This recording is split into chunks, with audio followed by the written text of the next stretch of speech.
All right, it's a film study experiment as we're going to try some live streaming as the draft is going on in about 30 minutes. If you're listening to this on the podcast, you missed the video, but hopefully you're joining us live, and we're going to kind of go through with how each pick, how trades, how decisions tonight affect the Ravens. So, Ken McCusick, how you doing? Life's good, Josh. How about you? And happy football new year to everybody out there, and a sports Thanksgiving for us, getting through this desert of no sports with a little bit of an oasis here for the next 3 days. Yeah, it's really weird to be talking about sports stuff that is like matters and something that's actually going to happen tonight. Michael Crawford's joining us, who everyone who listens to Film Study also knows Michael because he's a regular contributor. Michael, how you doing? Doing good, Josh. Doing good. Thank you both for having me on for this, and just echo what Ken said. That really excited to watch the draft tonight, see how it unfolds. If you're a football fan, particularly a draft fan like I am, it's a long ride to get here, but we're here. All right. So the draft's going to start in about 27 minutes. So now's the time we want you to share this on social media, spread it around so other people can find this live. Get in your questions by commenting on any of the videos, whether you're watching it on filmstudybaltimore.com, on Facebook, on YouTube, on Twitch, wherever you're watching it, comment. And on Twitter, use the hashtag FilmStudyMailbag, and that'll help us see your comments and questions as we go about it. Again, it's an experiment. So if there's technical issues, just message me and let me know that too, and I'll be on top of it as we go. We've got a long night ahead of us. Ken McCusick, you ready to get started? Life's good, Josh. I absolutely am. So, Michael, can't thank you enough for joining us. This is just going to be a lot of fun. And I want to kind of set up what we're trying to do tonight, talk a little bit about our roles. And you and I, one of the standard things is we can talk football for many hours consecutively. And we can make a lot of statements without almost taking a breath, each of us. Would you agree? I agree. All right. So we're going to try and cut down each of our roles and give ourselves an individual role each. So Michael, think of him as Daniel Jeremiah, as Michael Mayock. He's going to be the guy that gives us the ins and outs of each player's college production, project him as a pro, consider the impacts of that player in terms of competition with the Ravens. I think specifically will be an interesting thing to do as the night progresses, and particularly in terms of maybe some divisional impacts. Yeah, that's a high bar for me, DJ and Mike Mayock, but all right, Michael lost him for a second. I know Michael's having some problems with his internet connection. I'll tell you about my role a little bit. I'm going to provide a GM viewpoint. I'm going to value trades. I'm going to look at macro valuation trends league-wise. I'm going to examine the relative value of players as they're added to the Ravens scheme, where I think the Ravens are adding more value relative to the scheme they've already used. And we'll be watching, of course, for player availability as the night moves on, and considering the Ravens' draft capital and cap concerns. So both of those, and obviously the Ravens had significant cap concerns that interact with this draft in terms of needing probably to get a little bit cheaper on defense in preparation for some very expensive cornerstone contracts for Humphrey, for Stanley, and for Lamar Jackson. And that's going to be an interesting conversation.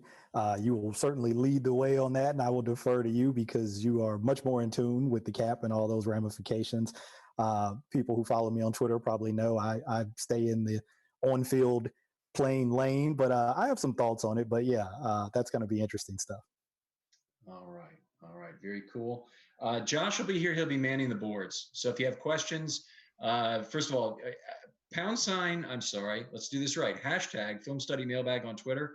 Great way to put them. Where else can they go to put their questions or their comments, Josh? Below any video. If you're watching on YouTube, if you're watching on Facebook, any of those comments, they should be funneled right to us. I'm keeping an eye on all of them. I do know we have a little issue where the audio is slightly off the video, so I'm working on that one. We'll see if it gets it or not, but we'll figure it out. It's going smooth, though. And I think we lost Ken for a moment to quiet the dog up. So Ken's going to fix the dog technical issue. I'll work on any type of audio delay. But should be good in the next minute or two. Keep your questions, comments coming in. I'll be monitoring them the whole night. Okay, now Michael and I being a couple older gentlemen, I hope I probably shouldn't tag you in the same way. No, it's true. We'll need a bio break in the middle of this, and we don't have a second set to go to while the four scatter to the bathroom and whatnot. So we'll just have a commercial somewhere in the middle for about 2 minutes and let us. You mean you're not going to take the camera with you? Yeah, a few too many people have been doing that on Zoom lately. Hey, I was reading up on Scott Hansen on Red Zone, how he goes, the whole Red Zone without a break. Seeing if I could get any pointers. Impressive. Well, let's talk a little bit about the Ravens' needs entering this draft, because it's something we want to spend time on now. We won't necessarily have as much time to do it during the actual draft, although I'm certain it'll come up from time to time. I'd like to hear your needs in order by position group. And I know you're interested in players, and I think the Ravens do a lot scheme-wise to switch the role of players by down and by distance, but they still are really using basic positional groups. They're just moving people, having different numbers of those positional groups on the field, which is to say that schematically they really changed the pass rush more than anything, the pass defense more than anything, to have different players in different positions. Yeah, and that's why, like an actual order is always tough for me, because I kind of just lump it all together in a big pot. And then I do separate it, but not by order, but by role more so than position designation. So for me, I think about things like on defense. Let's just start on one side of the ball. Obviously, you want guys who can rush the passer, win one-on-one pass rush situations. I think is something that is a need that I see from time to time. Obviously, Wink loves to bring pressure, loves to blitz. But if you can maybe scale that back, dial that back situationally, where you're only bringing four, you certainly want guys who can win those one-on-one matchups. Also on defense, sort of moving to coverage now, I think you want guys who can cover in the middle of the field, kind of that intermediate middle of the field area, not so much. We lost Michael again for a moment. That's okay. He'll be back. There's a problem with his internet connection. We'll work through this. I'm going to go ahead and give my list of the top 6 needs I think the Ravens have in order, and we're going to start with edge rusher, which I think most people pass coverages in general, because that's where your linebackers typically are, and they're not the best coverage guys in general. So some players who can help you out there. Just quickly on offense, obviously they want to continue to be effective running the ball. You can unpack that in a lot of different ways. That can mean offensive line. Obviously, we know Marshall Yonder retired, so you're looking at the interior of the offensive line. That can move tight end. Yeah, I mean, it can mean tight end, a tight end who has some ability to block in addition to just catching the ball. It can mean running back. Probably not, but it could. Again, I'm just thinking about roles. And then on offense, every year, Ravens fans, we love to talk wide receiver. So you're looking at pass catchers. And for me, it's all about how many different ways can you stress a defense, right? Can you take, say, the safeties in a defense? Let's say you're getting a lot of 8-man fronts, which the Ravens do because they run the ball so well. Well, I want to get that other safety out of the box. I want to get him away from the line of scrimmage. How can I get a defense into a too deep safety look? Well, there has to be something that threatens them in that way, right? Where they feel like they need 2 guys back deep. So it's not just Hollywood Brown. I need somebody else opposite Hollywood Brown who can threaten and get that other safety out of the box. Or if it's sort of at the underneath level, or intermediate level, I'm going to be matched up with linebackers and maybe a more.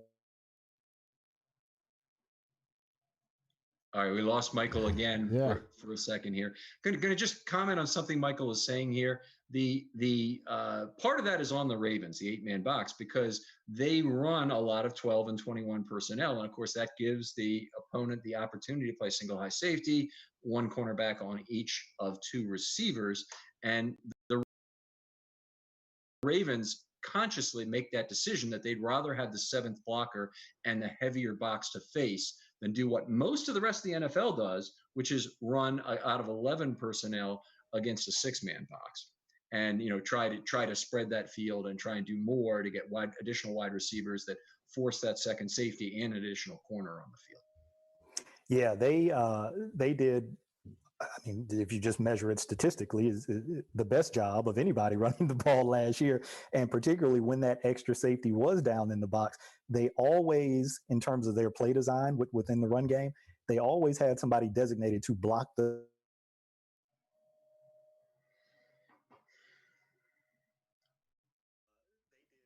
All right. We are constantly losing Michael, we have to try Michael. and improve that Yeah, connection. we'll have to see. Hey, hey, Michael, if you can hear us. Type guy. All right. Are we okay? All right. No, let's see if you can. Let's take a quick break and try to reconnect your audio. Let's have you close out and come back in to our. Okay. A different spot in the house would probably be great, but Right. I understand the big inconvenience. Yeah, you're gonna get some other guests if I move around to too many. Understand.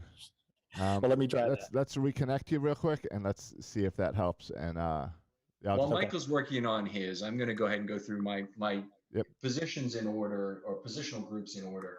I think the Ravens really need to address the edge. Sam linebacker in particular, both Bowser, who's very underappreciated in this town, and Judon are Sam linebackers who helped drive the pressure that they got in 2019 by allowing multiple people to rush the passer, whether that's either safety, the slot corner, whatever it might be, inside linebackers, because they can drop the cover and both do so very effectively.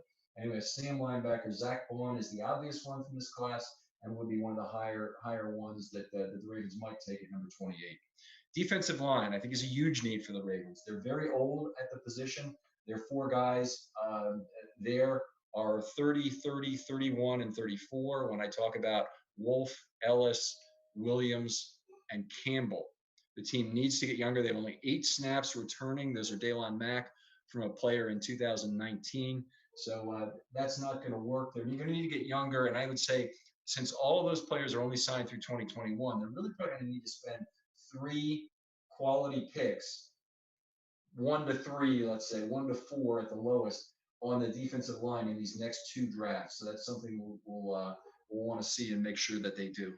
The interior offensive line continues to be a question. The Ravens, I think, will need to draft a guard. There's a lot of value in the 2nd round and in the 3rd round and in the 4th round for guards that could really make sense for the Ravens. They got some earth movers. You got some good length guys. You got some professional centers, which I'm not as high on. We'll go through that a little bit, but an interior offensive lineman definitely in the cards. Michael mentioned a wide receiver. There'll be wide receivers drafted tonight. I would expect the Ravens might draft one in round 1, probably about a 30 to 40% chance they end up with a wide receiver there. Denzel Mims is the guy I like as a blocker. There's other bigger guys like T. Higgins of Clemson who might have the frame to assist in the pass blocking game. I mentioned KJ Hamler. Not my guy because he's a smaller guy. I don't think it makes sense to have him and Brown on the field at the same time. So that's where I stand anyway on the wide receivers. Safety, we mentioned a back end ball hawk. Really something the Ravens need to get back to.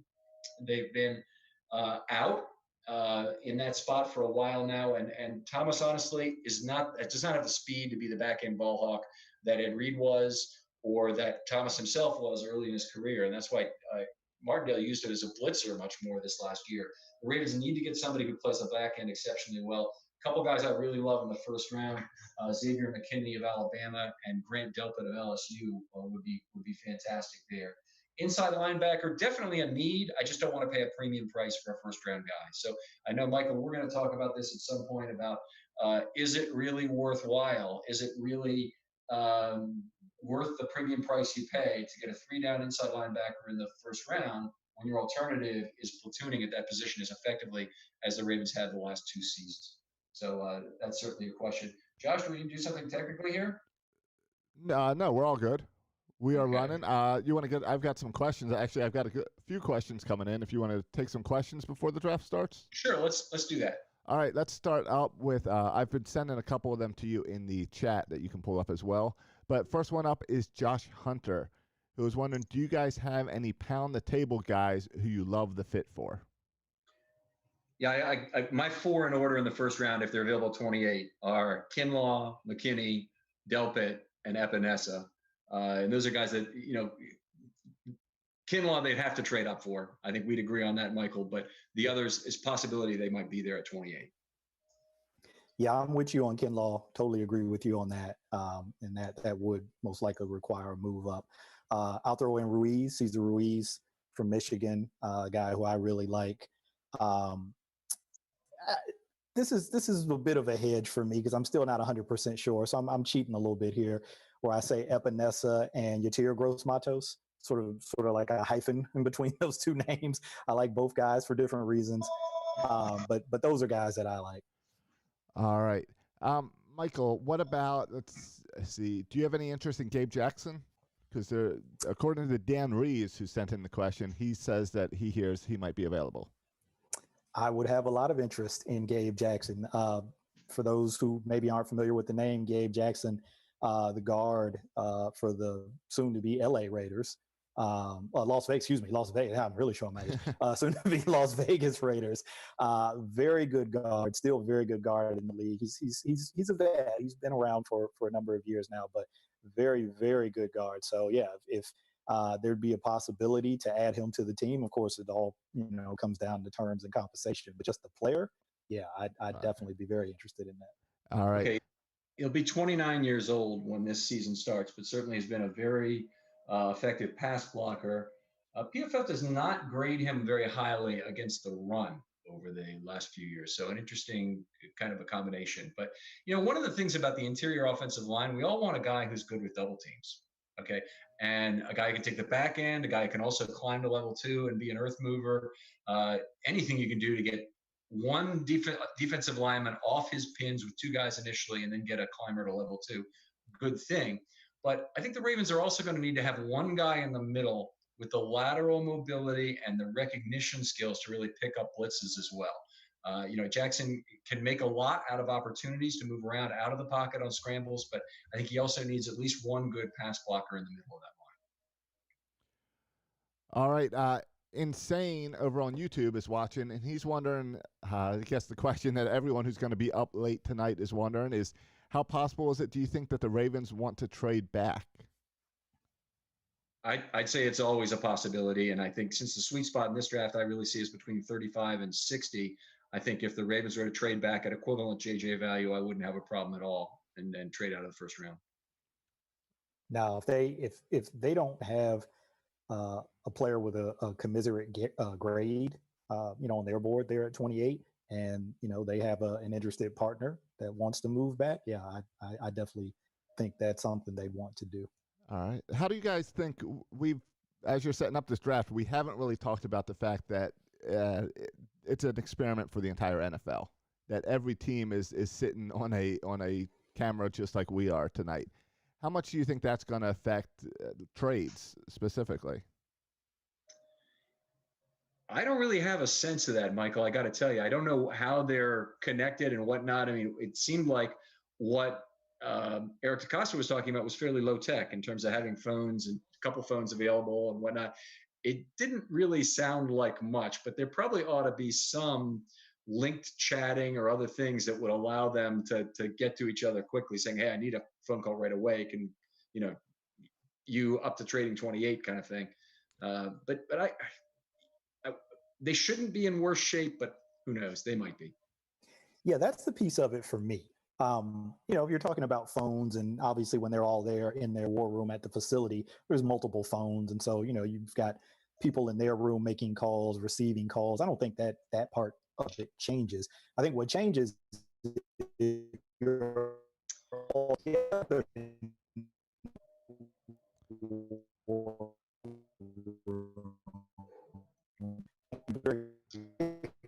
Okay, we're losing Michael's connection again.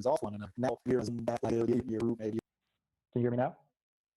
Yes. We can hear you now again. I wonder if there's any way to improve that connection a little more. So I can't go anywhere else, unfortunately. All right. Okay. This is where I'm stuck at. All right. Well, we did miss the part of what you think this does affect. Oh, I guess I was just saying sort of that dialogue that people have in the room, in the war room, when, you do get a call about a trade and guys are kind of kicking that around the table. Hey, what do you think? What about this? What about that? That can obviously probably happen with Zoom or with some other platform like we're using, but I just don't know how that dynamic changes when you're not right there in the room to have that really instantaneous sort of conversation. Do we need to address the inside linebacker elephant in the room before we go here? I've talked about it just a little bit in terms of paying a premium value. How do you view that from a team perspective, Michael? Well, I'm starting to laugh because we've talked about this a little bit. And here's where I struggle. Let me just lay it out this way. Here's where I struggle. So I understand the value, right? Obviously, I watch the games just like you watch the games. You chart, I chart. So we see, the platoon that they've used the last couple of years at inside linebacker, how much more they've used a dime linebacker, typically a safety type body, as opposed to a traditional inside linebacker. The cap ramifications of taking an inside linebacker, what that position is now in terms of value in the NFL versus what it was 4 or 5 years ago. I understand all of that. My struggle is, and I'm just using these guys as examples. Let's say I'm there at 28. Let's say I have a first round grade on Kenneth Murray, a first round grade on Patrick Queen. It's the on field grade, it's the medical grade, it's the in the classroom personality, off field care, all that stuff, right? High level first round grades. Everything about my evaluation tells me you take that player. But these other things are telling me maybe this isn't the right place to do it. So that's the part where I struggle. Do I discount all of that work that has gone into building that evaluation profile that tells me, yes, this is the player you want at this spot because it's in the first round. But all these other factors are telling me, well, maybe not. So that's where I really struggle with that dichotomy. And we won't force that on anybody. Obviously, I have a different view of it in terms of that grade. If it's a first round grade, actually, if they really think he's the 28th best player in the draft and they're not inherently adding a premium for the fact that he's an inside linebacker who can be on the field for 3 downs and can run the defense and all those other things, if they're not giving him the credits for those additional things, I don't really have a problem with the Ravens taking either Murray or Queen at that point. If they say, well, we'd really like him around 35 or 40, but we want him more because he's an inside linebacker and those are hard to get, or we want him more because inside linebacker is our weakness. And I disagree because I think they've been so effectively able to address that weakness with platooning. And I go further and say, when a player like that gets injured, and Mosley and Lewis have both been injured at times in their career, of course, and it was a nightmare for the Ravens when that happened. You can't replace them. When you have a 3-man platoon and one of them gets hurt, it's relatively easy to replace. I go further. It is cheap as hell to have a 3-man platoon. Even a rookie first-round pick will probably make more than 3 guys that you can platoon in there. Or at least it's not consequentially different from a first-round cap perspective. And then, of course, you have the draft capital perspective that, hey, I could use this in so many other ways to address other team needs. Why am I not doing that? So if I'm Eric DeCosta, I have to say, where the hell can I economize on this team? I got a great set of players. I got more franchise players than I can pay. Where can I economize? Where can I get value? And I'd look at what Wink did last year and I'd say, I'm very excited on trying to do that in inside linebacker. Yeah, I mean, those are all very valid and strong, more than valid, strong points. And I can't really, disagree with any of them. I just come back to the grade, and you agreed. You said, hey, if that's what the grade is, and it's totally based on the evaluation, and you're not giving him any kind of bump for these other things that he can do, then you're okay with it. And for me, I always try to think about as good as their defense was, right, statistically and even just visually when you watch them on the field. There are things that we aren't privy to, right, in terms of when the coaches grade the defensive performance and say, hey, these are things that as good as you guys perform, we'd like to see improvement in this. We'd like to see improvement in that. Hey, we busted this coverage. Hey, we busted that assignment. We're not privy to that. So how much of that was happening at maybe that position? And I know I'm singling out a position to help make my case. I get that. But how much of that may have been happening at that particular role that we don't know about is another thing that I think about. Again, you can't just make things up out of thin air, which is, I guess, sort of what I'm doing. But it's at least a question that I ask, like, yeah, it was good statistically and visually, but did they think it was as good as we thought it was? And do they think it could be improved with that player? I think we've got to trust our instincts to a certain degree too, Michael, and not sell ourselves short on this. We have two pieces of information. We have our own eyes to tell us how well those guys played in that situation. And the coaches are going to be better at that. But we also have another thing. We know exactly how the coaches lined up those players on a snap by snap basis. I have that information. And it's part of what I'm using to tell myself that, hey, they're comfortable with platooning. They obviously were. They wouldn't have done it the way they did. They basically flushed the toilet on the three inside linebackers they had at the end of week 4. Owasso, who had played very limited way the remainder of the season. Kenny Young, who ended up being traded but was basically benched immediately, and Board. And they said, we need new guys. And they went out and they got Bynes and Fort, and they plugged them in, and they made the whole damn thing work with dime and quarter coverages. So whether or not I think I'm qualified to judge exactly how well Bynes played snap by snap this last year, I'm certainly qualified to look at how do the coaches think he did by the way in which they aligned that defense for the remainder of the season. Absolutely. But then to me, that begs the question, at least about those first 3 guys. Did they flush those 3 guys because they weren't good enough at that position? They didn't have a guy who was good enough at that position to have on the field. And when you have to flush those guys because you make that admission that they're not good enough to do it right now, what's available, you're probably not going to find a whole lot better at that point in the season either. So to me, I always think about this kind of going back to C.J. Mosley's time here and kind of comparing it. Is it a chicken or an egg kind of thing? Did CJ play 95% plus of the snaps his career because he was that good? Or they didn't want to play the dime, or they hadn't thought about this platooning, situation back then? Or did they move into the platooning situation because they didn't have a CJ Mosley type play? I don't know. I'm not leaning one way or the other. The platooning started at weak side linebacker in 2018, so it wasn't Mosley's position. But Mosley was on the field the whole time because he had the green dot. So you don't really have an option if your inside linebacker is your green dot guy. So that's one thing I don't like. I want it to be the strong safety if possible who has the green dot, because on most teams, he's on the field for every play anyway. The inside linebacker, that Mike linebacker, you have real difference of opinion on whether or not you want that guy on the field on passing downs. And there's very few of the inside linebackers around the league who are truly a better pass defense option than your third best safety. I agree with that. I won't argue with that at all. All right. Garnett's jumping in here with Jacob Phillips. Can he be that guy? Yeah, I like him. LSU guy, played next to Patrick McQueen. Definitely a better run defender than a pass defender. He's a name that early in this process I was touting as one of the lower round guys. I like Jordan Brooks also, probably would come earlier. Malik Harrison of Ohio State is another guy. If they didn't have to go into the second round to get him, I probably like him in the third. A handful of players there that I think could represent real value and provide the run defense Ravens need. But who are your guys that you like at inside linebacker, Mike? I think you hit on a lot of the guys that I like.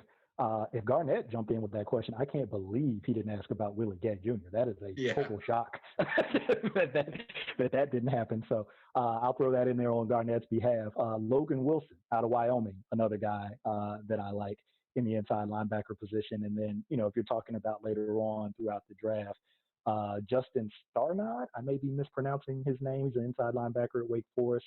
Another guy that I like if you're talking about, trying to address that later in the draft. He's another guy that I like there. So I think you had a lot of the same names that I like. All right. I'm a big Malik Harrison fan too. I'm glad you mentioned his name. I like. Yeah, he brings you a little bit in pass coverage. So he'd be another guy who probably is going to be slightly overvalued by the rest of the league, I would think. We're getting pretty close here to the first pick, I would think. We do not have it yet. We're kind of watching on TV as we go. One thing we're not going to do tonight is provide spoilers.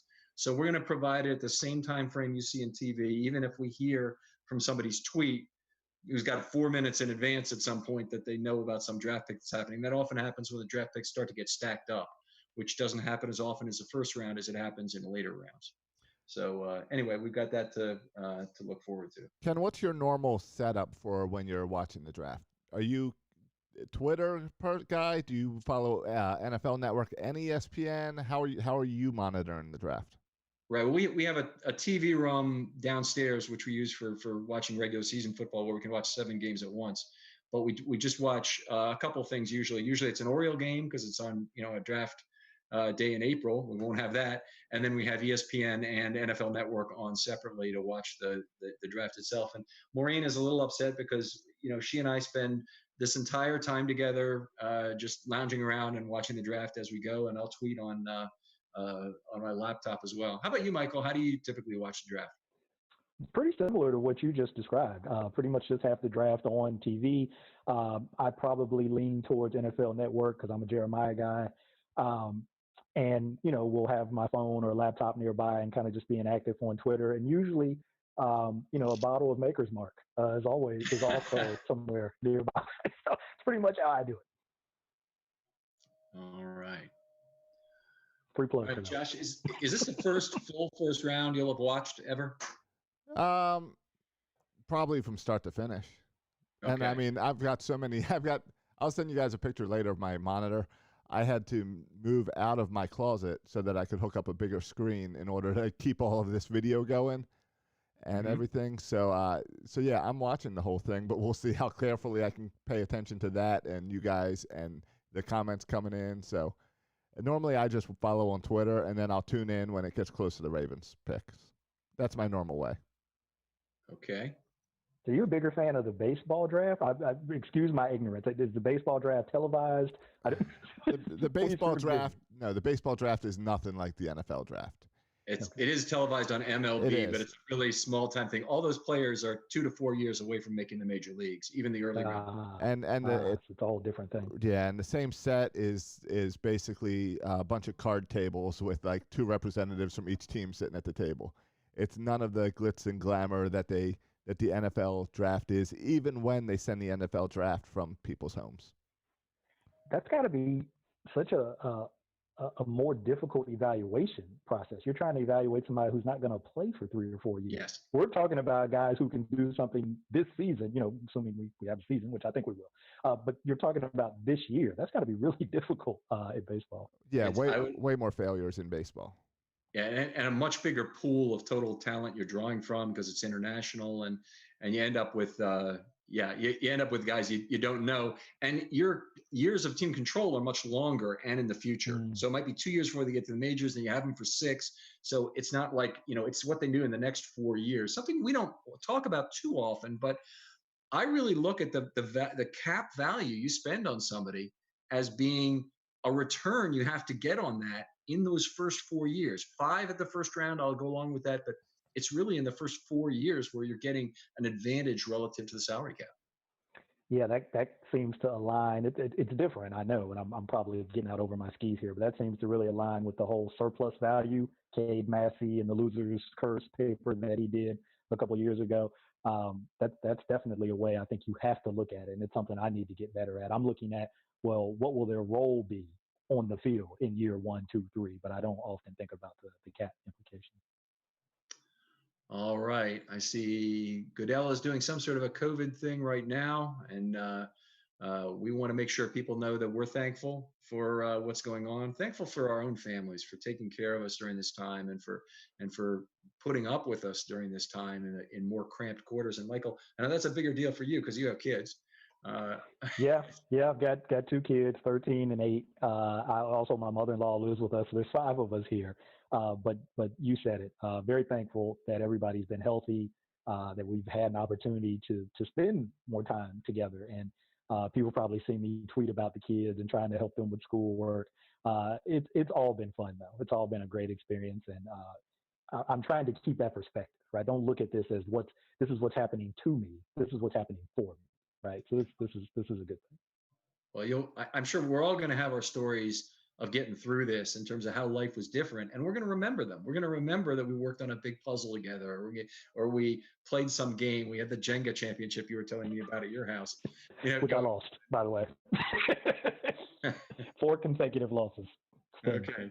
Well, but anyway, those experiences will stay with us, I'm sure, and it is what it is. So hopefully, I hear Goodell introducing this. I think he's gonna be walking to the podium any moment with his first pick, which we assume will be Joe Burrow going to the Bengals. Yeah, if you believe all the reports and even the stuff like just in the last 10 or 15 minutes, they're not going to trade the pick. They're going to make the pick. Of course, they didn't say who the pick would be, but that's what everybody's assuming. And as Ravens fans, if he's what he's projected to be, I'm not crazy about him coming into the division. No, neither am I. It's something that certainly is a concern. And, if it doesn't work out, you hope it doesn't work out quickly. Baker Mayfield looked awfully good his rookie year and was a number one overall pick. In his second year, he took a step backwards. That's very fortunate for the Ravens. And honestly, we're a Ravens-centric live stream for this. So if it's good for the Ravens, it's good for us. And we'll be talking about it in those terms in the draft and not pretending like we want to have a lot of Bengals and Steelers and Browns fans here who take an opposite viewpoint on this or think we're rooting against a player. We are. It's simple. Yeah, I have nothing against these guys from an individual standpoint. Obviously, they're living out their dreams, and they have an opportunity to go on and play in the NFL, and that's all great. I support all of that. But like you said, as a Ravens fan, I don't want to see them have success from a competitive standpoint. That's fair enough, and it's going to be difficult for a player like Joe Burrow to not have success because he is so good. But hopefully he'll be challenged in a new way by playing with that line. I did want to address something today because I heard that Miami was attempting to acquire a pick so that they could trade up to number one, and it sounded very convoluted. Like they were trying to acquire the 13th pick without trading away number 5, because if they traded 5 and 13, they could trade up and get number 1 and go after Burrow. It really goes a long way towards saying the Miami Dolphins really blew their chance to tank fully this last season because they could have had Joe Burrow. It certainly looked like they were the team who looked like the worst team in the NFL for about those first 8 weeks. And then the Bengals, even matching them loss for loss, didn't seem like they could possibly be as bad, but in fact, they were worse. No, and to your point about this being Ravens-centric, when you think back to that Week 1 game against Miami, 59-10, I'm thinking, well, this is easy. This team isn't going to win a game. You know what I mean? They're well on their way to a complete tank job to get that first overall pick. But then they started to piece together a few wins. And hey, credit to their coach. Credit to him, man, for getting those guys playing at a level where they were competitive and able to win some games. I mean, that's what it's all about from their perspective. So credit to them for being able to do that. Yeah, it was really surprising they were able to pull that together because the very next week they traded Minkah Fitzpatrick. Now they couldn't trade him after the Ravens games because he literally had one of the worst games by a cornerback in NFL history with 3 touchdowns allowed and penalties on 2 of the other touchdowns. And so it was a remarkably bad day for Minkah. But after a big bounce back week in week 2, they traded him to the Steelers for the number 1 pick. The Steelers tonight will be without a number 1 pick for the first time since 1967. That's well. Do you think going into it they don't have one? What do you think about any possibility of them trying to move into the first round? Do they even have the ammunition to do that, or because of the depth that we've heard about this draft, are they content to wait until the second round and later rounds to go ahead and make their selection? Without trading a pick from 2021, they don't have even enough capital to get to the bottom of round 1, really. And if you add up all of their total JJ points, 50, 98, 190, they have about 600, and that's the value of the 31st pick. So if they traded every single pick, they could get to number 31 in theory. And that JJ chart doesn't have that drop-off you would expect for the 50-year option between 32 and 33. So it's I don't think it's an accurate reflection of what people think the value would be today. So another positive there from the Ravens' perspective. Obviously, you're going to have a chance at adding a better player in the first round. So the fact that they don't have a first-round pick is something that I feel good about. All right, guys. Chris Thompson is checking in on Facebook from Australia. So want to say hi to him. It's cool to get other countries checking in. And then Dylan Stetzler wants to know what the cons would be of trading up for Kenneth Murray. Okay, so I mean, aside from the cons that I'm not real crazy about him, and I'll let Michael speak to the value of the player otherwise. I mean, it's very expensive to move up in the first round. So if the Ravens want to move from, let's say, 28 to 21, whereas Philadelphia is a place I've been heard Murray going to, they probably have to end up trading. And let me just do this really quickly. They probably end up having to trade a pick around number 90. They happen to have number 92. So it might be that 28 and 92 will move them up to 21. I don't know that I'd want to give away the first pick they have in the third round to move up a few slots like that and not just kind of pick from the available players. If they were going to, if another team says, well, we'll do it for less, maybe 106 and 28 moving up is worth it. I'm not sure, but I wouldn't do 28 and 92 to move up to 21. And that's regardless if I want Javon Kinlaw or somebody else. Yeah, no, Murray, just in terms of the player, his game, it's all about athleticism, speed, explosiveness, physicality. Just here are a couple things that I read from his coaches at Oklahoma, right? A couple quotes. He's a menacing competitor with a touch of insanity to him. That's good. when he's not in the film room, he's in the weight room. So everything that you hear about this guy from a makeup standpoint, obviously people might know the story about his two siblings or special needs, who he's cared for, saved a woman's life apparently on in an accident situation where he helped, sort of do some be it medical assistance until professionals were able to get there. By all accounts, this guy from that standpoint, everything says right about his character, his work ethic, that kind of thing. But from the value standpoint that you just laid out, yeah, even I don't know, and I like him, that. I don't know that I'd be comfortable with that kind of move. Yeah, that goes a little bit in terms of trading up for players like Lamb or Ruggs or Judy. I mean, the Ravens would have to give away a large portion of their draft capital to move up into the teens to get a player like that. You'd be talking about trading 28 and 55 to get into the teens, or maybe 28 and 60 to get into the teens. And that seems like an awful lot to give up to move up. Now, is it potentially worth it? Maybe. But the Ravens have a lot of good players to choose from, I think, between 40 and the end of the second round. It'd be a shame if they didn't get to make some of those selections. And wasn't it the year they drafted Lamar where they didn't have a second round pick? Yeah, they didn't have a second round pick that year because they traded the first. And they didn't have a second round pick the next year because they traded their next second also. Yeah, so I've heard DeCosta talk about that a little bit, and he's not crazy about not having second round picks. So I think he wants to try to hold on to what he's got and probably accumulate some more if he can. Yeah, that'd be interesting because I'd love it if they had 3 second round picks. There's no real way, and people have talked about this, that they could make 2 trades and get 4 second round picks. At least I don't see a way. One of the trades that's been mentioned as a possibility is moving down from 28 to get the 44th and 75th picks from Indianapolis. And that would be a possibility, and it would be just about a fair trade there. The Ravens actually pick up about 15 JJ points, and Indianapolis would pick up that 5th-year option. And the commissioner's on screen again. We're hoping we're getting close to a selection here. All right.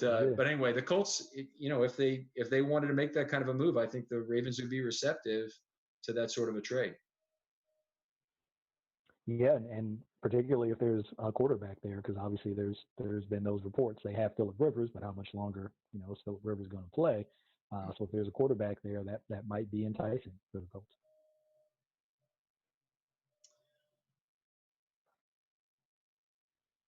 All right, working our way up to the number 1 pick here. Any more questions for us here? Yeah, I was getting ready to set up. Hopefully the Bengals make the pick everyone's predicting, because that's what I'm all set and ready to put on. Okay. Okay. So here we go. I think the commissioner's about to make the pick. They're still talking about they're still doing a lot of talk about the new experience, and because just like we're worried about things going wrong, they could have the same issues as well. Sure. Well, they're getting a late start here. If we knew this, we could have started a little later, but yeah. Cincinnati on the clock right now officially. I don't see the count. There it is, 9:43 to go. So they've got a while. They could still trade the trick. Miami, in theory, has the draft capital to pick it up if they want to go nuts. So still perhaps a slight possibility. Yeah, and to Josh's point, maybe there is something happening, from a technical standpoint behind the scenes that we're we're not aware of. I mean, you have to you almost have to think that there are going to be those kinds of issues at some point in the draft. And if not a technical issue, there's going to be some type of issue of someone not prepared or not realizing the camera's pointing at them at the moment or something. There's way too many cameras involved. Um, I was just looking that they've got a camera at each player's home, so they'll have the cameras on there ready to go. They've got cameras at each coach and GM, and then more, and then player personnel camera on them also because they want to get the phone call on each side. So, yeah, it's definitely tough for them to do. Not to mention all the filler content during these 10 minutes. Yeah. They showed a picture of Burrow there on the couch with I guess his mom and dad. He was tweeting earlier for people not to make fun of him because none of the barbershops are open. He didn't look too bad there. Didn't look like anything out of the ordinary for somebody who hadn't had a haircut probably in a couple of months.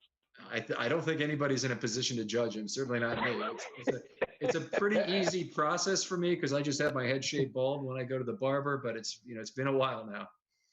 I'm a home head shaver, so mine is even easier. My son, it's been a different process for him. He attempted to cut his own and didn't go well. Okay. All right. Are you someone who'd help him with that, or you don't really want the mess in the house, or do you care? No, I offered to help. He turned me down. For the longest time, he's like, "Look, I only want a professional to do it." And then at some point, he decided to try it himself. You know how teenagers are. And so, well, I'll just go in here and try this myself. And he comes out, and you look at him, you're like, "What did you do? What happened here?" Look like he got mauled by a bear or something in the back of his head. Can you read anything into the fact that after all the talk of the Bengals already telling Burrows they're going to draft him and stuff, that it's not an immediate thing on this first draft pick to go to him? Is it a technical thing? Is it a let the broadcast do their thing, so build up hype, so they play the nice highlight reels and everything, so they just sit around and wait? Or you know what I think? I think it's possible they're just waiting 5 to 6 minutes to see if any knock their socks off trade offer comes up that they just can't refuse. Remember when Eli Manning got traded in particular, the Chargers got Rivers and a whole bunch of first round picks out of the deal. Or maybe, a Herschel Walker type trade comes along where they just can't say no to it. But anyway, it'd be interesting to see. I don't think it'll be anybody but Burrow. And I think we're 97% sure of the team he's going to right now. Right. All right, Daniel on YouTube is wondering if there's any immediate thoughts on the report from Michael Silver tonight that the Ravens were in on DeAndre Hopkins and made a run. Does this imply that they might make a push at wide receiver tonight? You go ahead, Mike. Oh, well, I think they were probably going to draft a wide receiver regardless of whether that report came out or not. But, for me, the first thing when I heard that obviously was disappointment because DeAndre Hopkins is a great player. So I was kind of disappointed that it didn't work out. But in terms of its impact on whether they draft a wide receiver or where they draft a wide receiver, I don't know that I can see any additional impact there. I think they went into this draft, I would imagine, looking to improve that position because you look at the guys that they have currently on the roster, not that they're bad players, but just from a standpoint of we need more players in the wide receiver group. We don't have enough guys in that group, as we'd like to have. So I don't know if I see an impact. Yeah, so it's a smaller group, and so certainly they need to add bodies. They also need to add bodies of a specific type. So I'm not one of these guys who's really open to a smaller guy. I'll tell you something interesting from a game theory perspective, maybe, is whether or not the Ravens will wait after round one to draft a wide receiver. You obviously have a tiered group all the way through for many rounds, I think, in terms of wide receivers you can get that would be of a certain quality all the way through the draft. So does that mean that they preserve multiple additional groups of need by not drafting a wide receiver in round one and, say, taking an edge rusher where they might need another one anyway of those two?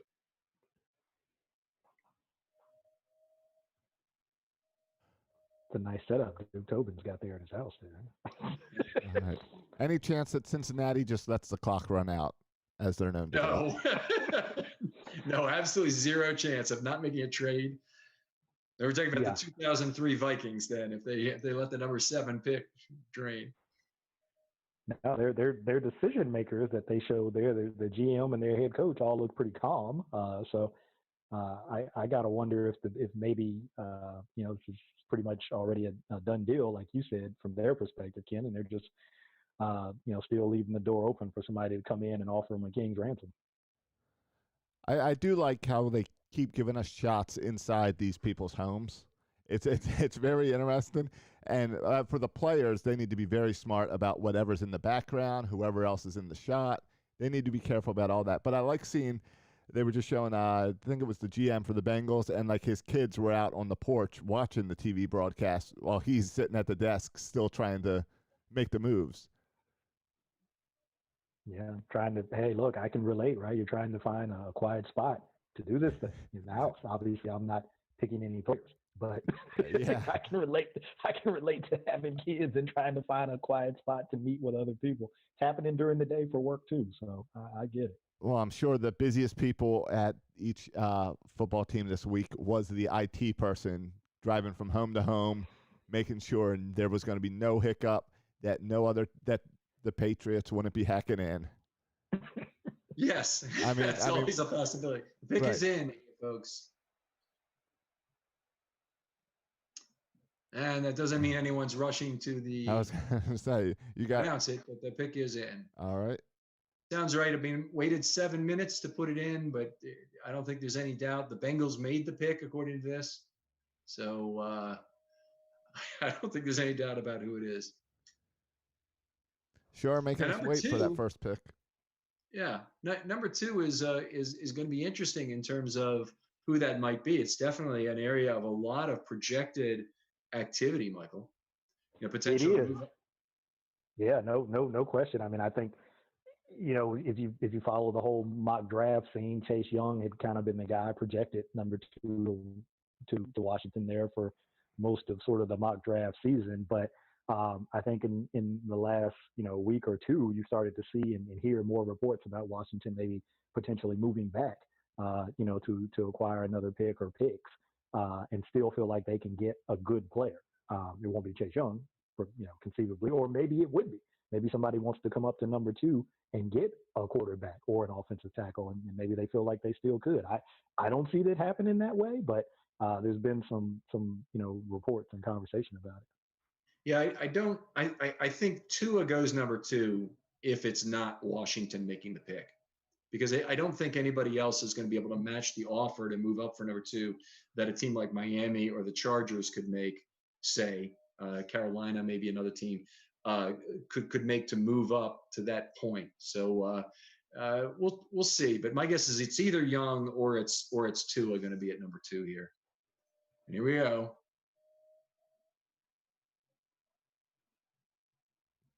I feel like there's going to be a lot of here we go tonight. Yeah. As we wait. Thankfully, if you're watching live, you understand why we are all waiting. Joe Burrow, the pick, number 1, and it's official. He's gotten his phone call, I assume, from the Bengals. Seems really excited about playing for the Bengals, by the way, guys.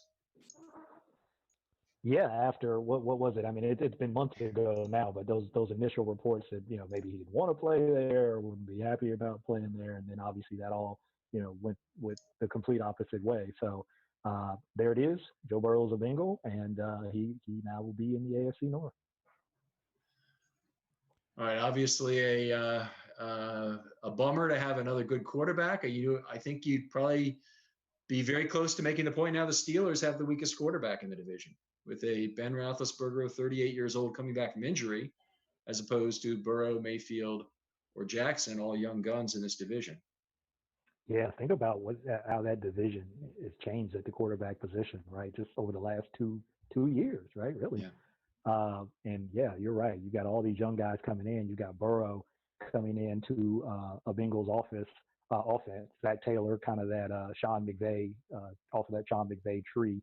So you're going to see a lot of in the run game, a lot of outside zone run concepts in the passing game, a lot of West Coast sort of Mike Shanahan discipleship kind of stuff. And you got a guy in Joe Burrow who processes things at a really high rate, identifies things really quickly, throws very accurately, and is more athletic than maybe you would think just looking at him, right? If you hadn't actually seen him play, and you're just sizing him up. He definitely is not afraid to run with the ball. Kind of a little like Josh Allen in that regard, a guy with enough speed to get by, not afraid to leave the pocket with the ball, but not really outstanding speed in Burrow's case. All right, Washington on the clock. We're all down to only 6 minutes left for the Redskins now at number 2. And we can still call them the Redskins, right? Yeah, I don't know about that one. Nah, I guess you can until they take the name off. It's still their name. I think there's some broadcast channels that do not, but I don't. It's their name. All right. Now, Joe Burrow does not really seem to be that excited, but he's got an Ohio 740 shirt on. He just put his Bengals hat on, and he said, "No." Someone tell his parents he's going to get killed. Yep. Someone finally reminded him there was a camera in his room, so he could look up a little bit. Does this changes, as you were saying, with now Ben Roethlisberger being the old guy in the division? It's also a lot of more mobile quarterbacks. Is this kind of going to be what the AFC North future is going to be known for? Yeah, I mean, for me, I feel like that's the future of the quarterback position across the league right now. You don't have everybody doesn't have to be Lamar Jackson. I mean, when you hear mobiles, it's kind of like the first thing that comes to people's minds. That's not what I'm saying. But you can't be statuesque back there anymore, right? You got to have some mobility, to get yourself out of harm's way, to be able to extend plays, get outside the pocket, give guys a chance to get open and do things down the field. I just think that's where the game is at right now. So that seems to be the trend with quarterbacks. All right, so still no trade so far with the Redskins, and I'm expecting it to be either Chase Young or a quarterback here after a trade, Tua. But we are where we are still with the Redskins holding the pick as of now, and the pick has just gone in, and we're assuming it will be Chase Young.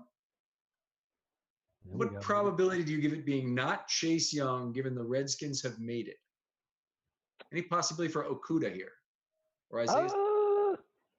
It's hard for me to put a number. I'm going to say low, though. I'm going to say low probability. That's all right. Give a number that's more accurate than you have any right to give, and then people won't argue with it. That kind of precision usually warns people off. You say 14%. Okay. Yeah, I was going to go lower than that. I was going to say, 7%. Very good. That's exactly your kind of number. There you go. All right.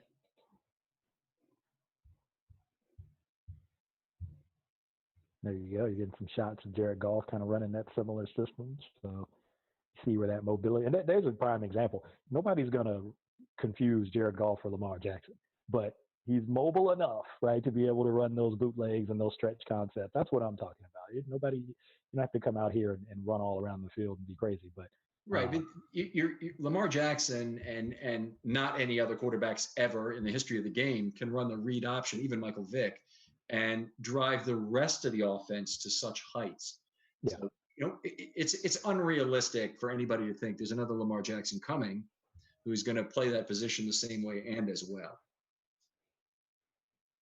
Yeah, can you be mobile enough is how I look at it. Mobile enough to get yourself out of trouble, to buy some time, to try to make a play. Can you be mobile enough is my gauge. All right. I mean, I imagine other people already know what this pick is from someplace else, but we'll see it coming up here any moment now for the Redskins. Of course, in terms of the Ravens, and we promised Ravens-centric draft coverage here. I think we've delivered on that so far, but runs on quarterback are good. Anything that involves more quarterbacks being drafted in this round than you'd otherwise expect is certainly a good thing for the Ravens. I think it's a good thing to have a run on offensive tackle. I think it's if there's any running backs taken in round 1, which I don't honestly think is going to happen, that would be another place where it would be good. And corners, certainly a fair number of very talented corners in the first round. More the better.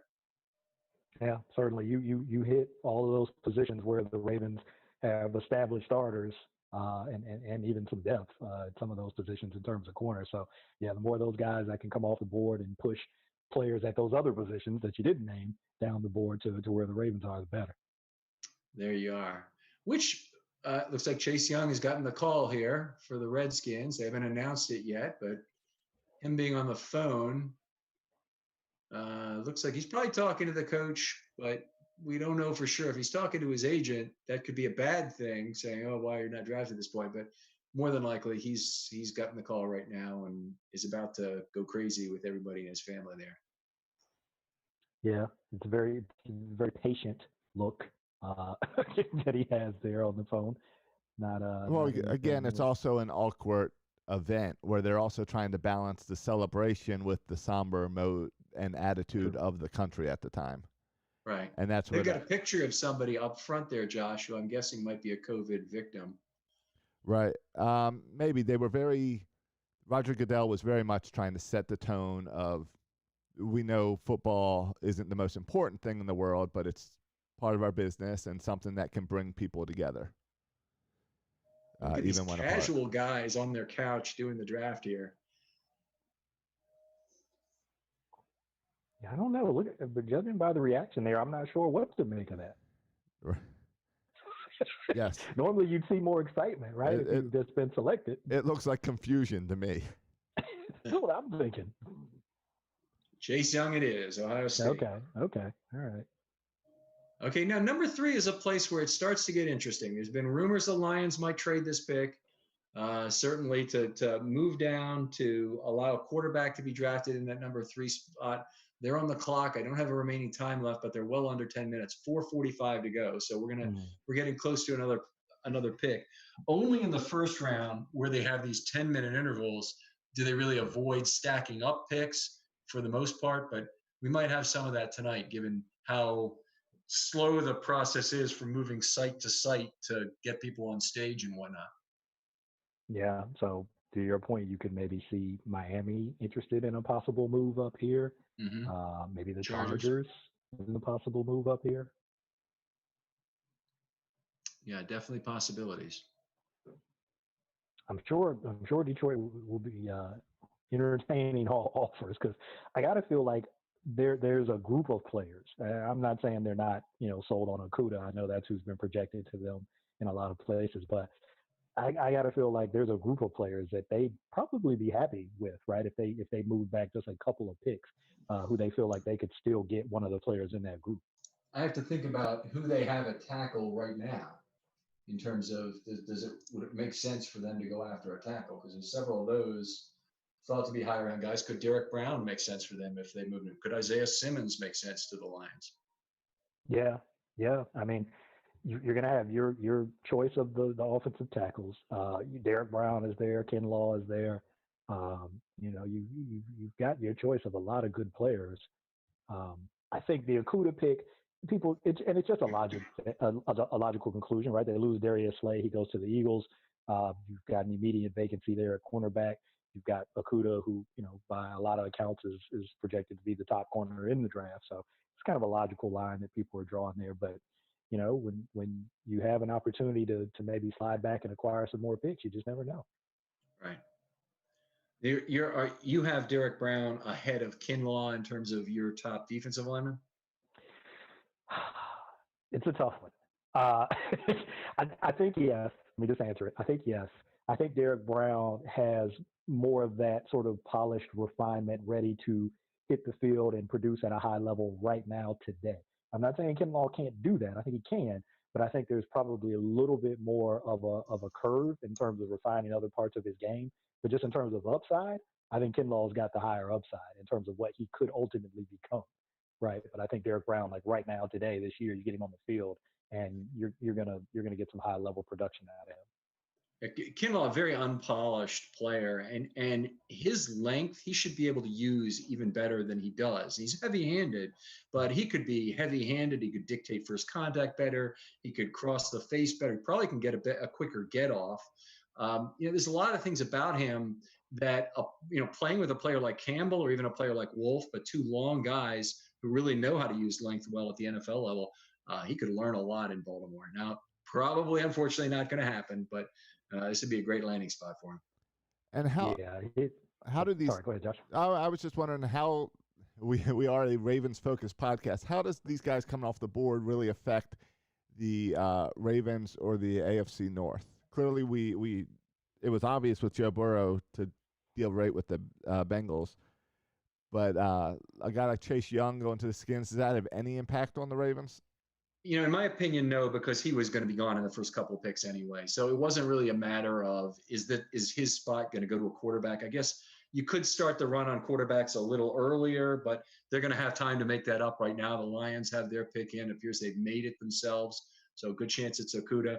Maybe Tua is slipping yet another spot, and we'll see how that gets dealt with here. But I don't think Chase Young or really any of the guys that'll go in about the first 8 or 9 picks really affect the Ravens too much, other than the Browns pick 10th, and the Ravens would probably not like to have the Browns get one of the players that they think would match up particularly well against the Ravens.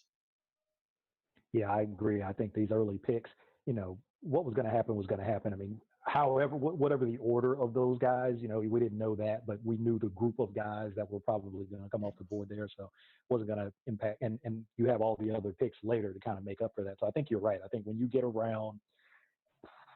probably around the Browns pick, maybe even a couple picks before that, you might start to see things that could have some implications for the Ravens in terms of the players that go off maybe right around 7, 8, 9.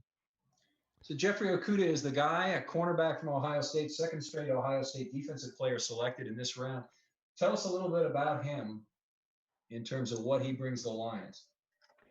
Just an overall, if you had to like create, a cornerback in Madden, he's like the all around created player in terms of size, in terms of athletic ability. I know he didn't run super fast at the combine, but fast enough. But a corner who can play press man, who can play off coverage, who can play in zone, guy that has production on the ball, right? He's not just, a guy who's knocking the ball down. He's also got interceptions. Tough guy who's physical in the run game, right? He'll get off the blocks. He'll come up and tackle in the run game. Just when you think about a first round corner and what that player is supposed to look like in the NFL, that's what he looked like at Ohio State. Now we'll see the transition to the NFL, but that's what we saw in the field at Ohio State. 4.39 40, extremely strong for a cornerback with 20 bench reps. His vertical and broad jump are both very good, even for the defensive back class at 37.5 on the vertical and 10.7 on the broad. I really look at those as being important for pass rushers and defensive linemen in terms of get off. Maybe you could make a case for those numbers being as important at the catch point. How do you look at vertical jump and broad jump for a cornerback? Yeah, I think you hit on it. I think those are the areas where it comes into play when you're at the catch point. Obviously, vertical jump, can you go up and contest the ball, if it's going to be a jump ball 50-50 situation. I think broad jump and vertical jump, but broad jump to me, that goes to your explosion, your ability to change direction, right? So you see these guys in a back pedal, they have to quickly plant and then transition out of that and move either forward or left or right.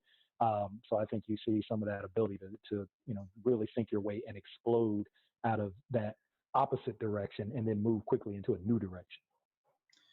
Now, at 6 foot, and let's see, how tall is he?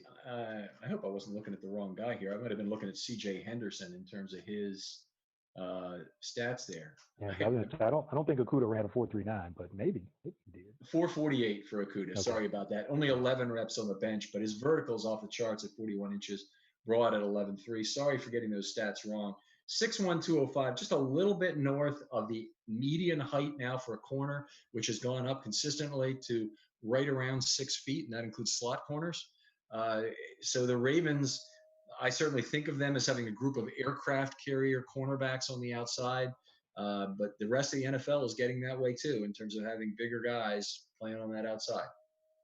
Yeah, and then you think about the guys that he's going to have to face. I know we're Raven-centric, but think about the guys he's going to have to face in that division. Devontae Adams used to be Stephon Diggs, but now it's just Adam Thielen out there in Minnesota.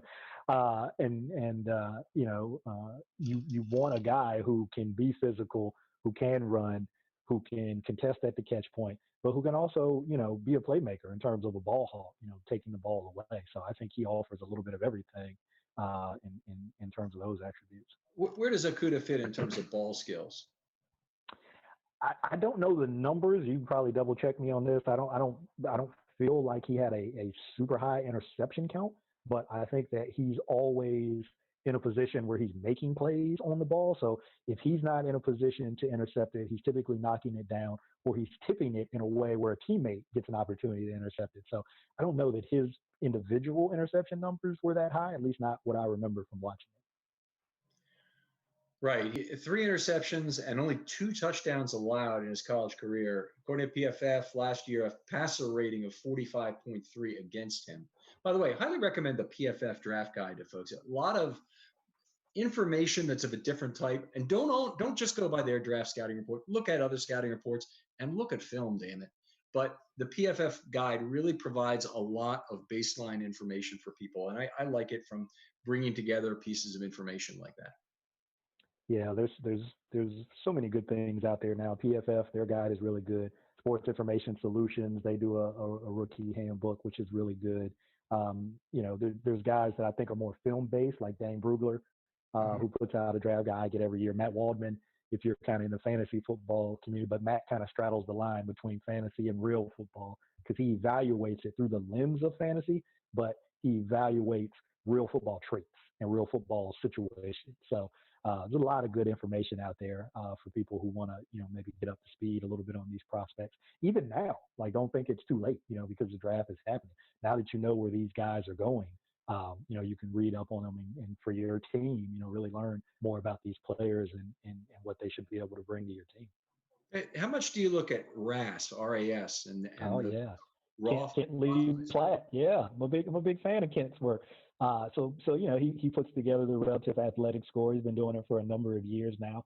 And it's another piece of information. It's another puzzle piece, another piece to the picture where he really focuses on trying to build an athletic profile of guys. And now he's got, I don't remember the year he actually started, but he's got a number of years now of data where you can do some comparisons.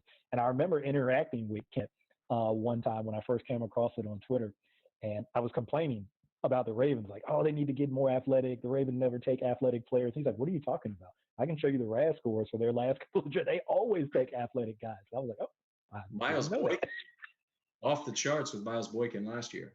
Yeah, so that's how I got my first introduction to Kent and really opened my eyes. It was probably 2017, I think, when I had that interaction with him, and I'm thinking, they got to get more athletic. He's like, no, look, I can show you the RAS of these guys. So another piece of information that I think is helpful.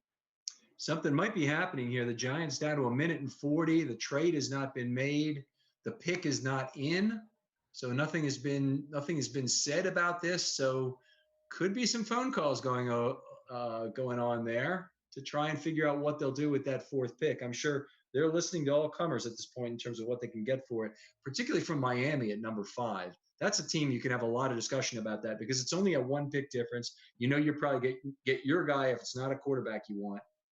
And you just have to argue them over the price at this point and really try and convince them there's other teams who want it. Giants pick is in. All right. Let's see who it is. Yeah, they obviously have a young quarterback in their own right, Daniel Jones. Mm-hmm. So maybe they go after a tackle, to try to help protect him. Maybe it's a guy like Isaiah Simmons, the linebacker / safety, whichever way people project him, both ways from Clemson, who've been kind of mocked to them. So be interesting. Do you have Wirfs as your top tackle? I'm probably more of a Becton, maybe even Andrew Thomas guy. Okay. And not that I don't think Wirfs is a good player, but I think about him playing in that Iowa system, right, in a zone-based run system. And I think about him playing right tackle in college, right? And not that there's anything wrong with that, but, it's a question that I ask myself that if you're the guy, if you're the man, on that offensive line, the top tackle on that offensive line, why aren't you on the left side? So it's a question I ask myself. Well, it's a legitimate question, especially now he played, and I should caveat that he did. They did an interesting thing where they would sometimes move him in a game from one side to the other side. So not often, but so he has played on the left side. But he said that he moved to the right side and stayed at the right side for injury reasons, and that's why he, the player ahead of him got injured, and that's why he ended up staying there. So. Obviously you defer to the player, but just a question that I've had. But you go to his combine, extremely athletic, tested extremely well, big, powerful dude. So I don't think you could go wrong picking him here. All right. Well, Giants apparently made the pick. So Dave Gettleman making his phone calls or whatever, but I assume that card should be brought to the podium by Goodell at any moment now. And we do expect it to be a player certainly that is projected to go. So maybe it's Simmons, maybe it's a tackle, maybe it's There he is. Mel. Dave Gettleman. Yeah. They showed Joe Judge. Joe Judge was a very Spartan-looking existence there, and yes, where he was at. I don't think that the typical coach wants to conduct the draft where he's got all his pinball machines and whatnot set up. And all his no Machiavelli books. No Machiavelli books displayed. Yes. Well, that was weird. Here we go. Andrew Thomas of Georgia is number 4 off the board. So it really looked like the Giants tried to trade that pick, because I'm sure they would have had Andrew Thomas at number 5 if they traded it to Miami. Miami apparently wasn't biting. Yeah, they had plenty of time, if that was their guy all along. So yeah, I definitely think there was some action happening behind the scenes there. But good player, really good player, left tackle at Georgia, big dude, moves well. Really, one of the games that caught my attention was against LSU, and seeing him match up against Chason a lot. And Chason threw about every move in the book at him, and he handled them all very well. So, that was a really impressive matchup when you see two guys who are projected to be, first round type picks go against each other. And I would have to give Thomas the edge in that matchup. All right. Okay, great pick. We'll see how it works out. I was going to look at his athleticism. I'm sorry, go ahead. Oh, I was just going to ask, now that the Dolphins are on the clock, we all know they need a quarterback. This is where there's some drama where no one knows who's going to be taken as the second quarterback. Who do you guys have, or who would you take if you were the Dolphins? I think this is likely Tua from my bet. But Michael, do you see any difference from that? No, all things being equal for me, like Tua's health, if there wasn't legitimate health concerns, which we don't know, from our perspective, how his hip is healed at this point. I definitely would take Tua over Herbert or any of the other guys, even though there have been reports that, the Miami, personnel, group is split on Tua and Herbert. Take those reports for what you will, but apparently there's people in the building who are big Tua fans and people in the building who are big Herbert fans. So we'll see.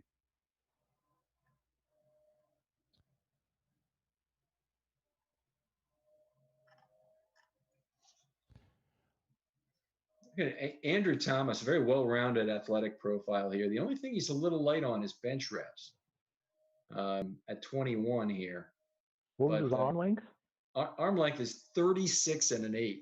Okay, that could explain the low bench press. That'll work. That could explain the low bench press reps. Typically, those longer arm guys don't, yes. The whole range of motion deal. It's hard to move that bar when you've got that much distance. Shouldn't they change the level of the bar to adjust for arm length? I mean, it would just seem like.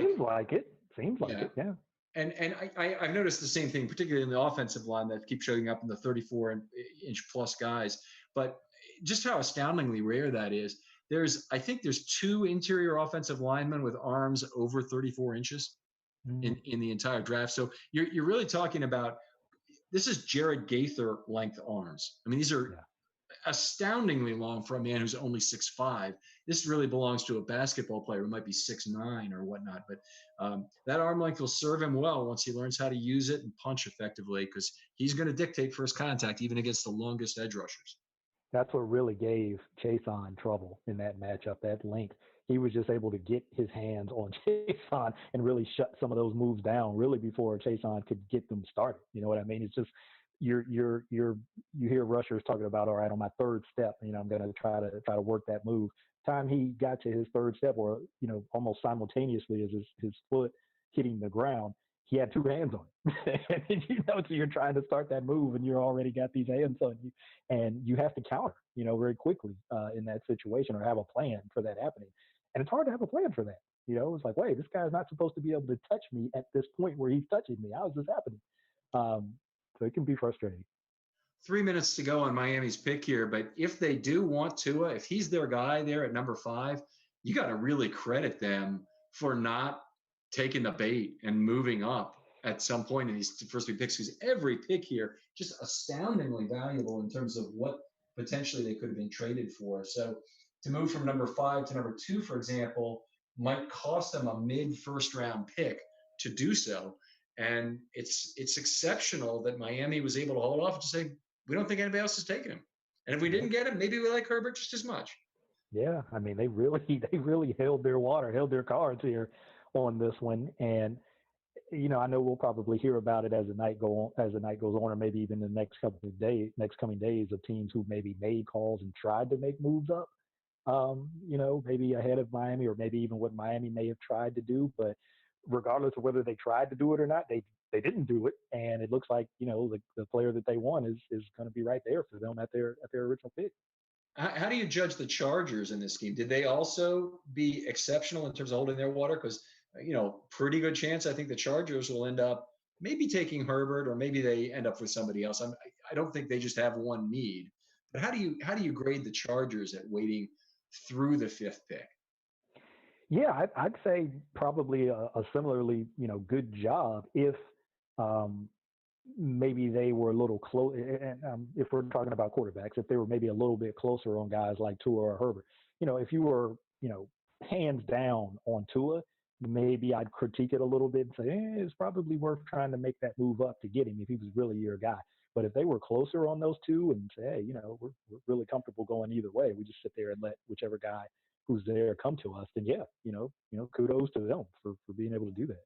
Well, the risk you take is at number 4, because presumably if you find out by at least number 3, you can try and trade up and get number 4. Yeah. But if at number 4 that trade is made and some other team, not the Dolphins, moves up, takes Tua, and then the Dolphins take Herbert because, hey, they had a pretty close valuation on those guys, the Chargers all of a sudden could be way down their list in terms of the quarterback they get. Yeah.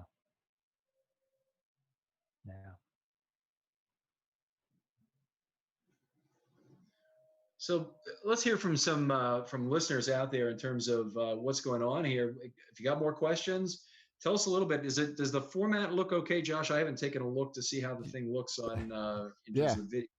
Yeah, it's coming along good. I got to play a fun game of typing in the draft pick's name and pulling up his highlight videos before he gets drafted and hoping that's the guy that they call.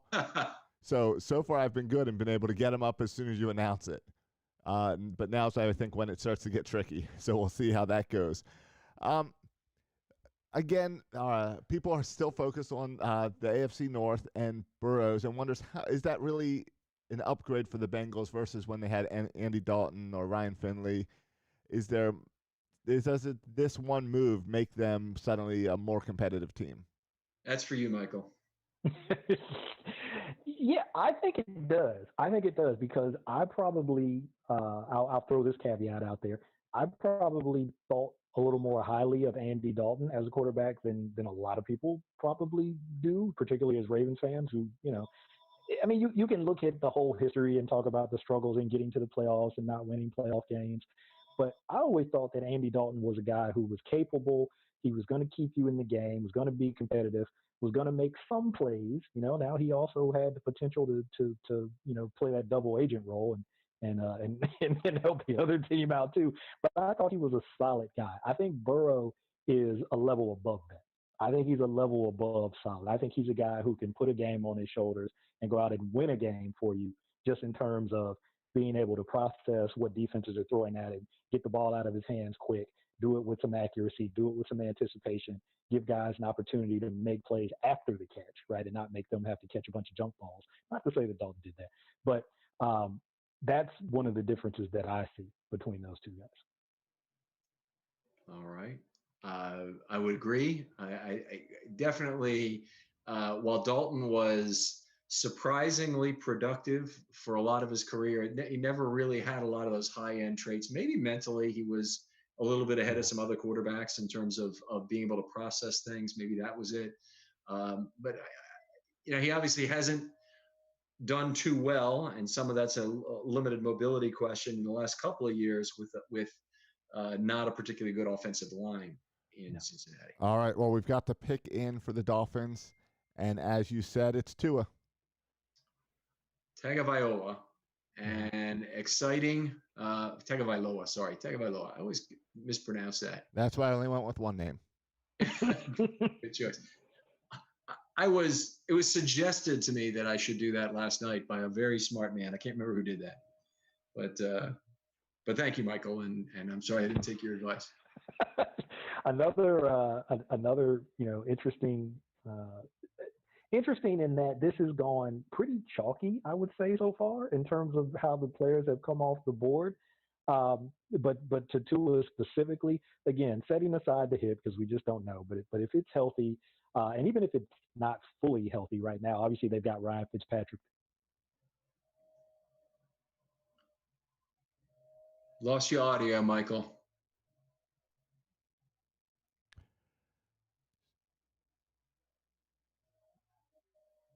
So, Ken, do you think is Quarterbacks I've seen in the RPO game? all right? So we lost. Go ahead, Josh. I'm sorry. Well, yeah, we lost Michael. We lost whatever you were saying there. I think you were getting to the fact of is Tua ready to play this season? Oh yeah, sorry.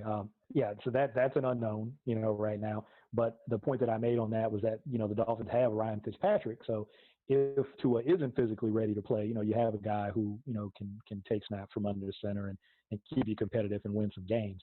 But if Tua is ready, you get a guy who's very accurate, guy with a really good arm, guy who's really good in the RPO game.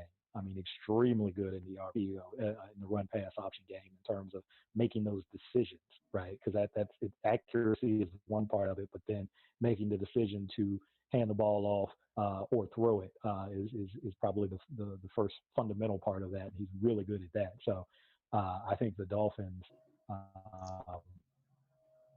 if he's healthy enough to get him this year, they get a really, really good quarterback. The fact that he's a left-handed quarterback and Steve Young comparisons are already being made in terms of career touchdown passes and whatnot.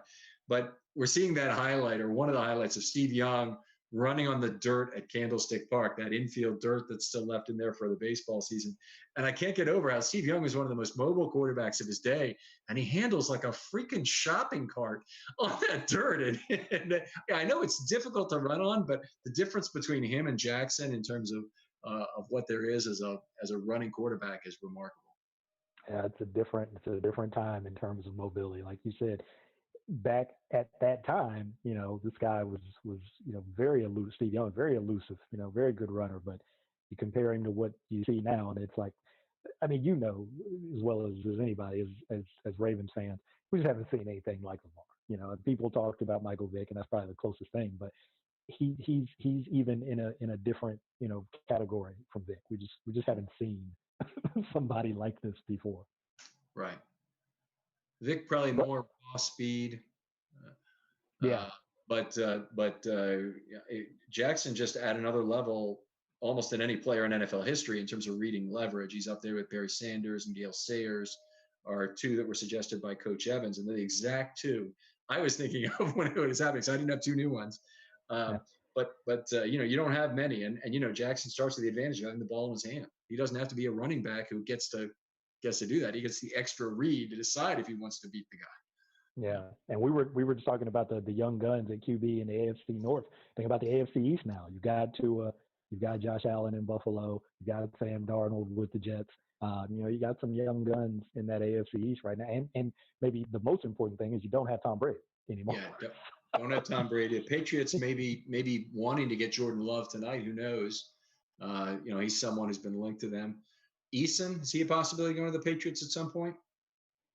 Yeah, I mean, he's a guy who I guess you can never say never. I'd be surprised if it was, certainly in the first round, maybe even a little bit in the second round, maybe. But quarterbacks obviously are going to go, so maybe I shouldn't be that surprised. But yeah, you could see Love, you could see Eason. I don't think Herbert. We'll see what happens right here. The Chargers pick is in. I don't know that Herbert's going to get that far down the board, but if he doesn't get picked here, then it's going to get interesting. Yeah, I mean, this is a pick where I think is the first one that has some real impact on the Ravens. The Ravens definitely want Herbert to be selected here to force a greater, faster acceleration of the run on quarterbacks that might end up with the Ravens, trading a pick that includes Jordan Love perhaps at 28. Yeah. Certainly a possibility. So looking forward to this one. Lots of talking heads. It's just it's kind of a cool thing to see everybody's library around them and whatnot. But, yeah, I've been trying to look at certain books. I think Louis Riddick there has a book by Jay-Z. It's an interesting selection back there. So I like to try to, look at what's going on back there in the background of Kurt's. Kurt's got his Super Bowl up there, Super Bowl trophy. So is Irvin, I think. I think he's got one back there. Okay, I think good news here for the Ravens. Justin Herbert of Oregon is the next selection. The run on quarterbacks is on, we can say officially, with the third one taken off in 6 picks.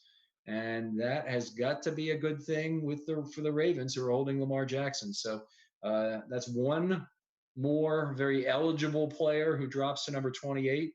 And we may see more yet along these lines. Absolutely. Like you said, a very good thing. There's a couple, maybe even only one or two more quarterbacks projected to be on that fringe sort of first round, early second round, sort of cutoff. And, if you want that guy, you're probably going to have to make a move to get him at this point. So that is good news for the Ravens. So is Jordan Love your next guy? I mean, there are other people in this draft who are, I don't know that they're great talent-wise around the way. Jalen Hurts has been suggested as a more mobile guy, or Jake Fromm. Who's on that list of quarterbacks that could go in the first couple of rounds? Yeah, for me, Jordan Love. Get the name right. Jordan Love would be the next guy for me, just from a physical talent standpoint.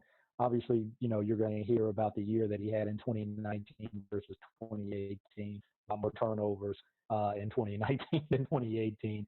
And that raised, some questions about consistency and that gunslinger mentality. He's got all these great physical traits, but can you rein him in? So I like him from the physical talent standpoint. And really, when you're taking these guys, it's really what it's about, right? You're trying to.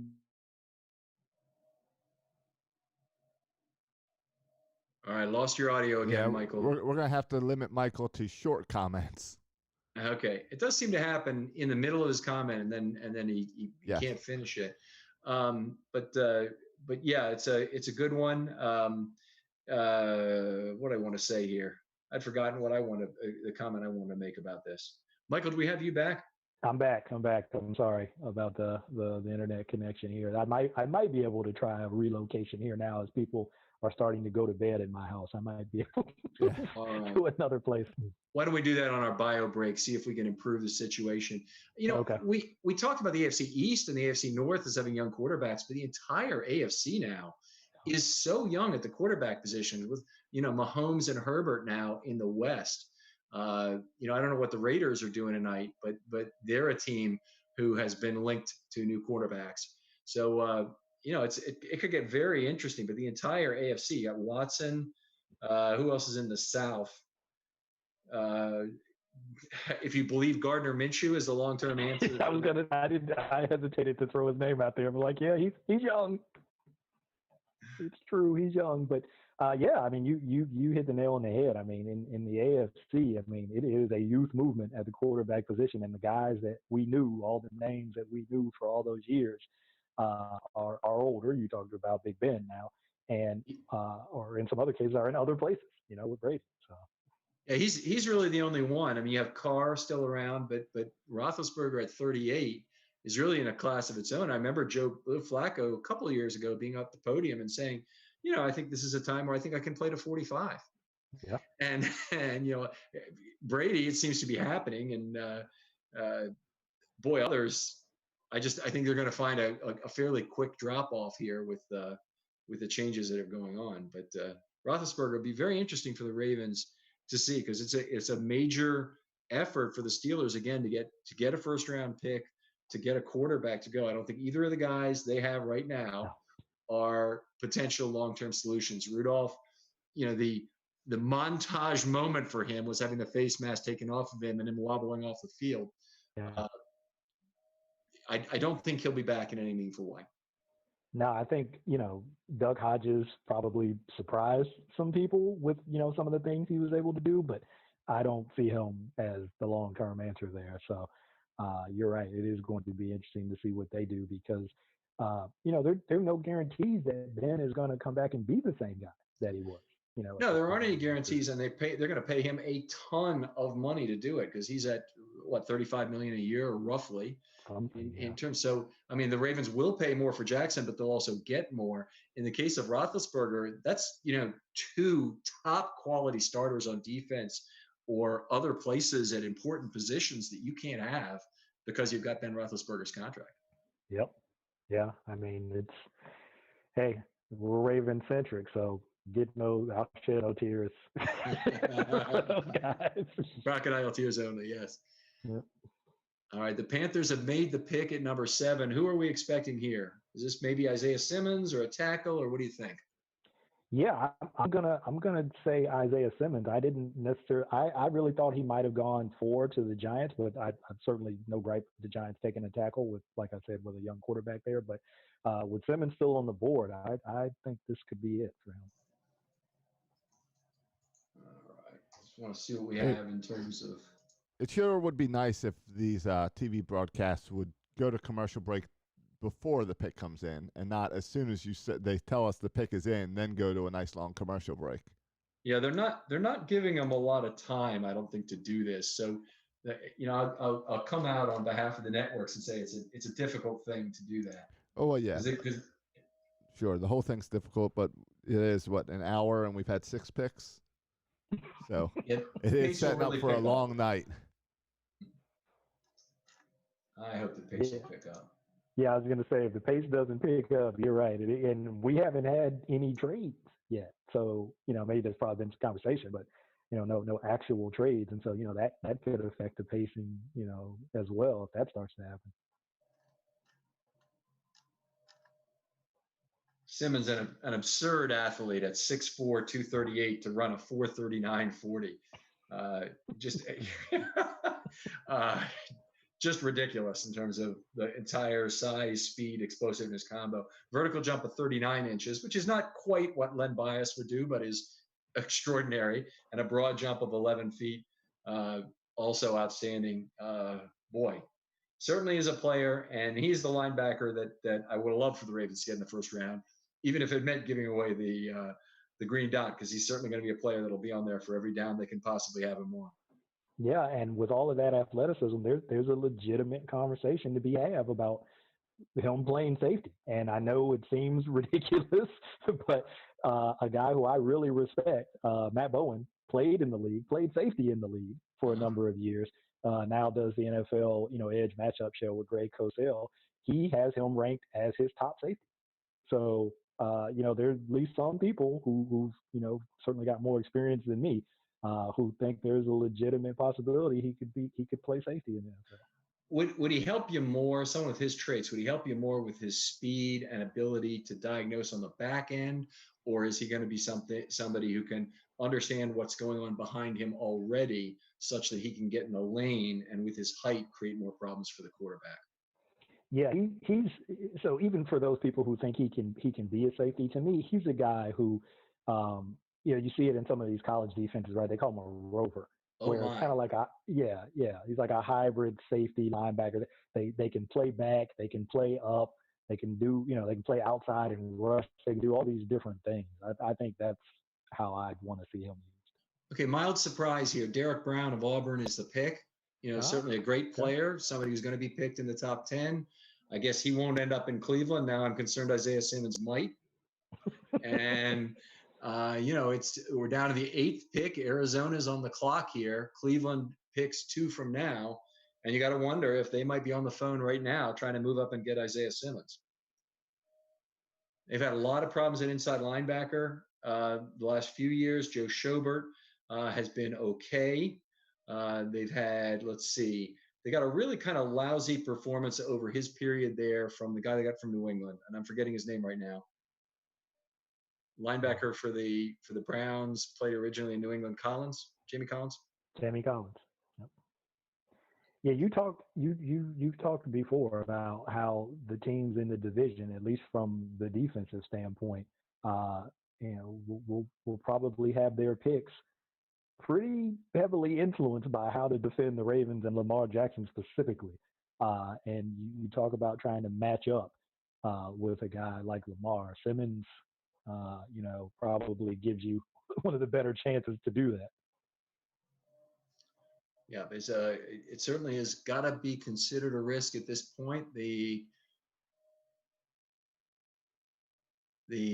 Arizona is letting the clock run down under 3 minutes, so you got to think they're probably waiting, as most teams do, to try and get a trade made.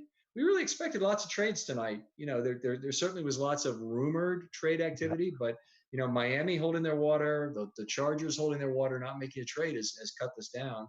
So I've got this nice spreadsheet ready to go, and thanks to Dan Reeves for giving me this to value trades relative to the JJ chart. And so we'll be able to do that hopefully quickly when it happens, but nothing to do so far.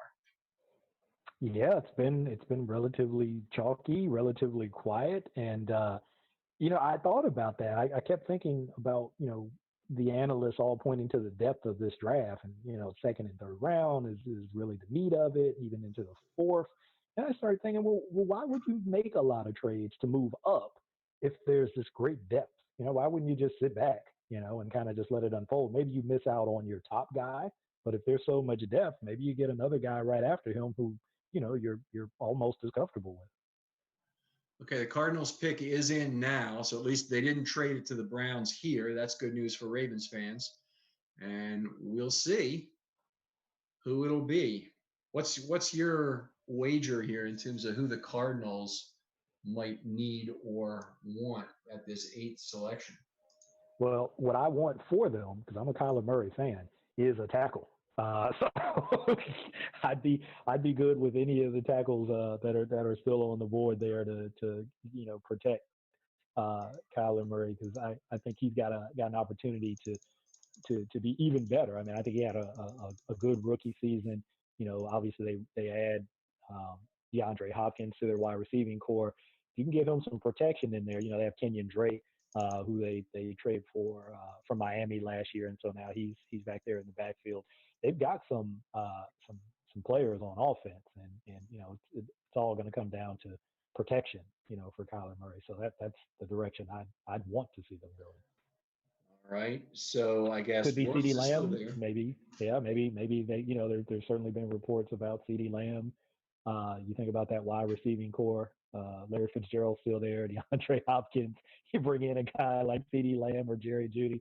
Obviously, Kingsbury wants to be in those 4 wide receiver sets, so that could be pretty. Look at that. Yeah, the most extreme 10 personnel team in the entire league are the Arizona Cardinals, but they take Isaiah Simmons off the board, outside linebacker from Clemson, going to the NFC. We know the Browns are getting a good player, and then we know they'll have a choice of wide receivers among the big 3 anyway. At least they'll have one of them available. So now they'll have 2 of them available at a minimum. I think it's good news that Isaiah Simmons is off the board. I actually think the Browns are now more likely to take an offensive tackle given the trouble they've had there. Yep, I'd agree with that. I think they definitely want to address that position since Simmons is off the board. I mean, this seems like a best player available pick for the Cardinals, taking Simmons at number 8. Because again, like I said, I think they need to address the protection there for Murray. But with Simmons sitting on the board, I'm not even going to bring it up because I know it's still a sore memory for you. But when you have a good player on the board like that, don't pass that guy up. Take that guy. Yeah, I was going to say, for every time I say Derwin James tonight, people are going to have to drink. It's probably a good idea anyway if you're watching us on this. See, you did it. I wasn't going to mention the name. All right. So we got the Jacksonville on the clock now with 6.5 minutes to go. Jacksonville with a need at quarterback. I think folks would say they have another pick later in the first round, don't they? They're at number 20 as well. I believe they do. Okay, let me confirm that. Yeah, they have number 9 and number 20. So they were one of the teams that could have moved up potentially to get maybe even the second or the third overall pick, say, to get Tua if they wanted him. They didn't do it. But it's certainly, if they, let's say they want Jordan Love, do you take him here at number 9, or do you take a chance and try and wait him out and get him at number 20 where he's more right valued? I probably try to wait it out if it's me.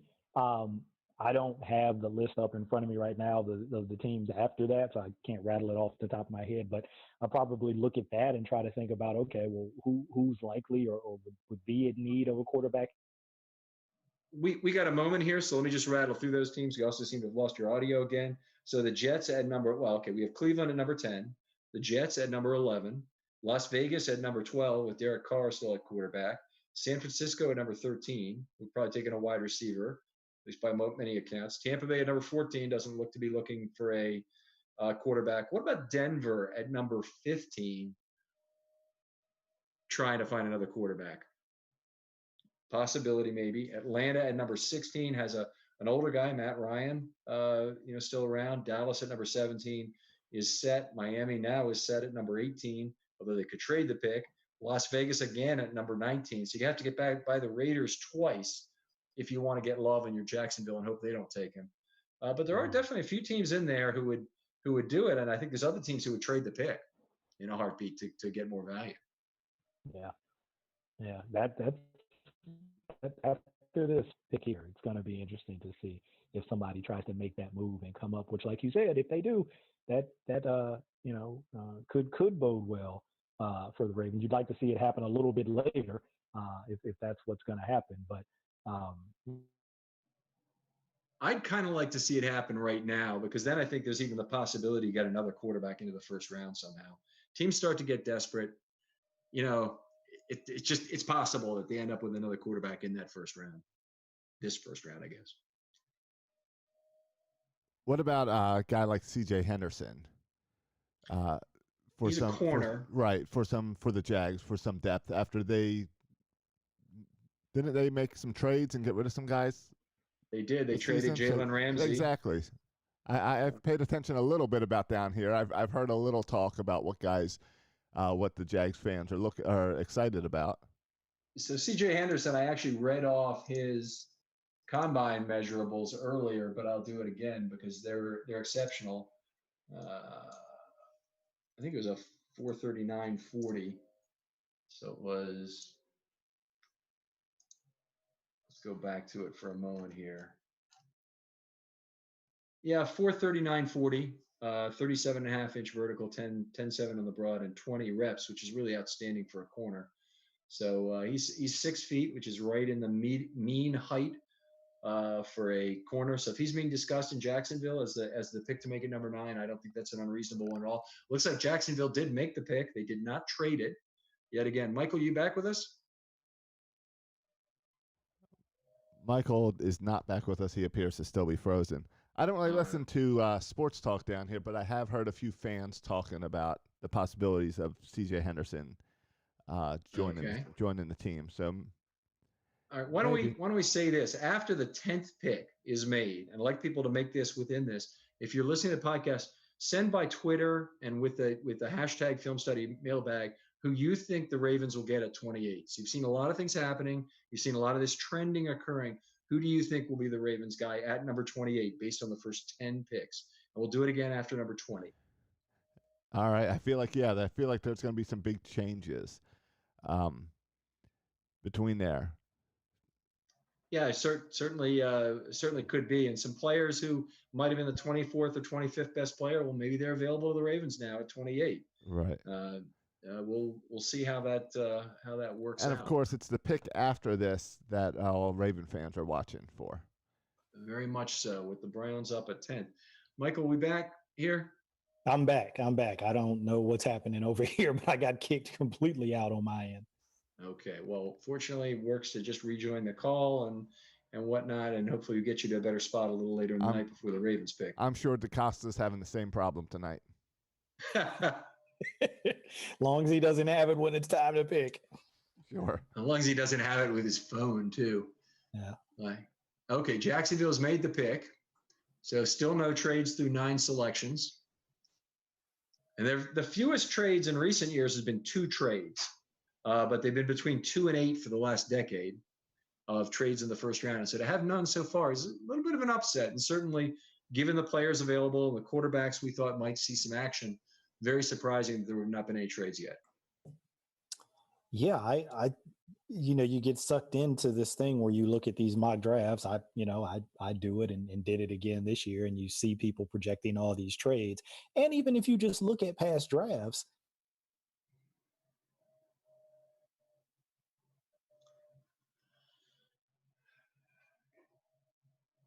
All right, still having trouble hearing Michael. Yep. I can see him gesticulating with his head, but I can't hear him. Right. Hopefully we'll come back here with the pick, be able to announce that, talk a little bit about the guy, and we'll get Michael's take when he's back and in the clear here.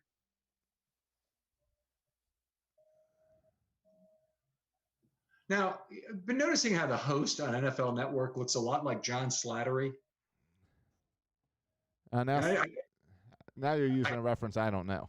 Okay, John Slattery was on Mad Men. He's an actor. He's been on other things too. And I haven't had the sound on. I guess there's a small chance it is John Slattery, but I don't think it is. I think it's somebody else. Right. Yeah, I'm sure John Slattery's not doing anything else but sitting in his house, so he could probably come on and host this if they would like him to. Here's the pick.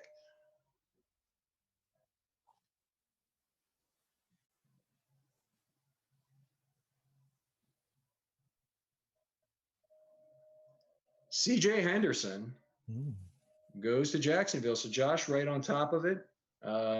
Very athletic corner and nice size.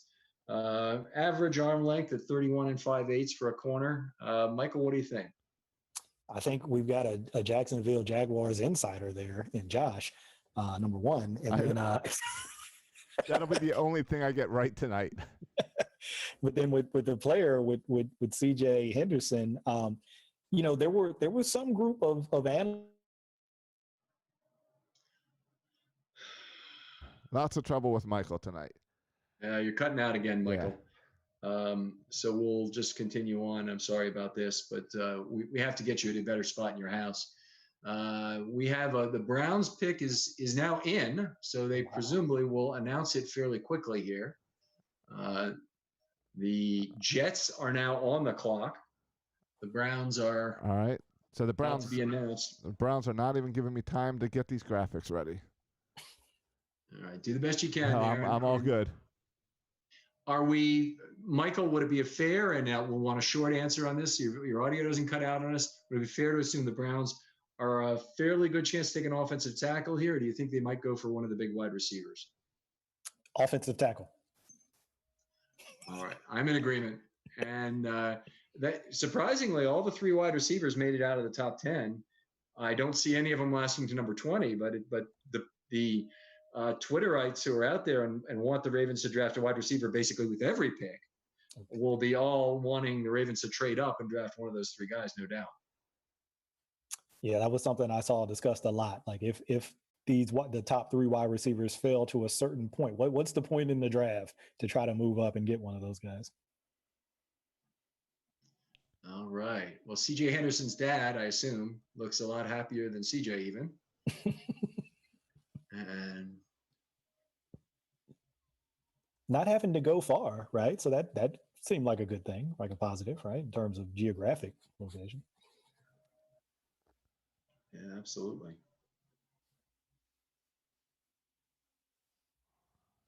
Anyway, anything else about Henderson that you want to say, Michael, while in that we can hopefully get in fairly quick?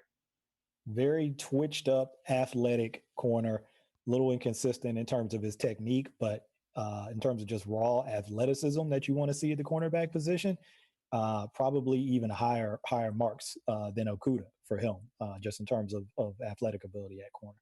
Okay, 15 penalties the last 2 seasons combined. Little grabby. That'll play interestingly at the NFL level. He's an extreme press corner, I did not know that to be true, but it well could be true at Michigan that he was playing. I'm sorry, not Michigan, that he was. I have the wrong guy anyway. Sorry about that. Yeah. If you're Henderson, he was at Florida. Yeah.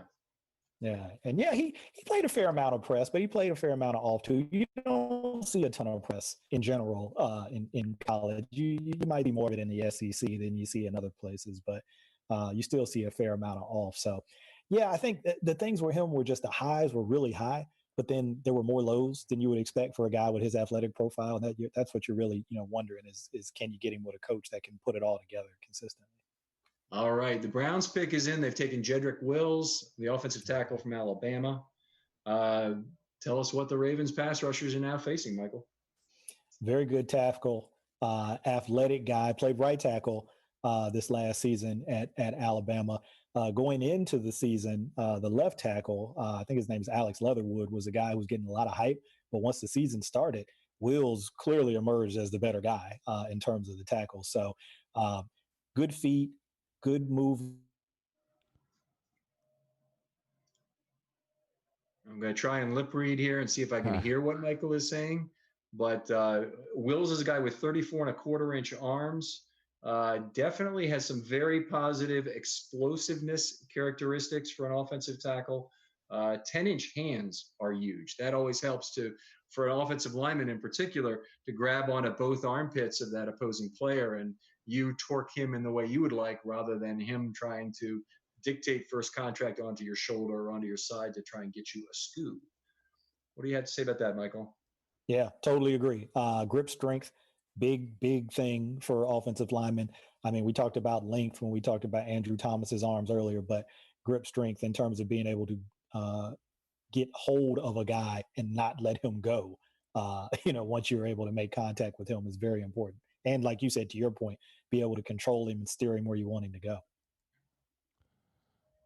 All right. Hey, Michael, I turned your camera off for a little bit just to try to stabilize your audio. Yeah, I saw that.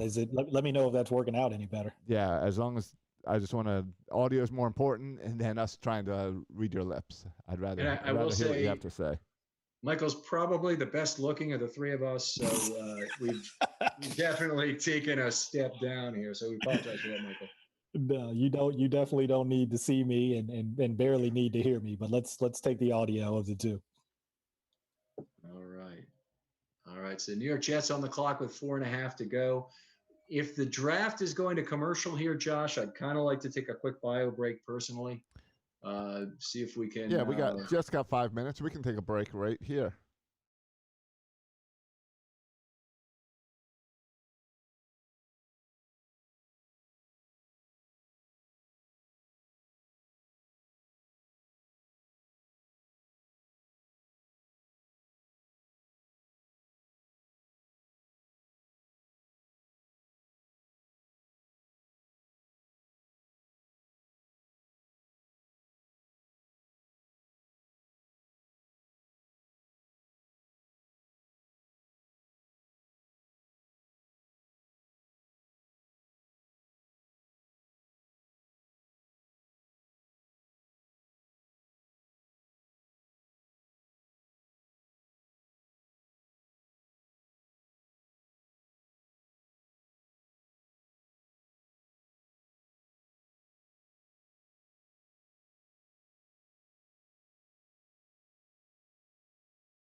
going to be Yeah. it'll be cool. Yeah, I've realized the problem now. It's not just location. Everything in my house runs off the internet. We don't have any cable. We stream everything through TVs. Yes. We have echoes in every room, so there's a lot of traffic on this network.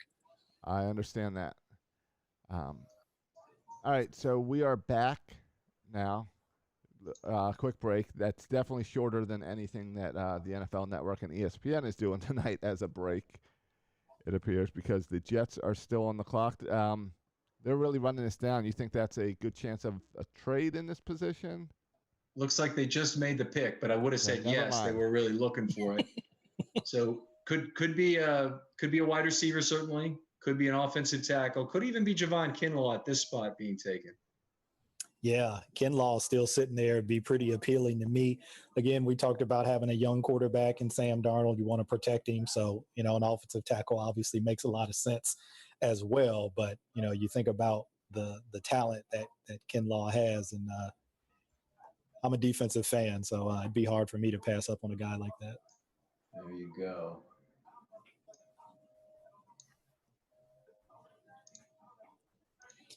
Did you see Calais Campbell tweeted he can't wait to get properly acquainted with Joe Burrow? Good. It's been great. The stuff Campbell has been tweeting the last few days. I love players who are fans of the game. I kind of dislike players who don't have any sense of the history of the game, don't really care about anything but their relationship to the game. It's just a job to them or whatever. But I saw some video of Trey Mancini learning how to play first base, and he's wearing a Kevin Gausman shirt when he's doing it. I thought, yeah, that's pretty cool. The guy's obviously a fan of the game.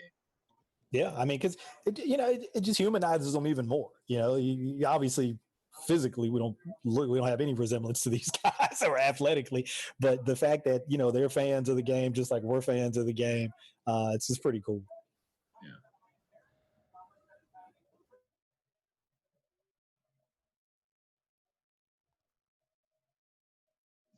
All right, and we're still waiting on the Jets, or at least the announcement. That's Mekhi Becton, of offensive tackle from Louisville. Definitely projected to go fairly high in this draft. Michael, tell us about Mekhi. We appeared to lose Michael. Oh no, Michael! All right, Michael is losing. Michael is losing his video again, and if he comes back, he can talk with us. But one of the highest rated tackles in this draft, Becton is, and saw a fair amount of Twitter traffic today. One in particular trying to goad Zrevac into finding a way that the Ravens could trade up and get Mekhi Becton, but that wasn't about to happen. Well, the Ravens do have a bunch of extra picks, so sure, I'm sure that could be an option, that they could do some type of move, but this would be a big jump. I think most of the scouts really had Becton going in the first round, and he has, of course, gone in the first round. There's other groups who didn't have him as high on their big board, and other people that thought maybe he's a guy who would convert from tackle to guard in the NFL. There are a few of those always in the first round where maybe they don't convert permanently, but they convert for a year or two, like Assembly did, or like Ogden did for 1996 only, to get in there and play left guard while Jones was still at left tackle for the Ravens. So 6'7", 364. He's an absolute monster of a man, and it'll be exciting. I can't imagine there's much in the way of combine measurables that go with that. 23 reps, that's good. 35 and 5/8 arms, that's fantastic. Unbelievable 40-yard dash, frankly, for his size at 364 pounds.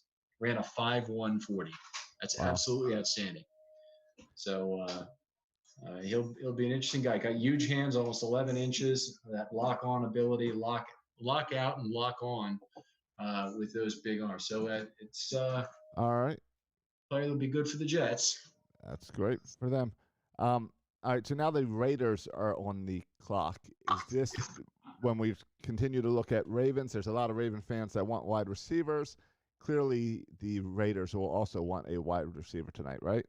Yeah, pretty good chance the Raiders draft a wide receiver. It would also be possible with one of their two picks here or at number 19 that they draft a quarterback, as we mentioned before. So I think either of those are a legitimate possibility. So we'll see where it goes, and I think the Ravens would be better suited if the wide receivers last longer. But I get the feeling that when there is a start to select wide receivers, there will be quite a run on them, where we'll see about half of the picks be wide receivers for about a 12 or 14 pick stretch. Well, yeah, when you look at the teams that are coming up after the Raiders, with the 49ers, Tampa, Broncos, that's definitely teams that have their quarterback kind of set and could definitely use a wide receiver. Yeah, there's all three of those could take a wide receiver. I think the Broncos are one of the teams that might be considering a quarterback, or at least trading the pick down to somebody else who would use it on a quarterback. So, all right. So while Michael, it appears that his internet has gone out, which again, he's taken one for the team so that DeCosta's internet continues to work. But very good. Ken, let's bring it. Dylan's jumping in here and talking about wide receivers. He wants to know what your thoughts are on Antonio Brown. I mean, with photos of Lamar and Antonio together, and Lamar made some comment about how he likes Antonio. Any chance John Harbaugh, Steve Bisciotti would ever allow this to happen? I can't see how they'd allow it to happen either. I mean, they've been through the Ray Rice situation. I think as an organization, they never want to go through something like that again. But even if Antonio Brown is being basically good, he's still going to want the ball under all circumstances and probably not be happy in the sort of offensive system the Ravens run. I mean, one of the things that they'll need for Antonio Brown coming out of the slot is they need him to be an aggressive blocker, run blocker. And, if you're Antonio Brown and you're at this age, I mean, he's got these hands, have been touched by God and whatnot. And they don't want to do anything but go catch the football. And maybe he needs a little dose of the old coach thing of no block, no rock. He has to come in and be a part of a team at this point, not be his own guy, and find some way to avoid the off-field troubles at this point, because it's just been continuous. All right. Well, the Raiders pick is in, so we're waiting for the announcement. But, I mean, the Raiders, this was supposed to be the big team, the big flash. The draft's in Las Vegas. They got a new city, a new stadium. Clearly, they want this pick to be a new face of the organization and flashy new toy. They're certainly known, and they have lived up to that reputation once again. Henry Ruggs is the guy, the fastest guy at the combine, if I believe, ran 4.27. There might have been one defensive back who was in the same range, but he was very upset that he didn't break the record of 4.22 by John Ross. He's the fastest guy, and I think most people had him behind Lamb and Jeudy, or at least Lamb, in terms of his overall qualities as a receiver. Extremely explosive player. Certainly, I think if Michael were here, he'd be talking about that. But just projects to be a fantastic pass catcher at the next level, and it's a Mayock pick. So I'm sure that they believe they've considered everything, and they're not just allowing the old Al Davis influence of getting the best combine measurables guy as their draft pick is the right thing to do. So exciting for Raiders fans, I'm sure. I think it's probably a good thing for the Ravens that the wide receivers start coming off the board. Having all three of those off the board would be nice. Certainly before 28, and hopefully more guys before 28 to allow the Ravens to get a defensive player that they'd like to get. Right. So they get Ruggs, which, come on, you should have been able to predict that Gruden would want the flashy guy. Of course. Yeah, you got the speed guy. I mean, I really associate that with Al Davis more, that it's a Raiders thing, but it's certainly, I mean, they've reached for offensive tackles. I'm trying to remember, the guy was Colton Miller or whoever it was a few years ago. Had just incredible combine skills, and it was projected generally to go in about the 4th round, and they took him 16 or 18 overall. It was that kind of weird. Last year, Clelin Ferrell, who was a pass rusher of some note in the draft, but most people had at the bottom of the 1st round, 15 to 20, 13 to 24, maybe in that range that Ferrell would be taken. Mayock absolutely loved him, and they took him number 4 overall. And he said he tried like hell to trade down because he knew the trade the pick was not an economical one, but he couldn't get it done, and he couldn't get any value in exchange for him, and he ended up just getting stuck. So that was. That's another case of a weird pick coming out of Oakland, really changing the order of the draft. Well, not Oakland anymore. Yeah, sorry, Las Vegas. Very good. Right. Well, in that case, it was Oakland because it was last year, but Okay. All right. Over that too much. Sure. San Francisco 49ers are on the clock with just over 4 minutes to go. A lot of likelihood, I think they take a wide receiver here at this 13th pick again. So my bet would be on CeeDee Lamb as being the next guy taken. But we'll have to wait for that to become official. Pick is not in, and maybe working on trading it as well. Right. I mean, now that there's been some movement on wide receivers, don't people get a little nervous and want to make some phone calls, try to jump up? Yeah, quite possibly. And I think, the 49ers, depending on how far they need to trade down, will probably still get a wide receiver. But they're, CeeDee Lamb, some people say he's the best receiver in the draft. Some people say it's Judy. Some people say it was Ruggs, I guess, and the Raiders have registered their vote as it being Ruggs. But those 3 guys are really thought to be a step ahead of the others. And very interesting. A guy in a bathrobe, it looks like, ready to be selected next. Or that might be Ruggs. I'm not sure who I'm looking at here. That is Ruggs, I believe. Okay. Because the 49ers do not have their pick in yet. Very good point. Good point. So he could have been getting a phone call and putting on a 49ers hat, but that would be bad form to do that. And right. They're already trying to keep reporters from Twitter. So. All right. And I am working on getting Michael back, as he now said he has lost power as well. Oh, great. So, yeah. So things are falling apart in his home. Well, we will not lose power here. You might, of course, in Jacksonville. We've got a generator, so if we do, it'll only be for about 45 seconds if it goes off. All right, but yes, all of our broadcast is going through Jacksonville, but I think we're pretty good down here. Okay. Remarkably, Tristan Wirfs, the offensive tackle, still, I mean, maybe not remarkably given how big the other guys were and how good they were, but Tristan Wirfs still available out there. We've got both of the inside linebackers are still available. Both Queen and Murray are still available. We have both safeties. Neither has been taken in McKinney and Delpit. We did have, of course, Isaiah Simmons come off the board earlier, who some consider a safety, but the big board still a lot of talent on it, and I'm still hopeful that the Ravens will get one of their guys. All 4 of my guys still on the list. And once again, in order for me, it's Javon Kinlaw, who they're not going to get unless they trade up. It is Xavier McKinney of Alabama, the safety, would be the second most likely good one that I like. Grant Delpit would be the third. And number 4, A.J. Epinesa of Iowa, who would give them some of the pass rush and edge setting that they missed so badly last year. So still 4 good ones on the board. The 49ers have traded the pick to the Buccaneers, the first trade of the night. And we'll see their pick in a moment. Well, actually, the Buccaneers are on the clock. They haven't turned in their card yet.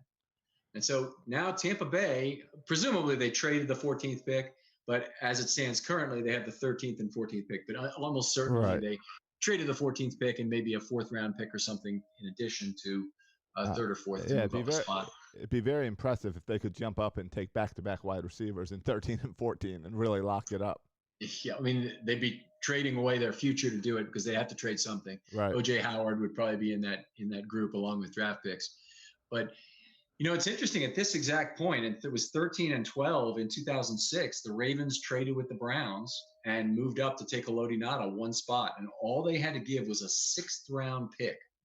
Now, just to put a relative value on that, a 6th round pick where the Ravens had it was maybe worth about 8 to 10 Jimmy Johnson points, that kind of range, whereas the difference between 12 and 13 is about 50 Jimmy Johnson points. So they fleeced them to start with, and it was an old Raven employee, Phil Savage, who made the trade with the Ravens, And they got Elodie Ngata, and the Browns got Cameron Wimbley. And needless to say, the Ravens really won that trade. So Yeah. this is an interesting one, moving up one spot here. Yeah. So, Michael, are you back with us? I am. Can you hear me? All right, we can hear you well. And Dan jumped in with exactly that question. Why would you make a trade for one slot? Well, because you think the player is going to be traded, either picked by that team or traded to another team. The pick is going to be traded elsewhere. So in going back to 2006 again, the thought was that Ngata would be gone at 12, whether it was to the Ravens or to the Eagles, who later drafted Broderick Bunkley, who was not nearly as good a player as Ngata was. So the Ravens made a good choice, traded up.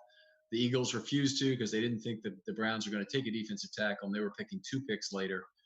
So they got a guy they liked, and the rest is history. Okay, interesting to see who this Bucks pick is. Who do you think? They traded up a spot. Are they going for a wide receiver, Michael? Or who are they going for? Honestly, I'm just getting caught up because I lost internet and then I lost power in the whole house. So I'm not really sure what has happened. Oh, that's true. You were right. Now that you lost power, you can't have the TV on in front of you either to see what's going on. I was looking at it on my phone. I'm using my wife's phone to watch it on her phone and talk to you guys on my phone. So I'm trying to follow along. See, the same thing any NFL GM is going to have to do tonight if power goes out. Well, I didn't have a plan. So Jedrick Wills went to the Browns. I think you were here for that. Mekhi Becton to the Jets at number 11. Then the Raiders you might have missed. They took Henry Ruggs, very Raiders-like pick. They took the speed combine guy at number 12, even though Al Davis' influence is supposedly not there anymore. And now we have the Buccaneers at number 13. And 2 of the 3 big wide receivers are still there. Who would you see the Buccaneers drafting? You get 5 seconds to say before Goodell does. Yeah, I got it. I don't know if it'd be one of the wide receivers though. You think about the guys they have there with Godwin and Mike Evans already, and then they just added Gronk, obviously. I don't know that it would possibly if there's one of the top projected guys still on the board. Tristan Wirfs, there he is. Okay, and Tristan Wirfs was the one who was left. So most of the top tackles now are gone. Tell us about Wirfs. Yeah, Wirfs. A lot of people probably learned about his name from the combine. He put on a real show there in terms of his athletic testing. Played right tackle at Iowa. People probably have some sense of Iowa offensive linemen, even if you're not a big college football fan. You might have heard of them and kind of their track record with putting out quality offensive linemen into the NFL. Obviously, Marshall Yanda from Iowa. A guy who played in a zone-heavy run scheme, so moves well laterally, big, strong, physical guy. I mentioned to you that I had, at least a question as to why he played right tackle primarily at Iowa as opposed to left tackle, which is, perceived to be the more kind of premium spot of the 2 tackle spots. But, there could be reasons for that. But that'd be my one question about him. Other than that, very good player. Yeah, he has all sorts of left tackle qualities. The arm length of 34 inches is kind of the minimum I would want in a left tackle, but still fine. Good hand size, 6'5", 320. This really stands out. 40-yard dash for a man, 320 pounds, 4.85 seconds. That is blazing.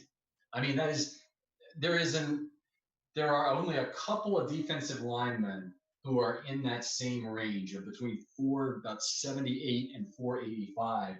And they're not quite built as thickly as Wirfs is. So that's really astounding. His broad and vertical jump, really belie a certain amount of explosiveness that should really help in the run blocking. Yeah, also has a wrestling background. If you're looking for, other sport background outside of football, wrestling background, and something that I'm actually a fan of. Also a track and field background as a shot put thrower. It's something that I kind of started to notice over the last couple of years.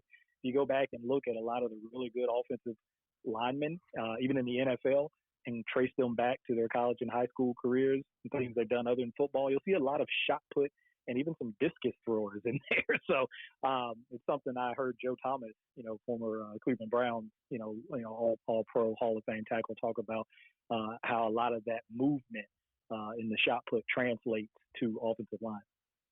Right. We're seeing highlights of Wirfs right now as we speak, and I noticed two things on consecutive pass sets. He sets pretty deeply. So on the right side, it looked like on the first one, he was comfortable blocking a guy across the inside line of scrimmage. For injury purposes, I don't like seeing that, but hey, he's effective doing it, at least in terms of maintaining his block. The second one, he really seems to use the back pylon of the pocket effectively, meaning he's blocking the guy all the way to the back corner where the quarterback minimally can step up to throw. So guys who really understand that well are a value, but he seems to like to take a half step backward to set up in pass protection more than what I am used to seeing from other left and right tackles.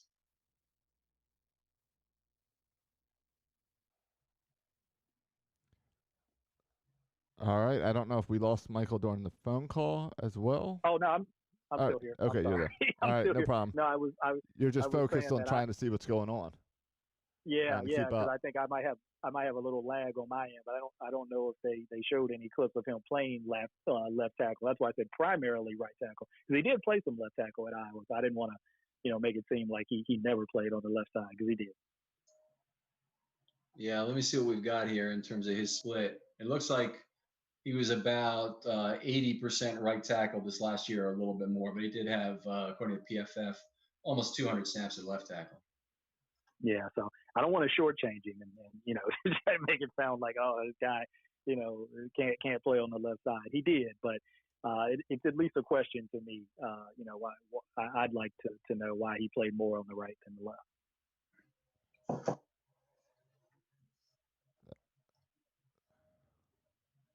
Yeah, one thing at the NFL level, really need to take care of your other line mates. It's a long season, and when you block a guy across the pocket, across the inside of the pocket, along the back legs of your line mates, that generally can be a very dangerous proposition in terms of injuries.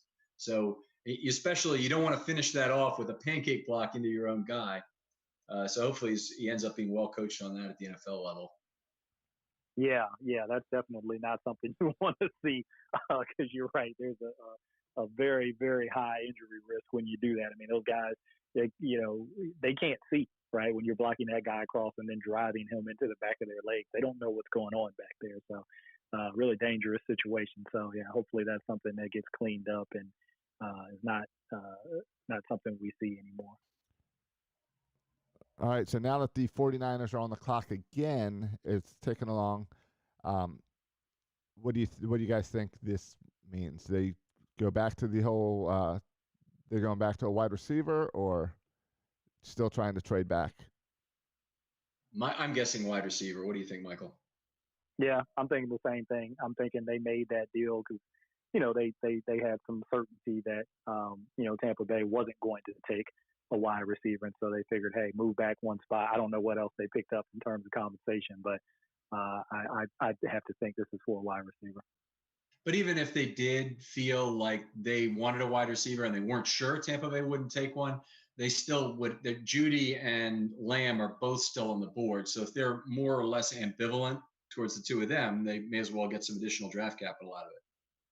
Yep, agreed. I'd say another guy who, maybe some might think this would be a little bit high for him. I'd keep an eye on Justin Jefferson at this spot too. If they do go wide receiver, I think when you think about Kyle Shanahan and kind of wide receivers that I think he looks for in his offense, route running is a premium, right, for him. He loves guys who are, very technically skilled route runners. And I'd say of that group, Judy certainly is in that group, but I think Justin Jefferson's in that group as well. So, that's another name I'd throw in that group. Now, this is interesting because we're on the 14th pick here now, and it's been almost 2 hours since the show started anyway, or 2 hours since the draft was supposed to start, which is unusually long. But, another thing that creates longer times is failed trades. So people want to trade, but there's nobody to trade with. And we've only had 2 trades, of course, in this first round. So maybe it's a case of there's more phone calling going on to try and get rid of those picks, to wait out the clock and whatnot, than there is typically. And it sounds like the 49ers got a 4th round pick for making that move. Okay. Do we know what number? I can probably look it up, but we can evaluate. I do not know. So in any case, a 4th round pick is going to have a value of approximately 50. San Francisco's particular 4th round pick. No, San Francisco got the pick from Tampa Bay, right? So Tampa Bay's Correct. 4th round is about 60. And it's a fairly even trade there between 13 and 14, a 50-point difference and a 60-point value to that 4th round pick. So a tiny little pickup for San Francisco, so probably a good one. All right, and they took it down to like 25 seconds, but the 49ers have made their pick. So maybe they were trying to make another move, but they're locked in now, so we just got to wait and see. Yeah. They've shown both Jerry Jeudy and CeeDee Lamb, so we'll see. No Kinlaw taken yet. Are we starting to get excited about the possibility of a trade up for Kinlaw if he's not taken in about the next 3 to 5 picks? I am. I don't know about you, but the fact that he's still on the board at this point, I'm excited about that. I mean, it's definitely at least a possibility, and man, just the thought about. Oh, damn it! I jinxed it. They just took him. There it is. Oh. Okay, There it first of the is. 4 guys, not really a realistic possibility the Ravens would end up getting him. Boy, the wide receivers are lasting. They're lasting a lot longer than people thought. Yeah, so much for that run. Yeah, and hey, for the 49ers, they traded to Forrest Buckner to get to that 13th pick, which of course they then traded with Tampa Bay, and now they go out and replace a really good defensive lineman with another really good defensive lineman, Javon Kinlaw. Get an extra 4th round pick out of the deal. That really seems like a very good exchange, given paying full market value for, since he's no longer on his rookie deal, or if he's on his rookie deal, it's the last year of it. I think he's past that, in fact. But anyway, they'll have to pay big money. Kinlaw is a great find. Boy, Kinlaw doesn't even look big next to the rest of his family, if that's what I'm looking at there. And he's enormous. He's 6'6", 300. Yeah, he carries that weight. He carries that weight like a guy who's. It's hard to describe it. He doesn't carry it like a guy who when you hear those numbers, you expect maybe to see like a wider body or something like that. But he carries that weight like a linebacker. Yeah, he's very, very even top to bottom build. Not all sand in the pants. That squared off or a gourd-like build that people like in guards almost is maybe more of that description, but his is more squared off top to bottom. Obviously, very athletic. Yeah, I'm watching on my wife's phone here. I probably missed some of. I definitely missed some of the reactions, but he looked pretty happy there. I think some of the other reactions I saw earlier on were pretty reserved. He looked pretty excited. Yeah, unless that was his dad. But I thought, he had the hair. I thought that Kinlaw standing next to his dad was basically the same height. And there were other people standing around who were a little bit smaller, like in front of him, but there wasn't holy mackerel. Is that right? Is he up to 324 pounds? Because I thought he was like 302 at the combine. Is that what they're reporting him at? 324? Yeah, that's what they just reported him at on NFL Network. So I'm going to have to check that out. See if that makes sense. Well, that's obviously a pretty significant difference, but you do hear all the time about guys really cutting weight to try to run fast at the combine. I don't even know if he ran, but you hear those stories. Okay, at the combine, he's listed at 6'6", 302, and it does not appear like he went to the combine. I think that I remember that being the case. Okay. But so he doesn't have any measurables from there. But 6'6", 302 becomes 6'6", 324. And something tells me that might not be right. And I hear it both ways, but I think I hear more often, Michael, that people try and pick up 12 or 15 pounds to show they can carry the rate and still run with it at the NFL level. So we definitely had some defensive linemen who picked up weight to get over 300 for this draft. Oh yeah, you definitely. you definitely hear it both ways. You hear about guys maybe trying to cut weight a little bit if they're going to run at the combine, but no, to your point, you definitely hear about guys trying to add weight as they approach OTAs and training camp. Maybe Ravens fans will remember something Tim Williams talked about when he was here. I know it's not a name people probably really want to hear, but he talked about coming out of Alabama, how he threw on 10 or 15 pounds, and he felt like it really kind of slowed him down his rookie year, but he felt like he needed to get bigger, to be physically bigger and stronger to protect primarily, in the run game. But he felt like it slowed his pass rush down. So, it definitely happens that way too. All right, Denver has made their pick here at number 15. I hate to even guess anymore who it might be, but that's a team with a fair number of needs. Where would you see them doing? They've made the picks. They didn't trade it, which is certainly a possibility in their case. Where do you think they'll go? Yeah, you're right. They do have a lot of needs. I could see wide receiver, somebody to complement Courtland Sutton, who kind of emerged last year. It's kind of their number one guy. We kind of had the run on the tackle, so I could definitely see them wanting to get some help on the offensive line, but I don't know if there's anybody there right now that makes sense. Maybe you think about one of the inside linebackers. That feels a little early to me, but you never know. So I think wide receiver would be a possibility. Are they set at quarterback? Do they think that Drew Lock is their guy, or what are they? Well, with John Elway, that's a good question. I think they feel like he's the guy that they're going to try to move forward with for the immediate future. So yeah, I think from that standpoint, they're I don't want to use the word set because who knows, but they feel like he's their guy right now. So yeah, I would not be surprised if they're looking to, add some pieces around him in some, shape, form, or fashion. Okay, so here's the pick. It's Jerry Jeudy of Alabama. So that's wide receiver number 2 off the board.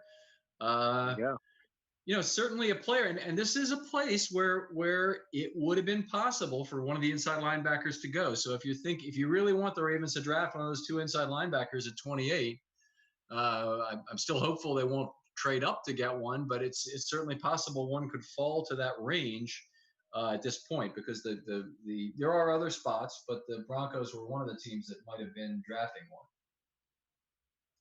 Yeah, that's true. And then, there's at least from what I've seen on Twitter and sort of the Ravens, community on Twitter, there's a lot of love for CeeDee Lamb at wide receiver, and he's still on the board and, could come off, quickly here. Maybe we're starting to see that run on wide receivers, but he's still there right now. And I certainly saw my fair share of people who were willing to to consider a trade up to go get CeeDee Lamb. I'm not necessarily in that camp, even though I really like him. It all comes down to compensation, but that's still out there. It's a large group out there, but I've just seen 5 tweets in the last 15 seconds encouraging CeeDee Lamb. Okay, now it's 7. There you go. Now, there's a lot of love. We understand the love. We really do. That's a lot of value the Ravens have to trade away. They're going to have to trade away another good player to get Lamb when they could have, say, Mims at number 28 if he was the alternative. There's a lot of love, as you said, and then you also people want to make the Oklahoma connection. They know that DeCosta likes to shop at Oklahoma in terms of acquiring players, and so they like to draw that connection too.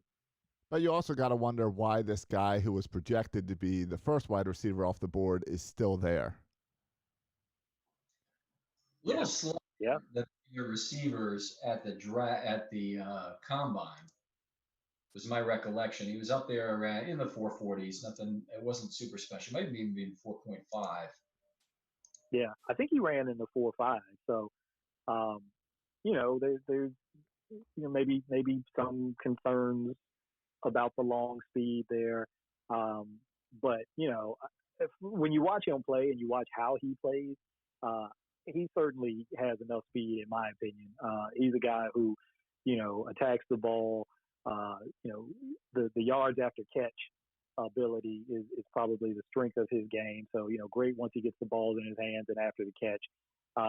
So I think he's plenty fast, but, it is interesting, Josh, that a lot of people had him as the projected number one, and he's still there. This is remarkable but there's a couple guys in the SEC who are up in this level. Okay, this is the Sooners, but 11 yak per reception. And that goes with an average depth of target of 13.2. So it's not like he's catching all kinds of screen passes. He probably had some, but that's really remarkable. He had 11 screen receptions for 117. So it's not like that's a big contributing factor to that 11.0. It's probably 11.0 with or without the screens. Yeah, and I saw a clip earlier today. I forget which Big 12 team it was, but he called a pass. It was like a slant or something. And there were literally like 4 guys around him, maybe 5. And he made all of them miss. And so, obviously that's impressive. But the other thing that I thought was, the Big 12, tackling in the Big 12 is pretty rough at times. So that's something that I also thought about. But taking nothing away from him, he's an extremely talented guy. All right, some comments coming out is here's one. Tampa Bay is obviously interesting this year. All eyes are going to be on there with Tom Brady and now Gronk back. Do you think there's enough left in the tank for those two guys to turn that team around, bring them back in it? What does that mean? I mean, can they be an 8-8 team? Could they make the playoffs? As well? I think if you're adding Brady to your team, you expect playoffs. Yeah, you're certainly taking a swing. My own personal opinion is that Tampa Bay had other problems and is probably not as close as their fans would love to think, and they're investing an unbelievable amount of money in the offense to try and make it work out. What do you think, Michael? Yeah, it's tough for me. I mean, just from the offensive perspective, I want to say, I think bringing him and Gronk. I mean, look, for Gronk, obviously he has the injuries, but when he left, it really sounded like a guy who was leaning more toward taking time off than like a permanent retirement to me. Like he just needed to get away from the game to try to get his body right. So he may still have some things in the tank, but obviously injury is always going to be a factor with him. And with Brady, every time I want to bet against that dude, he proves me wrong. And so I want to say, I don't know. I think this might not, even he might not be enough. But every time I try to bet against him, like I said, he proves me wrong. But I think Tampa Bay defense, even though I think they've got a really solid defensive line in terms of the guys they got up front there, and then obviously Devin White at linebacker. So, there's some talent there. But I think their secondary was still an issue last year. And so that's something that they're probably going to look to address. But I think if you can protect Brady, it's kind of a symbiotic relationship. Obviously, you got to protect any quarterback, but with him, I actually think he can help an offensive line with how quickly he processes and gets the ball out.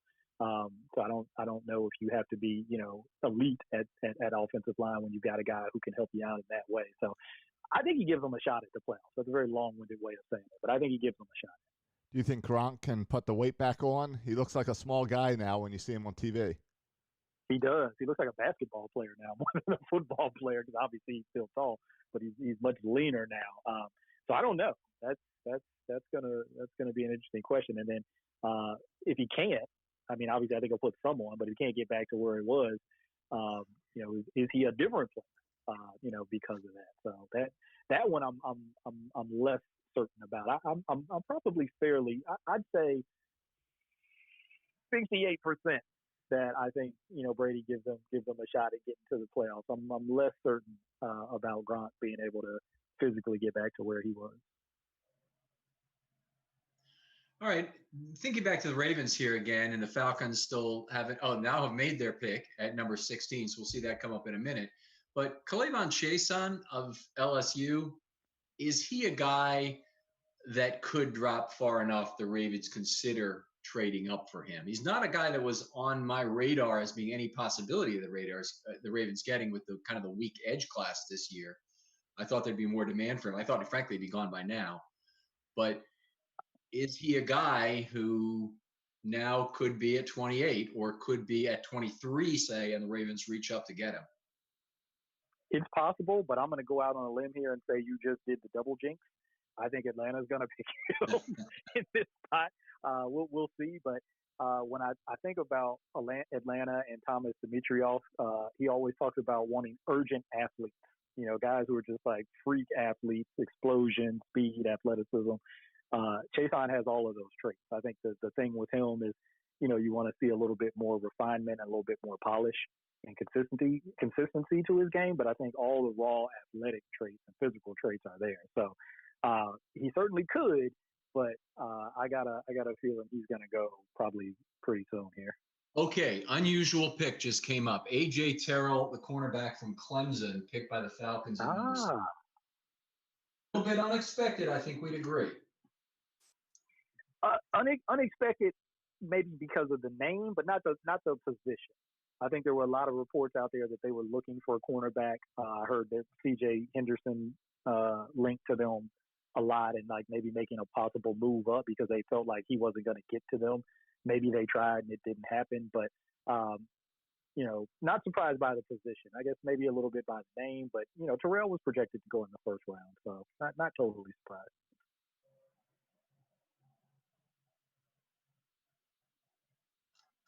All right, let's come up with some measurables here for Terrell. Here we are, 442 on the 40.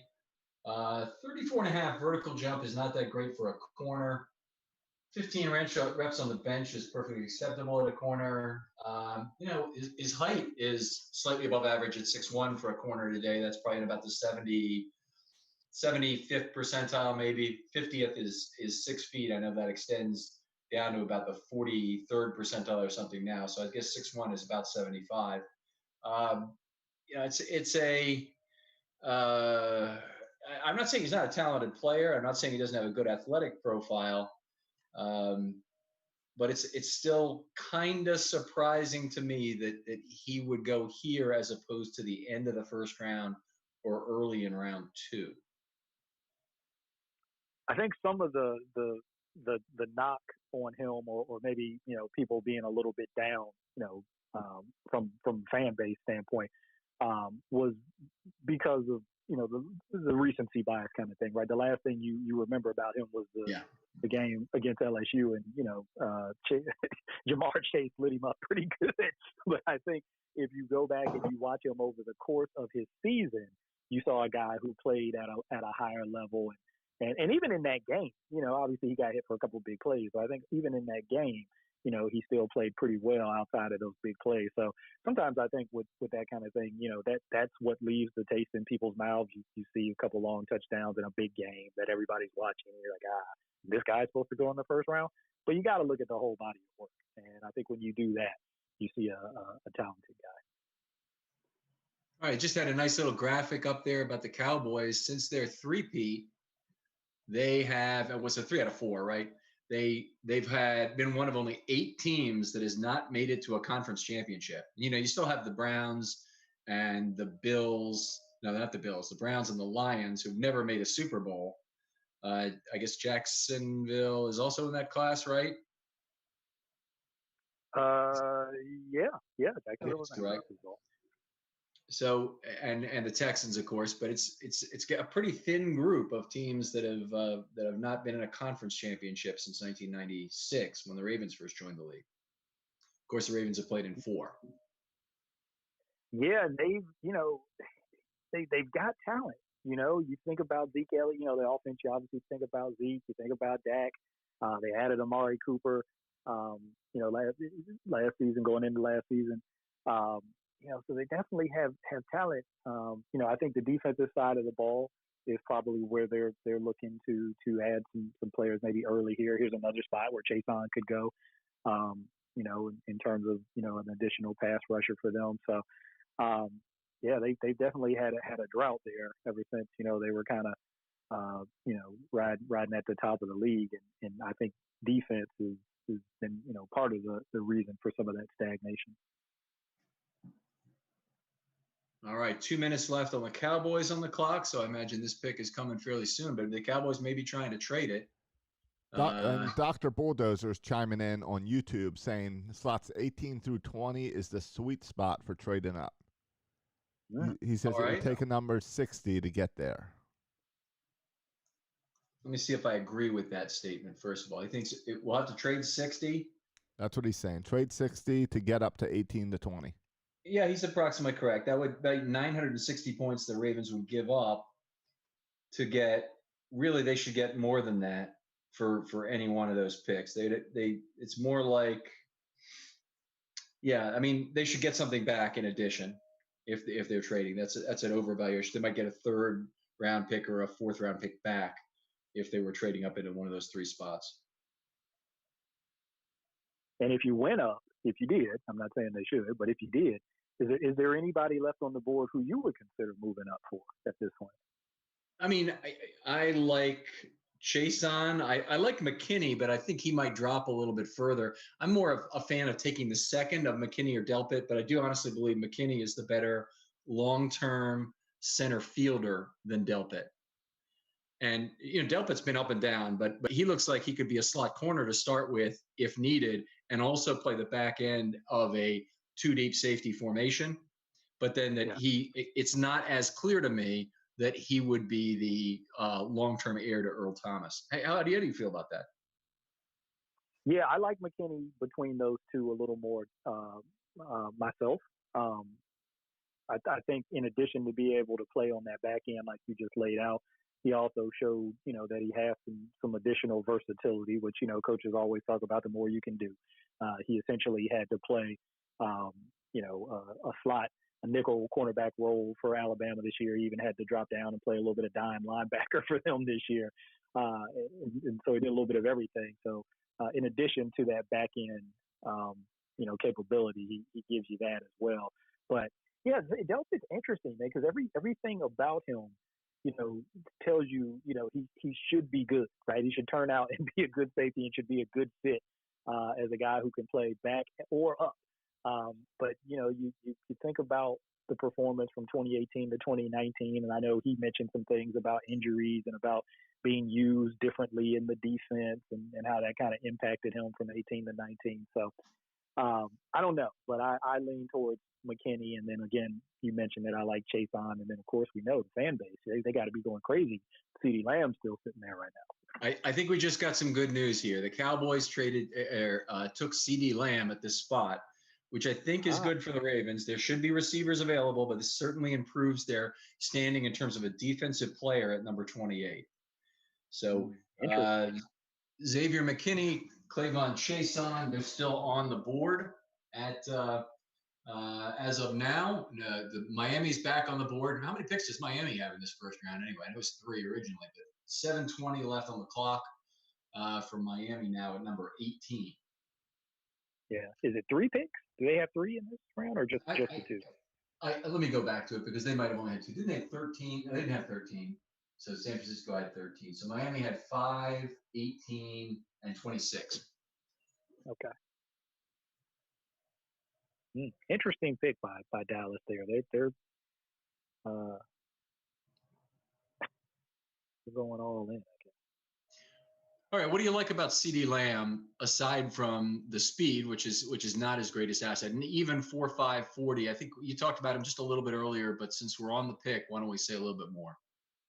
Yeah, it's the yards after catch game. That's the biggest thing that I think he brings to the table. You get the ball in his hands, and like you said, he did it in a variety of ways at Oklahoma. It wasn't just like quick screens and bubble screens. They were down the field targets, and he just was a bear to tackle. Guys just couldn't get him on the ground, no matter where he caught the ball at. He's good in the contested catch phase of the game. Physical from that standpoint. Enough leaping ability to go up and attack the ball at the highest point. So I think he fits, sort of that prototypical X receiver role right now. I mean, some of that stuff kind of doesn't mean as much as it used to because receivers move around so much anymore. But he's a guy who I think can over time. I'm not going to say he does it year one, but over time, I can see him as a guy who could dictate coverage, right? When you're facing up against him from a defensive perspective, you start thinking about brackets and rolling coverage from a safety shade perspective towards him. I think he could be that impactful of a guy. And I was just looking up to compare the yak of the top receivers here because Ruggs was at 10.5, Lamb at 11, and Judy at 7.8 yards after catch per reception. Those are monstrous numbers. Judy actually had a fair amount of short targets, so he got some of his on screen passes. He got 22 receptions for 165. I can't project that exactly to Yak, but it's probably pretty close to 10 if their screen passes are normally behind the line of scrimmage, by maybe 9 yards per catch there. But Judy just a little bit lower. And then he drops off, and the next guy is, I think, Laviska Shenault at 7.5, or actually T. Higgins is also in there with a big number of Yak per reception. I have to look at that to recall exactly what that was. The other names in there certainly don't surprise me. T. Higgins surprised me a little bit. I mean, I watched him, so I mean, I know that he definitely has some after catch ability, but being a bigger bodied guy out of that group, that surprised me a little bit. But that bodes well for him, right? Because I think he's kind of been pigeonholed as the contested catch guy, you know, the high point guy. I'm wrong. He was 5.8 yards per catch, but the guy I really like, Denzel Mims, only 2.8 yards per reception. Yeah, I watched a lot of Denzel Mims, and yeah, there wasn't a lot going on there after the catch for him. I think some of it you could maybe attribute to the offense there at Baylor and the kind of routes that they had him run, but you know, you've also got to kind of ask yourself, okay, well, even when he's running things like slants or digs or square, you know, in breaking routes, you know, if you're catching the ball and not taking immediate contact, or even if the contact is just maybe a step or two off, there's an opportunity there, right, to break a tackle or make a move, and you know, I didn't see that a ton when I watched him. Mims, one of the things was that he was so good at making those sideline catches or catches where he had to be very conscious of either body control or even foot control on the sidelines, where they aren't opportunities to make a lot of yards after the catch. Diving catches, that's not where you make your yards after the catch as a college receiver, because you're down as soon as you go down. Yeah, and you always do have to factor in the quarterback play at the college level, and I would say that the guy that he was playing with there at Baylor this past year, not the most accurate guy in the world. So sometimes you got to go after a lot of junk balls, and that really can limit your opportunity. I mean, that was the big thing about Tua. When you look at those guys at Alabama and those yards after catch numbers, you know, a lot of that is the offense, but some of it also is Tua putting the ball right on those guys in stride, so they can do something with it after they catch it. And Mims did not have that consistently at Baylor. Tua throws a beautiful deep ball. Really drops the ball in the bucket. Not afraid of from sideline to sideline. Outside the numbers is not a problem. I mean, there's a lot to like in Tua in that respect. For sure. And that group that they had there. I mean, obviously we saw the two guys go in this draft with Judy and Ruggs, but they still Devontae Smith, who's there, who might be the best out of the whole group, and LeAdrian Waddle is also still there too. So I mean, you've got four guys there in that group who have an opportunity all get drafted in the first round. I mean, we'll see what happens next year with the other two guys, but a lot of talent in that wide receiving group. All right, the Dolphins pick is in. This is pick number 18. This is the pick that the Steelers gave up, right? Yes. So this is Minkah Fitzpatrick acquired in exchange for this pick. One of the Steelers guys has already pronounced this as the best pick of the first round. If that Minkah at number 18. He could be right too, by the way. It's not impossible. This ends up being the great value pick, especially since they had to pay a lot less for him than what the Dolphins did. Dolphins ate a bunch of his bonus money. Yeah, when you look at, I mean, it really adds a lot of credence to what that guy says. If you look at how their defense, and it was solid before he got there, but you look at what their defense, how their defense played after they got Minkah, it's hard to argue with that. Where do the Dolphins go with this pick? I assume we'll be going to Goodell here in a moment, but where do you think they're going? Yeah, so they've got their quarterback. You know, I think that they didn't. Did they take a tackle? You have to refresh my memory. Did they take a tackle as well? This is their second pick, so they've got the second pick. Okay. So yeah, that's what I'm thinking. I'm thinking offensive line, but I don't know if there are any of the guys there who you'd want to take at this point. Seems like a lot of the top guys are already off the board. You'd have, you know, Austin Jackson from USC as a guy who's still out there. This could be a little early for him there. You know, maybe they look at one of the inside linebackers. You know, maybe they look at a safety. maybe they look at either McKinney or Delpit. I can see that happening, particularly with Flores coming from that Patriot system. They love safety, especially smart safety. So you're not projecting a pass rusher at this point. So K'Lavon Chaisson may drop another.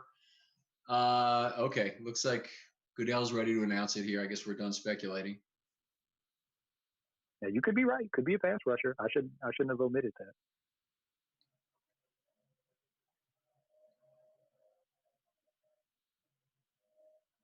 Goodell takes his time to make these announcements. You can continue to speculate. Austin Jackson of USC, a very good pick from the Ravens' perspective. Very good pick. The 5th offensive tackle off the board, if I'm counting correctly, and a guy not necessarily picked to go this high in the draft. I think it's a very fortunate turn of events for the Ravens. Yeah, I threw his name out there, but yeah, it was almost reluctantly because I was like, I like him. I just didn't know that he would go at this spot. I figured he was going to go in the first round because he's a young, talented guy. I think he's the youngest, if I'm not mistaken, of these top tackles who've gone so far. Had a really good 2018 at USC, kind of prototypical left tackle. A little bit down in 2018 in terms of his performance, but an interesting note about that, he donated bone marrow, I think, to his sister over the 2018 and 2019 offseason. And, he's never come out and used that as an excuse, but it's hard to imagine that did not affect him, going into the 2019 season. So that says a lot, about the kind of person that he is. But, yeah, I think he's good mover, athletic, pretty good length, I think. I don't think it's like super, ridiculous length like Andrew Thomas, but I think it's pretty solid. So 34 and 1/8 for Austin Jackson in terms of arms, 10 and a quarter in terms of hands, 27 reps on the bench with those long arms is pretty damn good. Yeah, and I want to say he's 20, maybe turned 21 this year. Yeah, so very young guy, a lot of upside. It's hard to and it's bad to throw around comparisons to college guys, when you're comparing NFL guys who've been in the league and established themselves. But reminds me of Tyron Jackson, if I'm being perfectly honest. I see a little Tyron Jackson in his game. Excuse me, Tyron Smith. I'm combining the guy's name, Tyron Smith, for the Cowboys in his game. I'm very excited about that pick, and I'm really starting to get interested in how these next picks are affecting the Ravens. Looking at Las Vegas at number 19. I think there's a pretty good chance we see either Murray or Queen, and I would guess probably Queen, come off the board here. I think that the Raiders probably are going to be more in love with what he can do physically than what Murray can do. But I would guess there's a pretty good chance one of those two guys is gone at this pick. And if it's one of those two, I lean towards Murray only because Mayock's there and he loves culture guys. He's big on guys who come in and can establish a winning culture, leaders in the locker room. And that's Murray all day. Not to say Queen's not, but I definitely give the bump to Murray in that department. Patrick Queen, a 4.5 40 and the 97th percentile linebackers, according to PFF here. Smaller size at 227. Not exactly what you want, as I think the Ravens found out with Owasso, in terms of having a smaller guy at inside linebacker, but with that speed, I guess you put up with some of it. Good football player, and don't let me get down on these guys to the point where I think these are bad football players, Murray or Queen. Exactly. It's just a question of I don't really want him at 28, so I'd be thrilled if some other team takes him before 28. Yeah, exactly. They're good players. I mean, I couldn't agree with that point more. Like we're not putting these down guys. We're not putting these guys down in any respect. A lot of it is just personal preference, but these are both really good players. All of these guys who are going in the first round obviously are good players. So this is just about preference and value and that kind of thing. So yeah, let's see what happens here with the Raiders. Big Zen looks like. Yeah, just a couple of surprises really so far. I thought CG Terrell was a surprise, and now the last offensive tackle off the board is a surprise.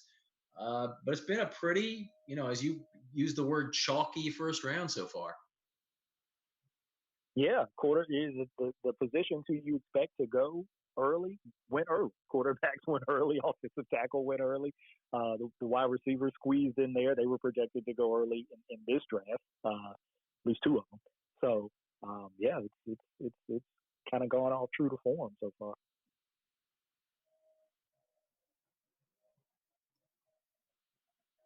Yeah, I don't know their needs. I don't obviously follow the Raiders as closely, but just hearing how much Mike Mayock talks about those culture setters.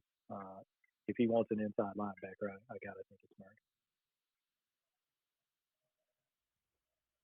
So what do you think's going on over at the home? Not I was going to say the castle, but I guess no one's there.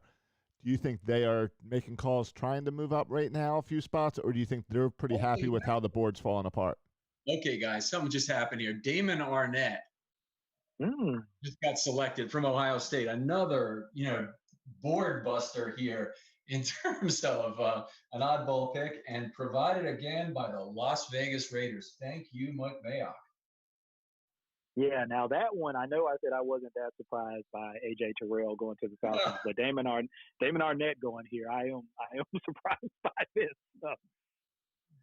All right, Damon Arnette. Let's look at his measurables: 4.56 40. In the 45th percentile, he's 6'0", 195. They have got to love something about him, but it's not his speed, I don't think. No, he's a guy who played primarily as a wide corner, not as a slot corner. This is interesting. This is very interesting. Apparently played with a cast on his hand last year. So maybe that had something to do with a reduced production year. Interesting pick. Yeah, he's a good corner now. I mean, he played opposite Jeffrey Okudah at Ohio State, so he saw a lot of action. A lot of people weren't going after Okudah, so that only leaves the guy on the other side and the guys in the slot. So he saw action. But when I watched him, yeah, he's not a blazer in terms of speed, particularly like recovery speed, makeup speed. But very good and press from what I remember. Likes to get his hands on guys, like to try to control guys and redirect guys at the line of scrimmage. Does a really good job of staying in phase, kind of staying in guys' hip pockets as they move throughout the route. So, good corner for sure. But I guess I didn't see him going off the board at this point. No, very, very surprising here. Boy, I don't even know what to think about this. This is just one of the really shocking picks, and there have just been so many times it's been the Raiders in the past delivering on this. Last year, Cleveland Farrell. In the last year, I think we lost you for a little bit, but I think Colton Miller, do I have the first name correct there? Which is that project offensive tackle they took in the mid-teens or late teens? Yeah, that's him.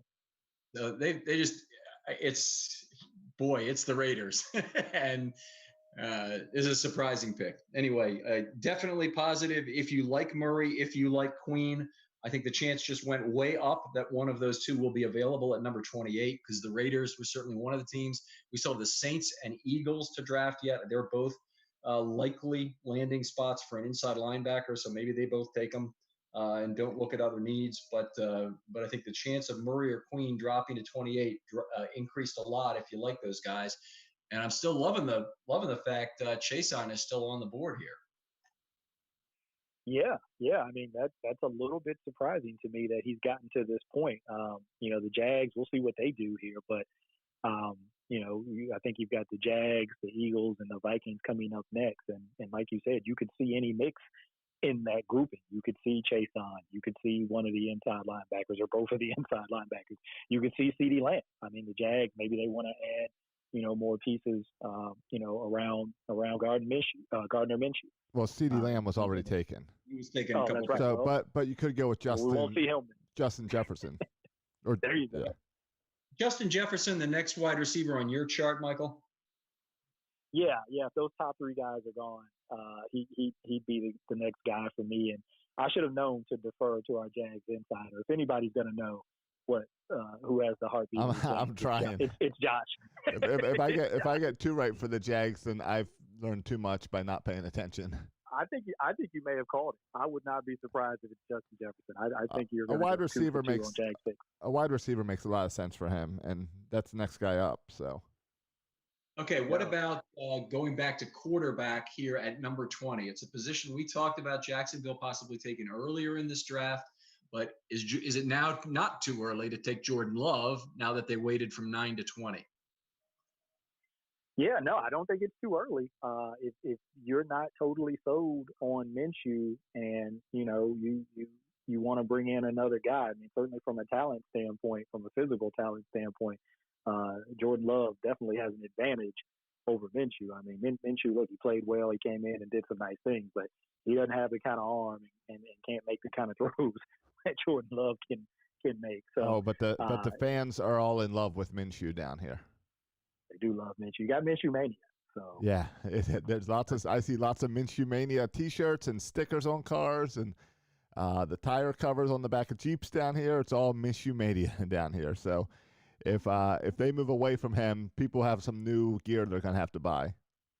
They're gonna have all of that mustache gear. What are they gonna do with all that stuff? Another guy who could be taken at this point would be Blacklock, or one of the defensive linemen to the Jaguars, if they are sold at safety. So wide receiver is possible, but I don't know who they would like in the first round. I like 5 guys approximately equal in round 2 after Kinlaw and Brown. So I wouldn't see them necessarily as liking one more than the other. But Blacklock's a popular player. He is explosive guy from the defensive tackle position. I tweeted out a clip the other day of him chasing down a play outside on the perimeter from, he's a defensive tackle, so he lines up in an interior spot, and there was a linebacker aligned outside of him, right, closer to that play, and he darn near beat the linebacker out there to make that play. The only thing that slowed him down was there was a tight end who tried to come in and block down on him, and he absolutely destroyed that dude. That's the only thing that slowed him down on his way out there. So just in terms of an explosive mover from an interior, defensive lineman, he's probably at the top of that list for me.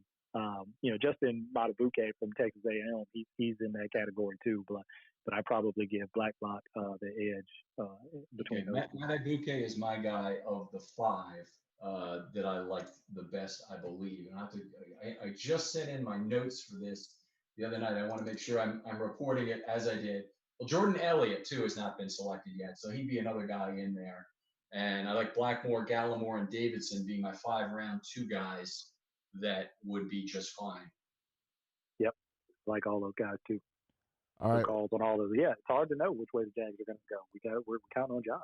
All right, we're all watching this on mute, so sometimes we're not able to lip read what Goodell's saying and stuff. He had a slip up right before the Vegas pick where he announced that Las Vegas would host the 2020 draft, which clearly was wrong. No, so the Raiders just tweeted an update. They are hosting the 2022. So 2021 was probably already assigned, so they're next in line for 2022 to make up for this year. I really shouldn't say this because it's such a potential for a jinx, but Mel Kiper's big board has Xavier McKinney at the top.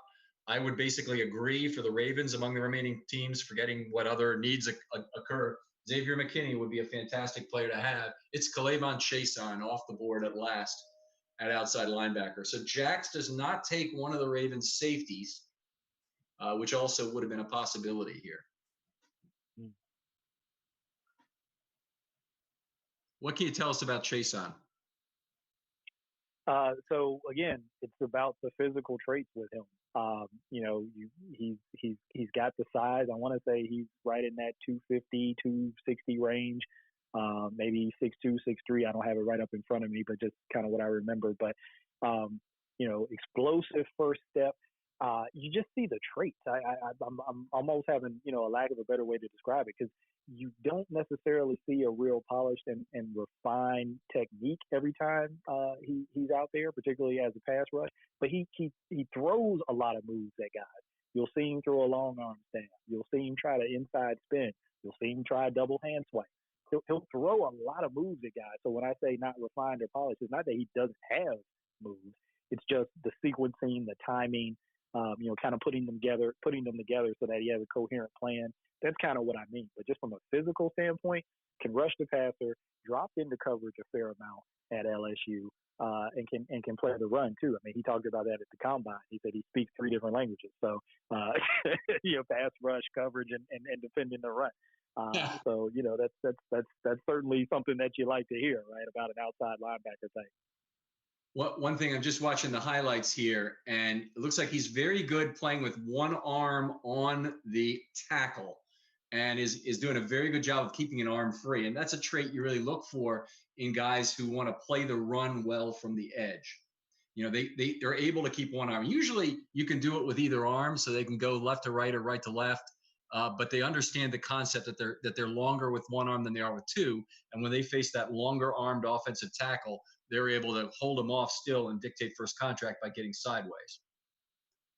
Yep. And by all accounts, when you hear the reports from his coaches down there, one of the headier guys on the team in terms of, on defense, in terms of understanding the defense. And don't quote me on this, but there's some significance to the number 18 at LSU. I forget what it is, but they don't give it out to just anybody. It kind of has to be earned. And I forget what the basis is for earning that number, but that's what he's got on his back there. So, there's some significance from the coaching staff in terms of awarding him that number.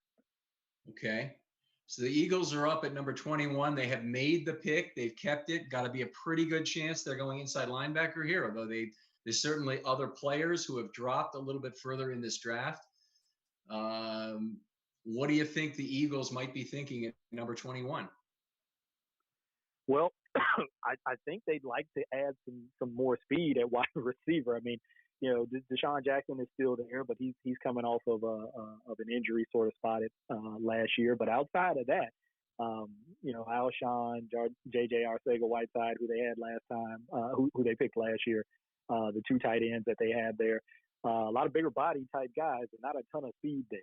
So maybe a guy like Jalen Reagor, could show up here. I know some people are kind of projecting him in the second round, but I saw a lot of buzz in the last couple of days over him possibly going up in the first round. So he could be a pick there, or it could be one of the inside linebackers. Okay, pick is in at number 21. What we want you to do again, if you're online, go ahead and shoot us on Twitter who you think will be the Ravens pick as of right now at number 28. I want to hear who you think, given how the board has fallen, some of the surprises we've had so far. Looks like they're at Justin Jefferson's house, and the phone is ringing right now. So you're looking pretty good on your call there, I think, Michael. Well, Eagle fans were very upset to see CD not be around for them, so it makes sense that they're looking for the same position. Yeah, there's a couple Eagles fans up near me, and they were kind of hoping for Henry Ruggs to get there. They really didn't think Lamb had any chance of getting there, and actually got kind of close. But they were hoping for Henry Ruggs. Obviously, he went even earlier. But kind of their consolation prize, the way they term it, is they say, well, the Justin Jefferson guy, he's pretty good. We'd be pretty happy with him.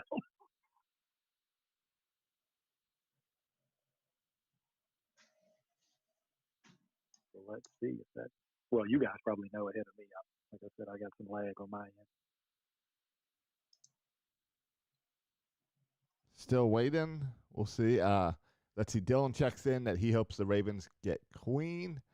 Dr. Bulldozer, who is Will Brown, who joined us a few months ago for the Terrell Suggs short, sounds like he was pretty upset with the last pick, that he wanted Chase on.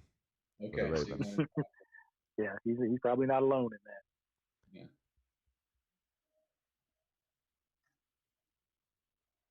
All right, they're taking their sweet time to let us know who the Eagles have drafted tonight.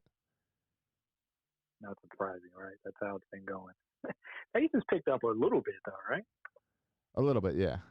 I mean, yeah, not much. All right, I think we're on pace now to finish before midnight. We were not on that pace earlier. All right, back on track. So like that. There we go. All right, you got the pick, Ken? No, Goodell's just announcing it right now, and he's blithering about something else, I assume. We have to lip read our way through this part since we need to keep the You don't sound. you don't have closed captioning on? Oh no, I should probably do that. Oh yeah, that helps a Afraid lot. I'll do what they did on Friends, and I'll have SAP on my screen for the rest of the time if I try to put the closed captioning on. Right. Jalen Rigor of TCU, so ahead of Jefferson, and even after they showed Jefferson in his house, Jalen Rigor is the selection. Hey, there we go. Another name. I kind of just threw it out there, but there we go. There we go. He's out there. I've got some friends of mine, particularly one of my co-hosts on the Deep Cover Pod, Chris Aguilera, who's been on your show. And he's a huge Jalen Rigor fan. So I know this is really a painful moment for Chris. If you're listening out there, he also does a live stream during the draft. So I can imagine he's very disappointed right now. Rigor is a shorter guy at 5'11", 206. He's one of the guys I put in the Snead classification in terms of kind of built like a safety. And a lot of what the Ravens would need out of a wide receiver is the ability to do some good run blocking, which presumably he could do still at that size in level 2 and level 3. He's thick, but still very speedy, and ran a 4.47.40. Now the really explosive jumps, 42-inch vertical, 5'11", no problem.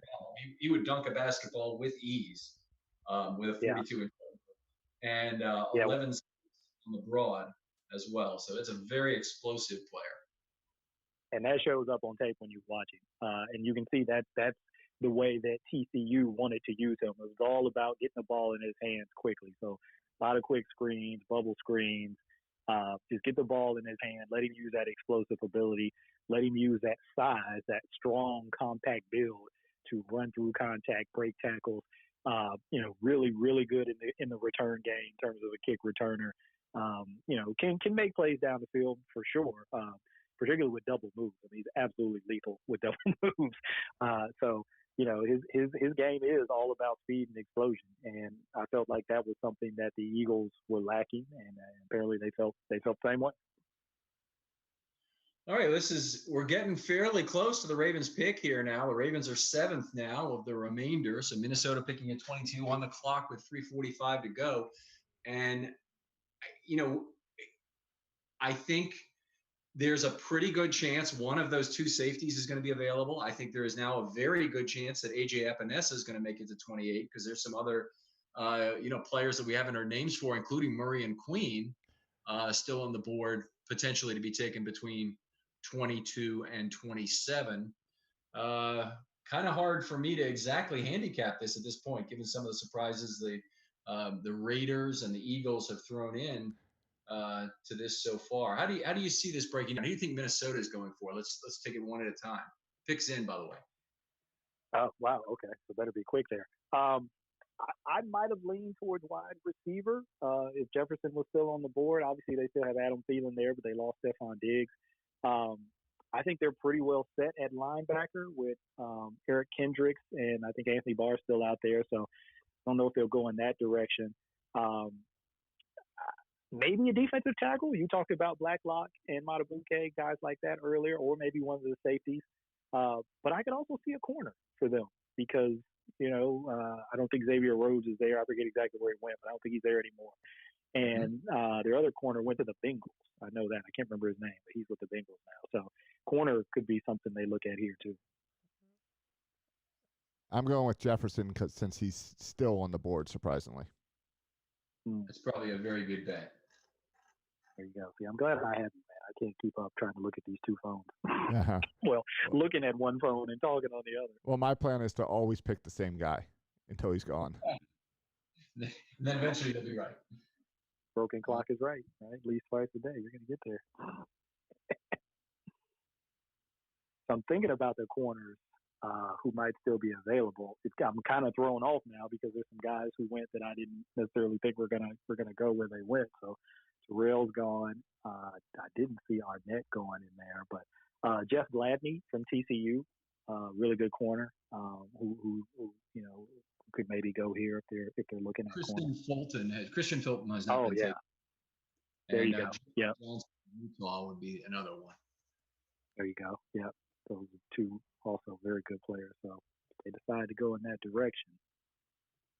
I think it's got to be a good thing if the Vikings take a corner. It might even be a better thing if they take a wide receiver for the Ravens to get a defensive player to fall into their lap. That makes a lot of sense. I'm trying to think of who among the remaining teams here is going to be likely to take. Here's where I want to go. I want to go to here. So New England at 23 might get their shot at Jordan Love. That's been highly speculated upon. And so with Minnesota holding the 22nd pick right now, I think Jordan Love is looking like a pretty good chance at number 23. How are you feeling about that?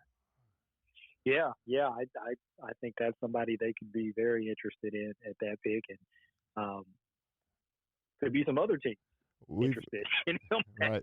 We've got some conversation with the Ravens at 23 on Twitter, where Rich and Dan both think that the Ravens are going to be calling New England, trying to jump up to that slot. Okay. Who do they want to draft? Rich wants McKinney. Okay, that'd be a great pick.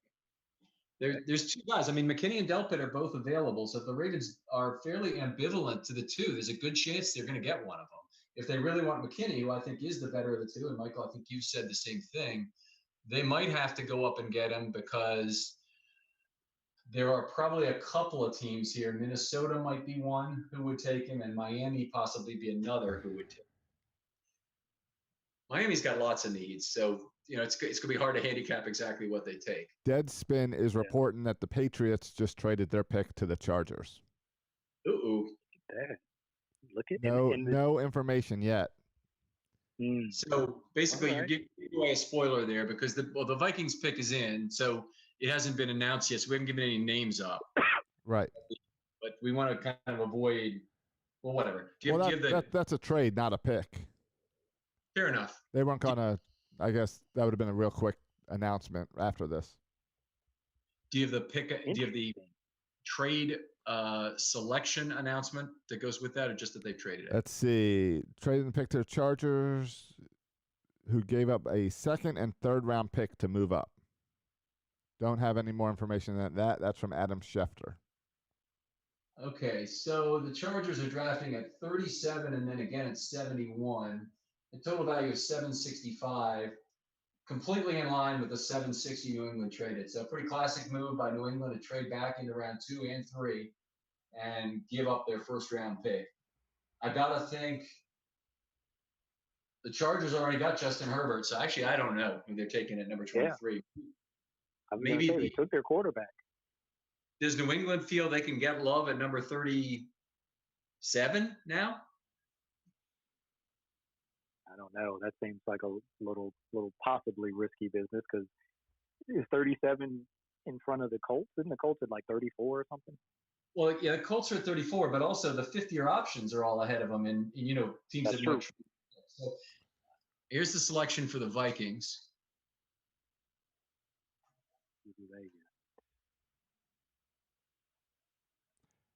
Justin Jefferson goes to the Vikings.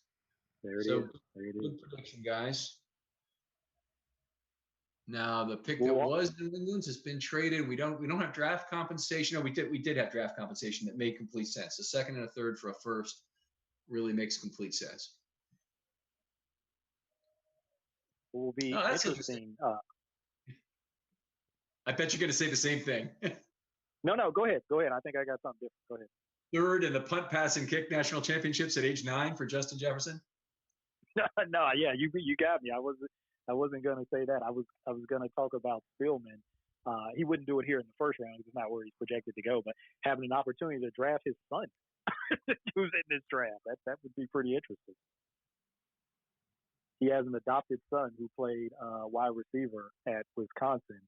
And I don't know if he has a draftable grade on him or not. He might go as a UDFA, but he certainly somebody in his class who's probably going to land on a team at some point. So I remember that story, and I'd always wondered had there ever been a GM who had an opportunity to draft a child. So it'd be pretty interesting. Well, so far, one of the things that we've noticed this year is the trades that have occurred, and I guess there's been 3 so far, have all been very tight matches on JJ point values. So some of the notions that, hey, we ought to look at flatter valuations from Chase Young or Rich Hill, they really haven't been coming true so far in this draft. It's all been right along JJ lines. Yeah, people really seem to adhere to that, and it's not. I was reading a little bit about the history of it now. It's really not based on a lot of tangible sort of stuff, right? I mean, they were sort of looking at a way to kind of make the market a little more even, right? Just assign some kind of value, some kind of price to it, so people weren't getting fleeced. But beyond that, there's not a whole lot of like science behind it, right? No, and it hasn't kept up with the rules of the CBA. So, when the 50-year option came around, there was no adjustment to the JJ point values. They don't have any cliff at the end of the first round, which they should have. So, it's a little surprising the way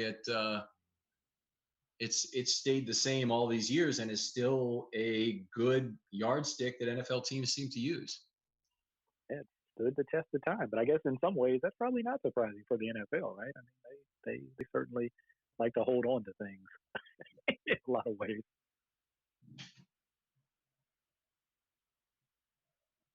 Okay, Chargers have their pick in at number 23, and we have no real idea of who the guy is here, right? I really don't. I don't know who they could have moved up to take. I mean, the tackles are gone by and large. I can't think of a corner that jumps off the top of my head. Diggs is still out there, right? No. He is the corner. Yeah, from Alabama. Trayvon Diggs. Yeah, he's out there. So yeah, this will be interesting to see. Okay, so the pick is where'd they move? Oh, go ahead. I'm sorry. It's as reported in terms of the trade. That's all I want to say. Go ahead, Michael. I'm sorry to interrupt. Oh no, I was just going to ask you. Do you know where they? I didn't see where they moved up from. Oh, it's they were at 37. So the Patriots got 37 and another pick at about 70 or so, maybe a little bit before. Hold on, I'll tell you. Number 71.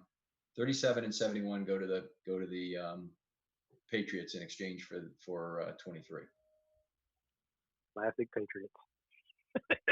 We're going to need another bio break after this pick, but it's starting to get very exciting. If you want an inside linebacker for the Ravens, if you think that's the player, and Michael and I differ on this, it does look like he'll be available at number. I think you're jinxing it. I'm totally intentionally jinxing it. It's like, oh, this pitcher's got a no-hitter going when you're talking about the opponent. I like the players. I try to be clear with that when I've had these discussions with people on Twitter. I like the players. Whether it's the need, the priority need, that's another conversation. I don't know how I feel about that per se, but I like the players.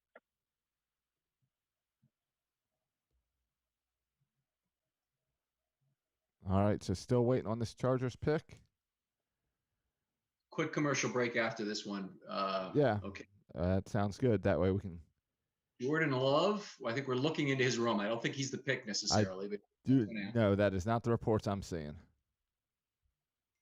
Oh, that's right. But you're holding. You're adhering to our no tip rule. Not really. I saw some chatter, and when I find chatter, it means I can prepare our stream with the name. Okay. So Kenneth Murray off the board to the Chargers at 23. They trade up to get him. I could see it. I could definitely see it. He's just, especially Anthony Lynn. I mean, that fits for me too. Again, very athletic guy. Great guy in the locker room. You think about some of the guys that they've got out there on defense, right? Think about Bosa, Ingram, and I'm blanking, James. And now you add another, explosive, fast dude on that defense. I mean, I like it. I like what they're doing out there. I don't like it for the Ravens, but I like in terms of competing, with them in the AFC. But I like what they're doing on defense. Okay, quick break. We'll be back in about 2 minutes here, Josh, and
All right, and we're back.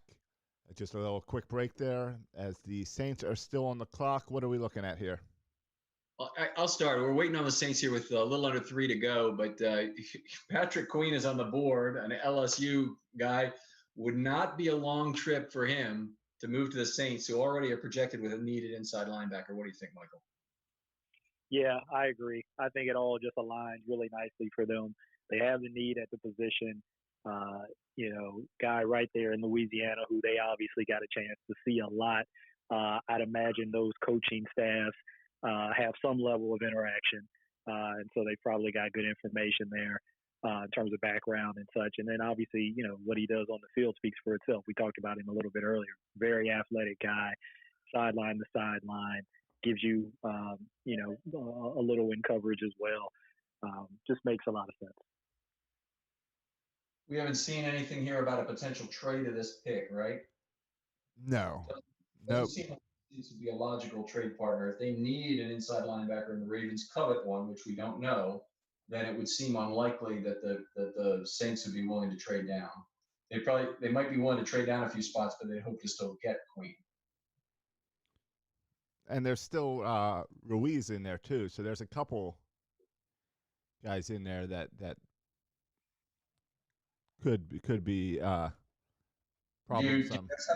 I mean, Ruiz is a guy I think will probably come in the beginning of the second round, but he certainly is projected by some in the first round. And I've seen some projections with him to Baltimore. All right, let's hope you're not giving away.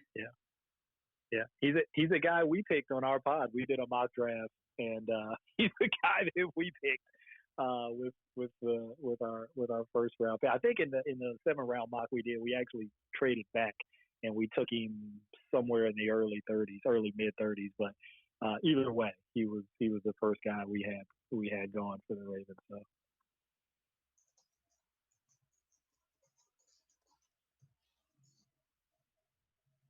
It just seemed like a natural kind of thing. I mean, you're looking at Yonder retiring.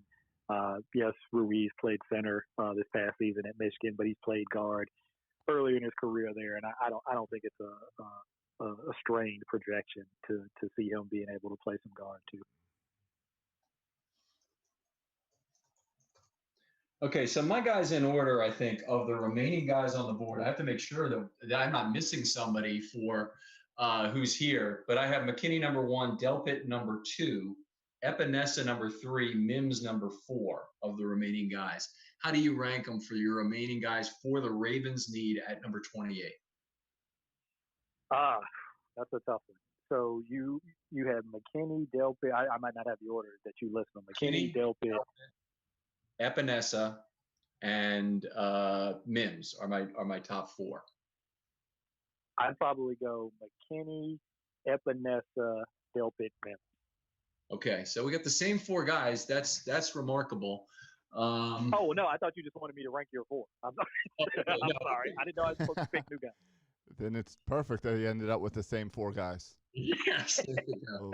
Would have been strange if not. It worked out so well. No, I didn't. I'm sorry. I didn't know. All right, hold on. I know we don't have much time, so I'll do this quick. I like McKinney. I like Epinesa. I'd keep those 2 in for me. I'd throw Ruiz in there and T. Higgins. I'd throw T. Okay, Higgins. who was your third guy? I heard T. Higgins because he'd be my 5th guy, I think. But who was your third guy? Let's see. I said McKinney, Epinesa, Ruiz. Okay, I thought you said Reed. Okay, we got a question. William Dietrich says, film study, do you think the Ravens take McKinney, if he's available 28 as a value pick? If he's gone, I could see a trade back with multiple high-ranked targets still on the board. Agree completely. As do I. Would love to get McKinney at 28. Please don't take him Vikings. Wait a minute. We should see Queen taken here, right? Or the Saints pick. The Saints pick, they have not announced it yet. They went to a little PSA about because Sean Payton had the coronavirus. Okay. So they had him on there talking about it and how he was given plasma or something to help. This is some defensive lineman. This doesn't look like Queen putting on a Saints hat there. No, I'm wondering if I jinxed it. Or an offensive lineman, Cesar Ruiz, Michigan. Oh, There we go. oh. I talked about him too much. You know, obviously a talented player, and I would have loved to have him in the second round. But since I think it's a reach for the Vikings, I'm happy to let them have him at 25. That's what I always say when a player takes him ahead of where you think you got to go. It's good luck to him, particularly if it's an NFC team and not an AFC North team. Yeah, that makes it go over a little easier for me because I really like him. I think he's got a chance to be really, really good. So, you know, if he's got to go before the Ravens pick, at least he's going to an NFC team. Okay, I hate to say it, but I think this increases the chance. Maybe Miami takes an inside linebacker, but Queen could definitely be available at number 28. I think you just jinxed it. I think the Dolphins are going to take him just because you made that statement. I would love that. You've heard something. I would love that even more, but I don't want to give away a spoiler here. We get the Vikings on the clock here still, according to this. Oh, I don't know anything. I don't think the Vikings have said anything yet. And I think that just quickly again on Ruiz, I think the Saints obviously see him as a guard too because they took Eric McCoy last year, and he started for them at center last year. So they took a rookie center last year, and so I got to think they see Ruiz as a guard as well. So how about a defensive lineman to the Vikings? Now, they did pick up Pierce this offseason, but they have a fairly questionable defensive interior still remaining. So are they a guy who picks up one of these 5 round 2 guys I like? Maybe Blacklock, maybe Elliott, maybe Madubuike? Could be. I still think corner is a spot that they could go in just because the more I thought about it, that they lost their top 2 corners. The 2 guys who were starting from them last year are both gone. It just kind of makes sense if there's somebody in. I think Fulton is still there. I think we talked about him, and Christian Fulton and maybe Gladney as well. So we'll see. And to make you feel a little bit better about the Ruiz selection, this is why I'm not real fond of professional centers in general. I think it's a hard position to stretch for into the first round. And, I think you get your guys second, third, fourth round at center. But Garrett Bradbury was taken early, and it might have been around number 20 last year for the Vikings. He really had a terrible first year in the NFL. Just an awful first year. I was on a Vikings show, and that's one of the things we really agreed on was just how bad he had been in his first year. And a reach as a center.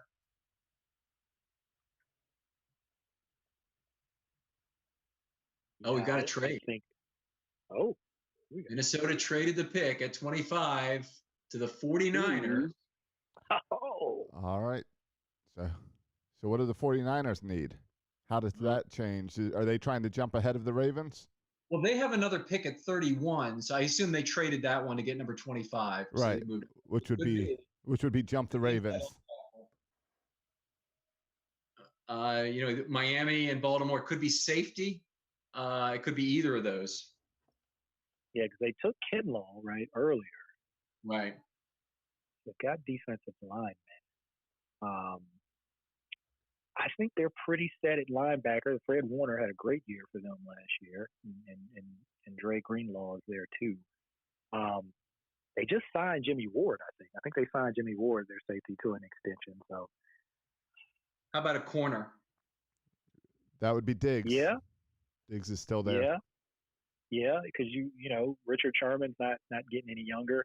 I still think they're not 100% sure about the other side. Kella Weatherspoon played over there some, but Emmanuel Mosley, they kind of rotated guys. I don't know that they're 100% sure over there. So they play that cover 3 scheme. Robert Saleh came over from Seattle, some years ago. So they definitely play that Seattle style cover 3. So Diggs could be a fit in that style. And Christian Fulton is still on the board as well if they wanted to take him as well. All right. Okay. So to bring it back to Ravens, P. Watson on YouTube is saying, do you guys think that McKinney is too similar to what we already have in those box safety dime backer type guys like Clark and Elliott? I don't believe so at all. And I know that a lot of scouts talk about his versatility to play at every level. He could play slot. He could play dime. He could play strong safety. If he was only that, I wouldn't want him.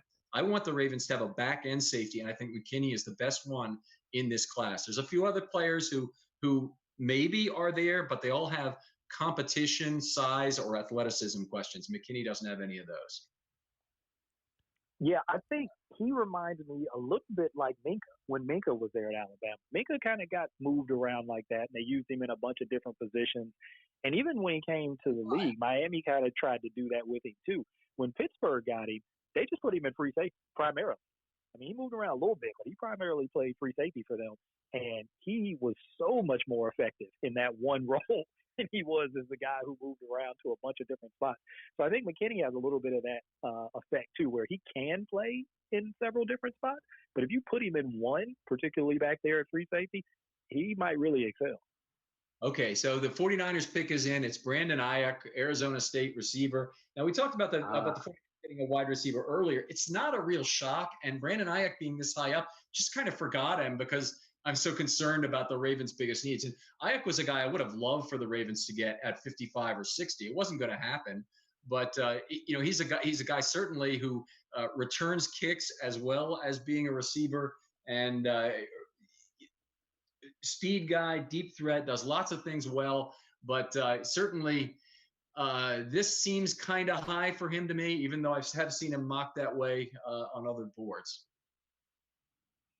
Yeah, I definitely thought he was going to go somewhere in the first round. I didn't know where. You mentioned it, another, fast, explosive guy, very good in terms of after the catch.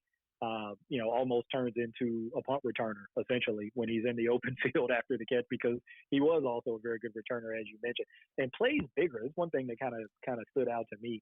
Plays bigger than his size. I think he's under 6 foot, but he's got, I don't know how long his arms are, but just watched him on tape. They're like freakishly long for a guy his height.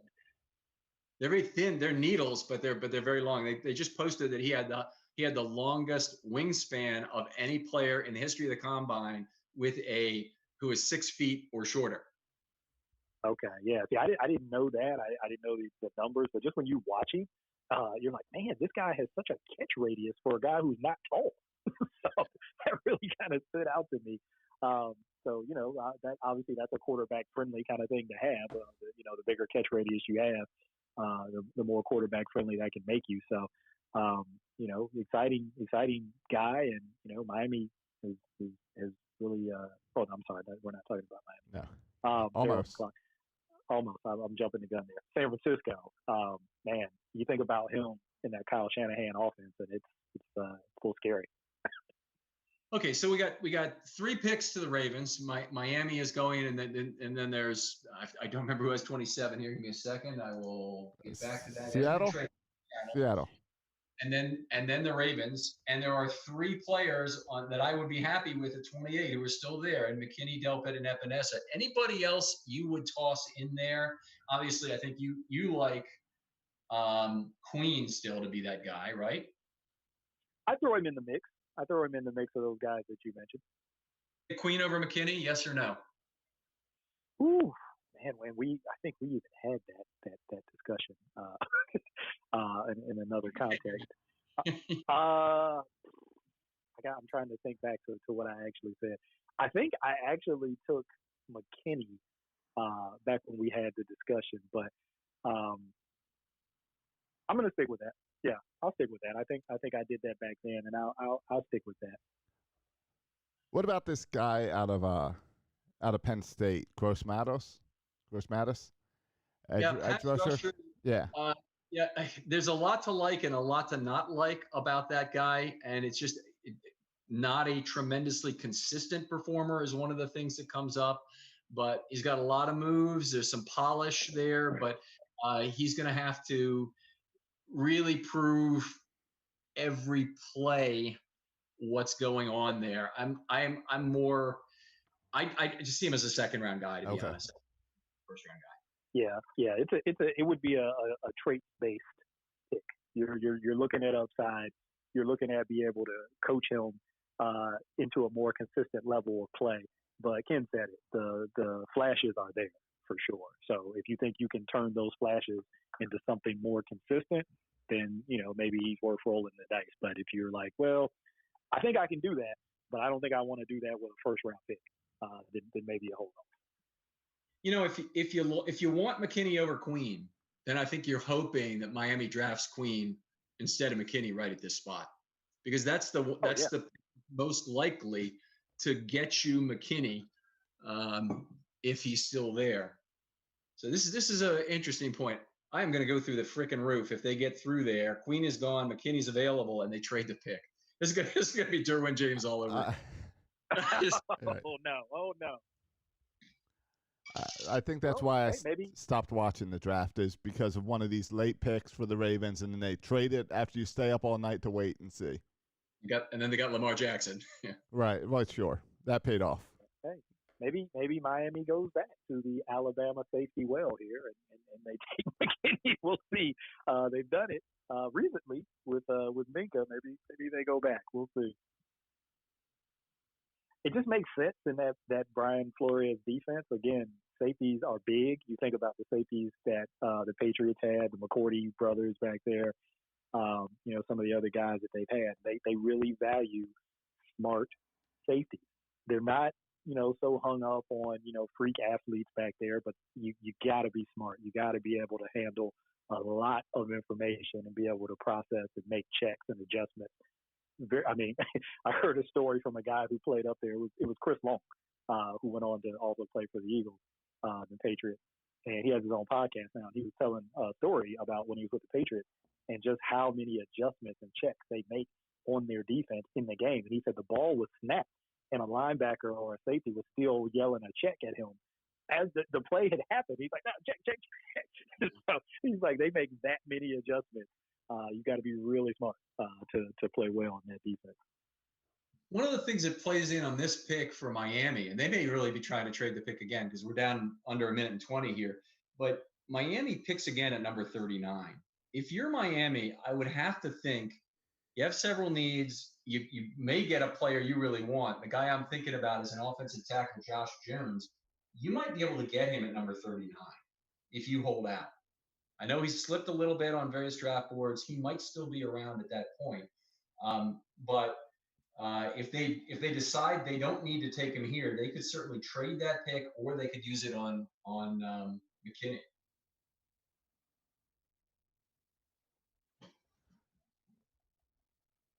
Okay, Mel Kiper's best available has Xavier McKinney at number 1, Jordan Love at number 2, Patrick Queen at number 3.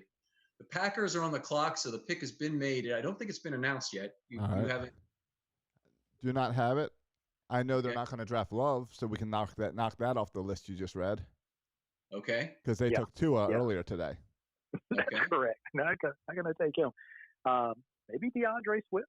Maybe a running back. We talked about some of these other players. That's a guy we haven't talked about. They traded Kenyon Drake in the middle of the season, I think, or at some point during the season last year. Let's see. Oh, wait a minute. Obviously, any running back taken is a benefit to the Ravens in terms of getting a guy they want at 28. So I think I'm a little bit behind. I think we have a trade coming in. They traded it. Yeah, I was going to say, I just saw that. I didn't know if I was behind you guys or not. Yeah, it looks like the Packers are trading for the Dolphins slot. Oh, there it is. Okay. I thought the Packers. Yeah, you're right. That's been up there for close to a minute now. All right, good. Then I didn't blow anything. How's that affect the Ravens? Again, another team coming in, jumping ahead of them. Yeah, I don't think that can be a good thing for the Ravens, but we'll see who the Packers really want. The Packers could go for Love. Aaron Rodgers is getting pretty old. Then that's how they replaced Favre, was when he still had time left. They took Rodgers right in the 20s. They could do it. They've got an offensive-minded head coach, so they could certainly do it. Wouldn't surprise me if it was either Queen or McKinney either, because you think about Mike Pettin being their defensive coordinator. Obviously, he spent a lot of time here in Baltimore around a really good inside linebacker and a really good free safety. So he probably values those positions. Yeah, the more I think about this, the more I think linebacker here is a pretty damn good choice, pretty damn likely choice. So we'll see. They're big in Penn defense. Linebackers. I mean, he starts with the outside guys, and he got those guys last year with Zadarius and with Preston Smith. I guess they got the two Smiths there, and so now Jordan Love. Oh, look at that! Holy there you go. You mackerel. called it, Josh. Josh called it. I'm doing Also, Packers insider. I'm doing a little bit of research here because I'm trying to guess so that I can type the name into the computer and pull the highlights up before. So I'm trying to look at other people's mocks and what people are saying. So, all right, well that works. That works well out. That works very good for the Ravens. Getting a little scary there for a moment. They lost the ability to trade that selection at 28, I think, with the selection of Love. So that's the downside. On the plus side, there's certainly players available who are very worthy of the 28th selection in this draft. We'll see who Seattle takes. They may go inside linebacker, I suppose. Not sure. What do you think? They may have lost it. You mentioned the other quarterback out there, Eason. Maybe there's somebody who still likes Eason enough to want to come up and get him. Again, you also talked about the 5th-year option for a quarterback. Maybe there's somebody who likes that kid enough to come up and get him. Seems unlikely, but maybe. But Seattle, yeah, it's interesting. I'm thinking about their team now. Obviously, they seem to be pretty well set at wide receiver with Lockett, and then obviously they took I'm blanking on his name last year. Big dude, big strong. Metcalf. DK Metcalf, yeah. Every year I think they're going to get some offensive line help for Russell Wilson. They never do it, and they just let him be magical back there. Josh Jones would be available if they want to tackle. He would seem to make some sense. I guess I'm trying to think of who would there be their edge defender. I've seen Yetur Gross-Matos mocked to Seattle. That'd be a possibility, I suppose. I guess so would Epinesa. Here we go. Do you have a pick? I don't. No, they're still on the clock. I was just going to say I am prepping my work right now for Trayvon Diggs. Yeah. That's where I'm going with him. Give him a cornerback. He is a Seattle-style corner for sure. Big, physical, likes to get his hands on guys a little too much. I think he's going to have to clean that up in the NFL. But, he's probably not the guy that you want chasing people all over the field. But if you say, hey, get out there and play the outside third and just, throw guys into the sideline, he could fit that. I'll say this. If there's somebody who wants to get this pick from me, if I'm Seattle, I trade it in a heartbeat here. They have a lot of needs. An early second-round pick could be attractive. If Indianapolis wanted to move up and take this off my hands for number 34 and number 75, I would trade those. I would accept those in a heartbeat in exchange for the 27th pick. So I think Seattle has a lot of needs that they need to get younger across a lot of this roster. Younger and better. So good. I just think there's a lot of guys in the early part of the second round up to about 45. Similar situation to the Ravens, who have a broad set of needs that they could benefit from. So I think I'd trade the pick in a heartbeat if I were Seattle, but there may be no one who really wants it. Yeah, it could be a tough spot to try to move out of in terms of the players that are there right now. And I'm just thinking about their roster again. You're right. They do need to get younger in some spots. Maybe inside linebacker. I mean, Bobby Wagner is still there. KJ Wright is still there, but the guy's been there a long time. They can't be there forever. So maybe inside linebacker could still be in play. I could see Gross-Matos. I think one of you two mentioned it in terms of a pass rusher. I could see that for them. Maybe even Zach Bond. I know some people think he's more of a second rounder, but I think he might squeeze his way. He seems like a Patriot to me. They're not picking in the first round anymore, but they might get him at 37. And Bruce Irvin, wasn't he that kind of a linebacker when he came out, a very fast guy? very fast, extremely fast. Little undersized too, kind of like Bond, but could really run. Really could come off the edge in terms of pass rush. I don't think he played in coverage quite as much as Bond did, but that's fine. I mean, it's a different game now, even from when Irvin came out, which wasn't that long ago.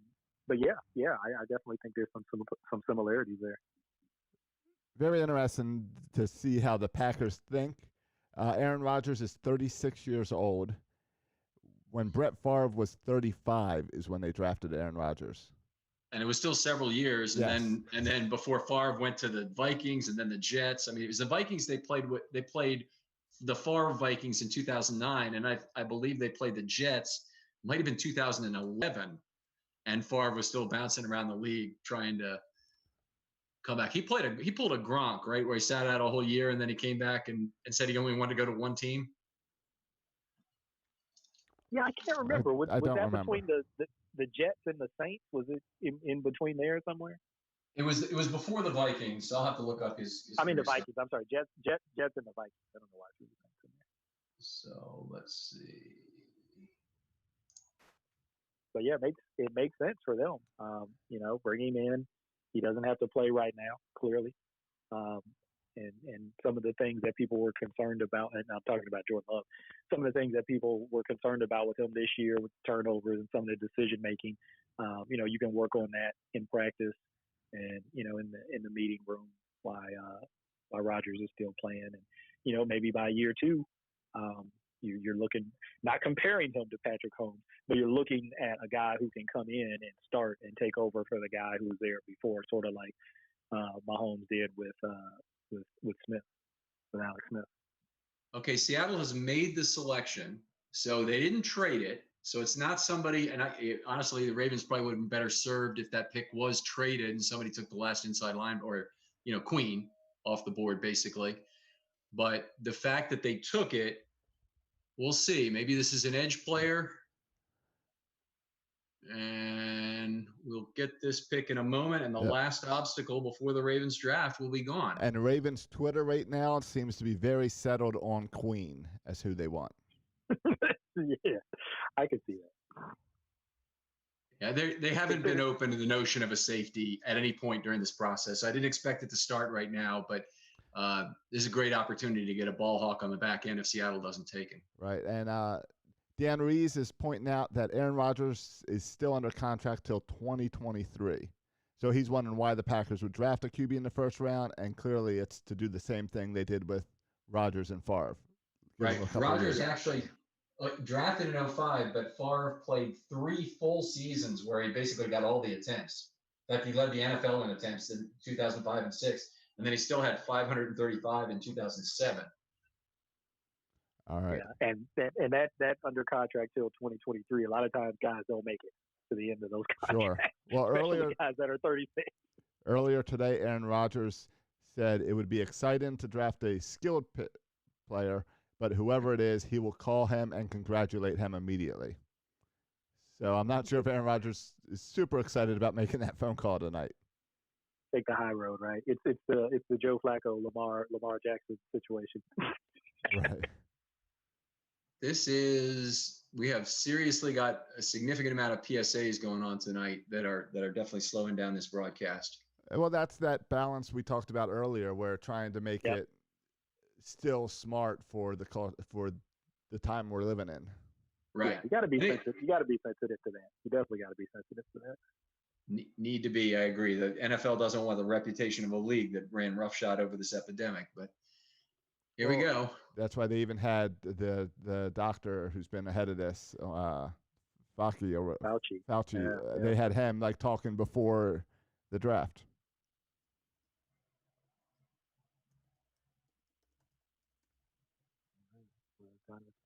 All right. You got a name to announce?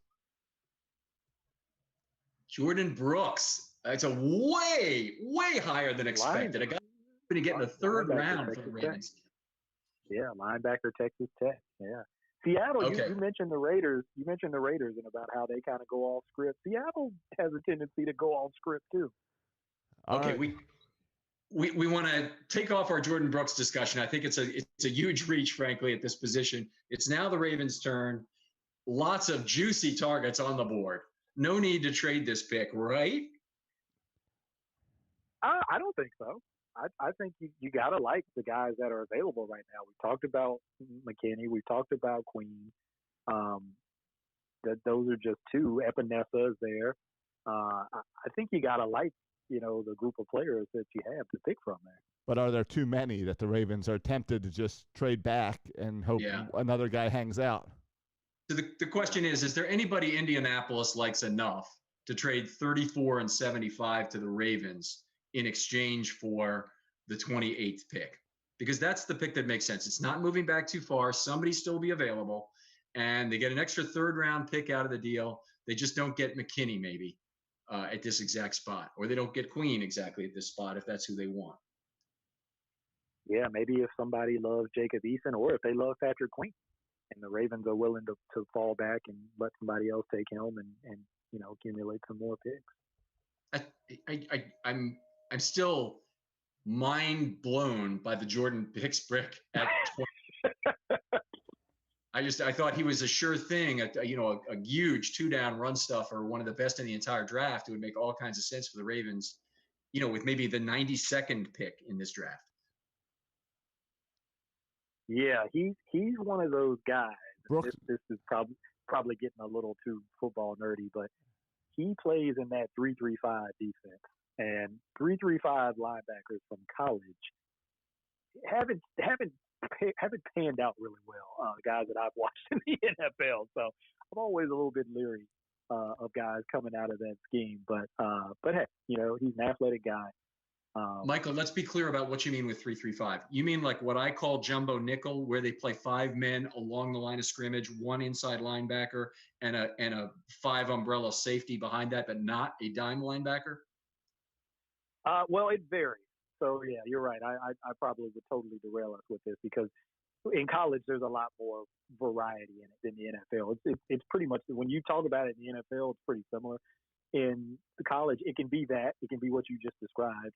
It can be literally 3 down linemen, then 3 stacked off the ball linebackers, and then 5 DBs.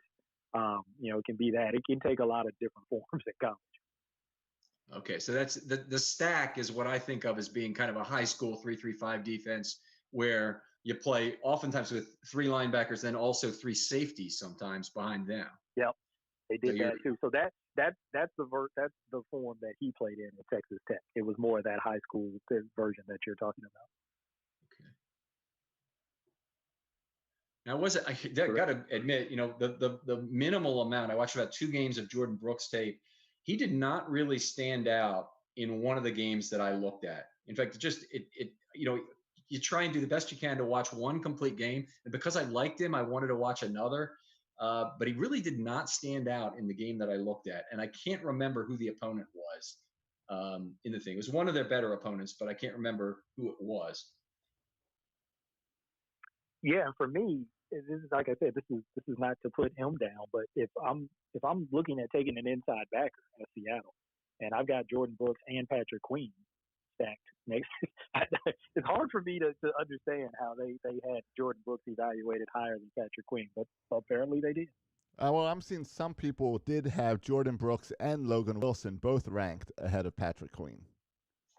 Really? So. That's a surprise. That is a surprise. I mean, I can't. Lots of variation this time of year. Yeah, I was just gonna say I get some of the concerns with Queen, the size, like you talked about earlier. I think he was under 230 pounds. So you think about the size there a little bit, and then the 1 year of production. He pretty much only had this last season where he really kind of burst onto the scene at LSU. So I get some of that. But he's young. I think he's another 20-year-old guy, if I'm not mistaken. So he's really young.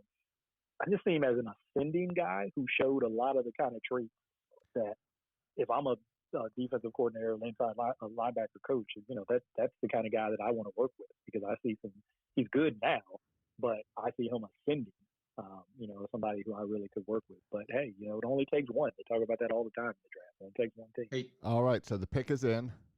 Okay, Josh, before the pick comes in, let's just make sure our meeting isn't being dropped for any reason. I see a leave meeting in the bottom of the screen. I just want to make sure No, that's not just don't press on that. That would, if you press that, then you leave the meeting.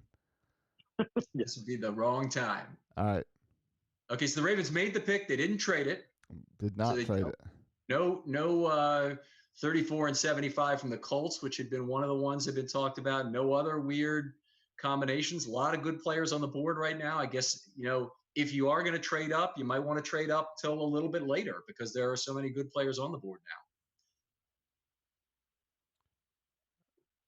now. Yeah, right. This was actually an outcome that I didn't expect. I really thought that they would move out of this pick, but clearly there's somebody there that they like enough to want to take them here. Okay, my guy's still McKinney. Who are you going with here? I'm going to say Queen. Okay, now you're just going to say Queen, meaning you think they'll take him. Back and I'm forth. I'm going to say Queen. I think they're going to take Epenesa, but I'll say Queen.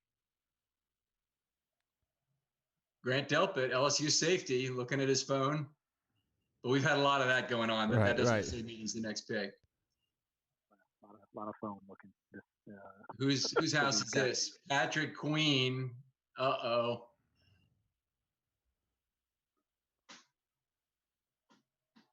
All right. Do we have an announcement yet? Oh, I see a young lady tapping her knee. Looks an awful lot like it's going to be Patrick Queen. All right. So he would be a C.J. Mosley replacement? You want to think of it that way? Okay. I don't know. I mean, for me, that's how I would think about it, I guess. Yeah, he's Mosley's been gone now. He's right. That kind of every down player. So, that's what they would like about him is the sideline to sideline speed, the ability to cover.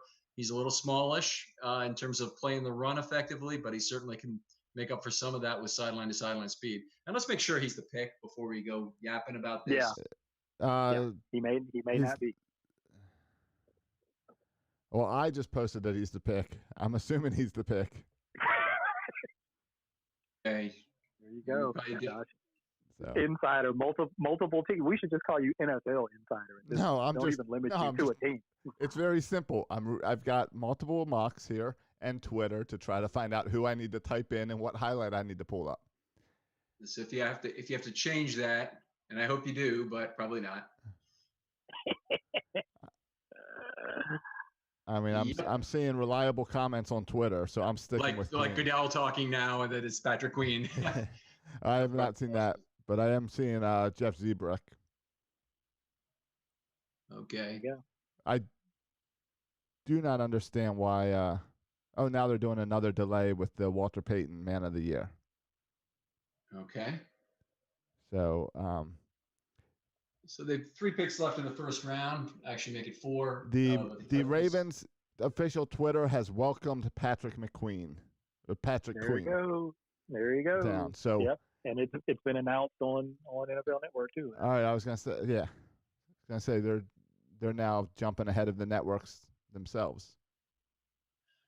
All right. Well, the Ravens certainly had other options. They felt this need was the big one. All right, and all on the Patrick Queen bandwagon now, but Dylan wants to know if you're going to lose your mind now that they drafted Queen. Lose my mind would have been trading the pick when I thought they would have taken McKinney, but inside linebacker is a weakness. I just think they paid a premium here for Queen that other teams that needed a 3-down player to call signals and that didn't know how to platoon, weren't able to platoon properly. That's the teams that pay those. The guy that, Seattle for going after Jordan Brooks, and the earlier draft of Murray. They're a way you get away from. You get the one guy in the heart of your defense who can call the plays and doesn't have to come off the field. But the Ravens are perfectly comfortable platooning. It bothers me that they would make this move. I'm underwhelmed by it. I do like that Queen has a cutout of his coach in the back of his room with him. Since in today's world, the coach cannot be there with him. He's got a cutout of himself in the back of the room too. Oh, I'd missed the cutout of himself. Okay. the double cutouts. And when you look at him though, and you're probably seeing some of the highlights. I imagine they're showing those. And you look at the way he moves, and you look at his size. He's not that far off the guys that you're talking about, Kid. In terms of size, he basically is the same size as a guy like Anthony Levine, like Chuck Clark. I mean, he might be a little heavier. He's probably 10 or 15 pounds heavier, but he's not that far off that size. He's probably faster than both of those guys. Now, he's not he's not going to cover a guy down the field like a safety would because he's not a safety. But if you're using him in the middle of that defense, in the middle of the field, and you're thinking about, the teams that you really are going to be matching up with at like the championship level, not even just in your division. You're looking at the Chiefs, that kind of competition, and you're thinking about the guys. Yeah, you've got the corners to match up with the Tyreek Hills and the Sammy Watkins, but you got to match up with Kelsey. You got to match up with the running backs out of the backfield. And so, you think about, a guy like that, like Queen, who gives you some ability to do that. He's a 3-down player, a 3-down inside linebacker. Of course, that's a good thing. Any team would want to have a good linebacker. It's all a question of value here at this spot. And they had other needs and they didn't go out and get those filled. I'm underwhelmed by the pick. That's where I am right now. I hope he has a great career. I hope he makes the Hall of Fame. Patrick Queen, welcome to Baltimore. Wouldn't have been my pick. Ken's about to shut this whole thing down after the Ravens make the wrong pick. Now you told him what a leave meeting is. Now yeah, I know. No wonder you asked about that leave meeting button.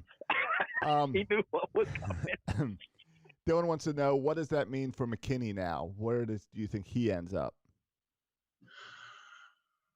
It's a good question. I don't really have the answer off the top of my head. Who do you got left here? You got the Titans, you got the Dolphins, the Vikings again.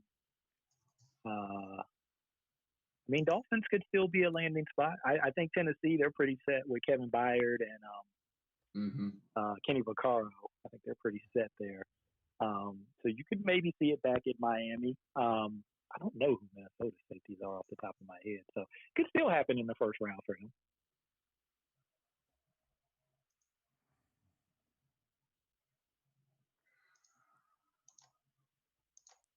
All right. Well, the Titans. It'd be interesting to see how they do the press conference. I guess, obviously it has to be like one guy talking at a time, right? Or I guess they could do a Zoom conference. Should announce the pick for the fan base. Oh yeah, Vikings. Yeah, they still got Harrison Smith. Obviously, he's very good at safety. I don't know who they're. The Dolphins would have been a possible landing spot at number 30. I think that's a possibility. He's a young core of the defense, back end guy like this. You want to build back to front as the Dolphins have in the past. I think that would make a lot of sense for them. So pretty good chance he goes at number 30 if he doesn't in fact go at number 29, which I assume he will not for the Titans. But that's a lot of other needs the Ravens passed up on. They didn't take an edge rusher. They did not take an interior offensive lineman, though we knew that was probably a lower possibility. They did not take a defensive lineman, so they've allowed themselves to age a little more there. I think they didn't take those guys at this point. I mean, we still got 5 more rounds of the draft to go. I mean, they could still address these positions. Let me explain how I think of this. It's a little different. That's 37% of their draft capital they just blew on this pick. All right, so they have more picks. They have more ability to get players. Whoever they get is going to be somebody lesser down the line. So with Derwin James, it was even worse than that in terms of a percentage of their whole draft's value. But this is a substantial, even with the additional picks, a substantial portion of their total draft capital. Isaiah Wilson goes to Tennessee at number 29. That makes sense for them. Another offensive tackle. Yeah, they want to run the ball and impose their will on people, and he is a big, physical, massive kind of man. Reminds me, in some respects, of Orlando Brown Jr. He not the most athletic mover in the world, but he's just so darn big. He's just hard to get around, And when he gets his hands on you, he's gonna move you. Okay. And he was a guy who later in the process, a lot of people started projecting to go in the first round. 2-3 months ago, I don't think anybody was talking about him going in the first round. And then I would say in the last month and a half, there started to be some buzz in the media. Well, I'm talking about the media. Obviously, the league probably knew what they knew, but in the media, there was really no talk about him going in the first round until maybe the last month or so. I mean, there are a lot of things to like. 35.5-inch arms, the hand size, that's good. He's 6'6", 359, which is an absurd size. Massive. Tremendous lateral agility issues. 826 on the 3-cone. Yeah, he's not a mover. He's not a mover. That's for sure. Ken, my brother. That's what he kind of reminds me of Brown Jr. He's not a guy who's going to test well or look, like a high level athlete in a testing situation. But you get him on the field and he gets his hands on people, they move. Ken, my brother Matt from Section 336 jumped in to say another example that social distancing sucks because Ken needs a hug right now. You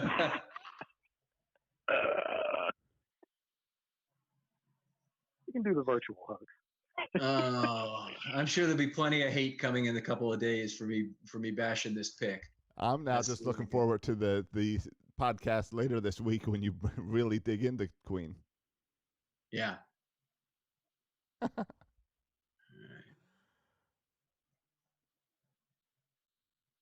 So now this could be a spot for McKinney. We talked about it. Miami on the clock. Yeah. Could happen for him here. And then let's see, what do we got left? Minnesota and KC. So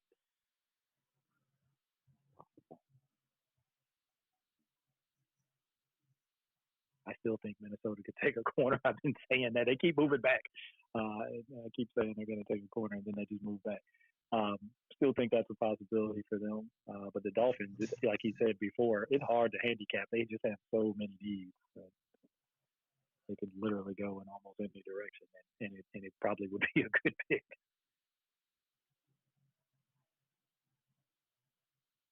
But they got their quarterback. Excuse me. Sure, they're happy about that. Now that they've got their quarterback, they've got their guy to build around.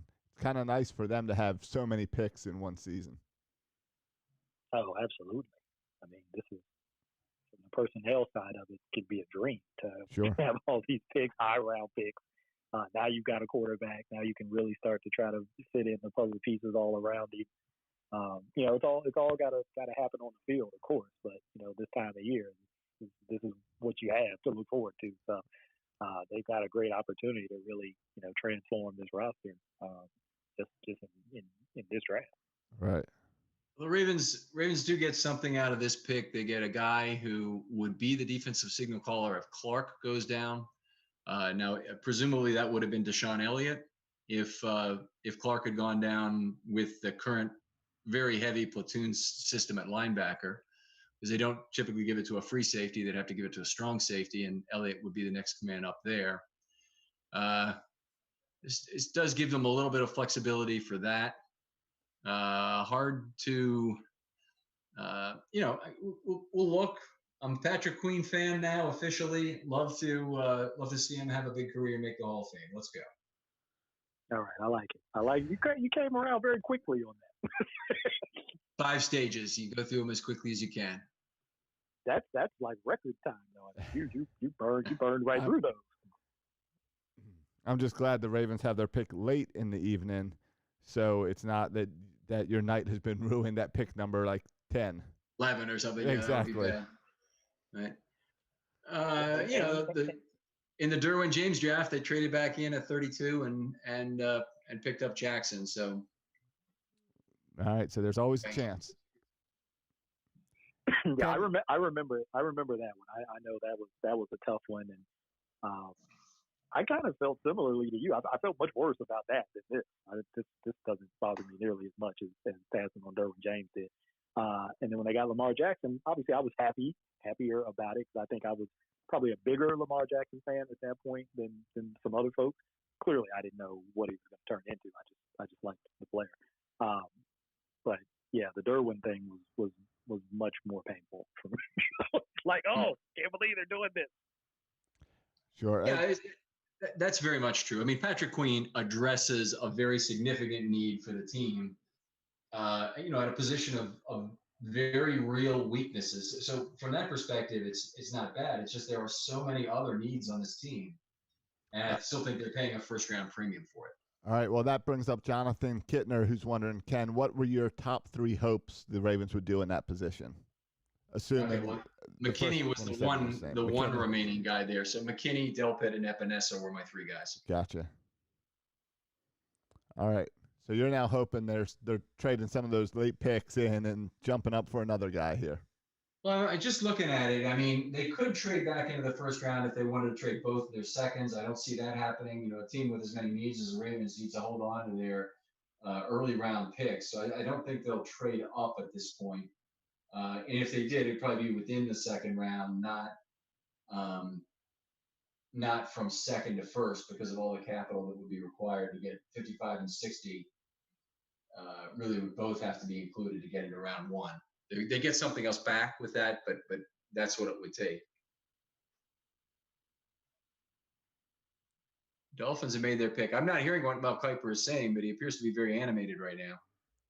Interesting.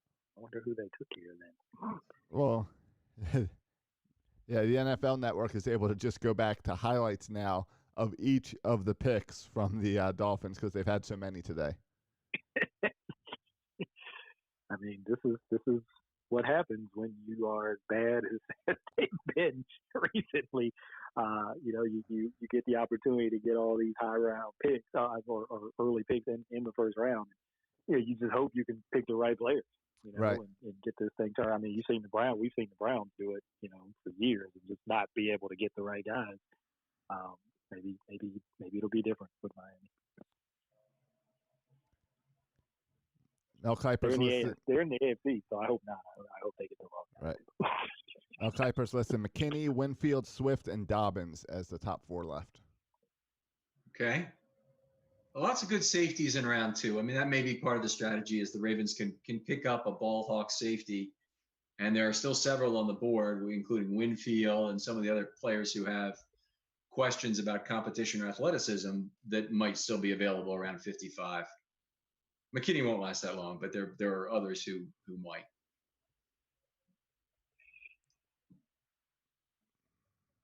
Yeah, that's the really interesting part of the draft to me that I really have not invested a lot of time in studying. I want to. I spend so much time just focusing on players and traits. But how they project, like a macro view of the draft, or okay, well, when is the right place to take a particular position? How do you kind of project when you think these positions are going to come off the board? Obviously, they don't know, but they've got to have some kind of projection, some kind of modeling that they do to give them some sense of when they think these things are going to happen. Right. I'd be really interested in learning more about. I am really interested in learning more about that because, it's great to study the traits and the players, and that's at the heart of it. But I think what DeCosta does as well as maybe anybody is how he maneuvers around the draft board. Right. I mean, obviously he didn't do it. He didn't maneuver tonight, but I mean, in last year. And this draft might have been a nice time to trade down, but obviously they liked Queen enough or didn't get enough of an offer in exchange for the pick to do it. There's a limited number of teams also that really could have provided the draft capital necessary to move up to that spot. So, realistically speaking, unless they're willing to accept value next year, which, by the way, with the virus here, we haven't talked about this yet, but it's a fantastic opportunity to reset your draft into 2021. Yeah, that's a good point. I hadn't really thought about that, about the impact. I mean, obviously we're all thinking about the impact, but I hadn't thought about that impact of the virus. But yeah, that could certainly still happen. I don't think just because they stood pat here, and like you said, that's the part that's always kind of the unknown too. Is you don't know what we don't know what they tried to do, and maybe they just didn't get the offers. I think Miami's getting ready. Right. I mean, I think all the teams are willing to listen to things. Um, okay, I'm going to have to actually rely on a phonetic pronunciation from Come on, I was looking forward to this one. There's a cornerback just drafted by Miami at number 30 is Noah Igbinoghene. Igbinoghene. And where was he That on your sounds pretty draft board?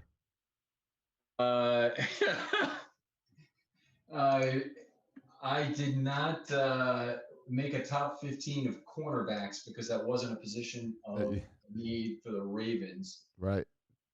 Does it work out well for the Ravens that no safeties have been drafted in the first round? I think so. I mean, I think, you know, they clearly want a center fielder.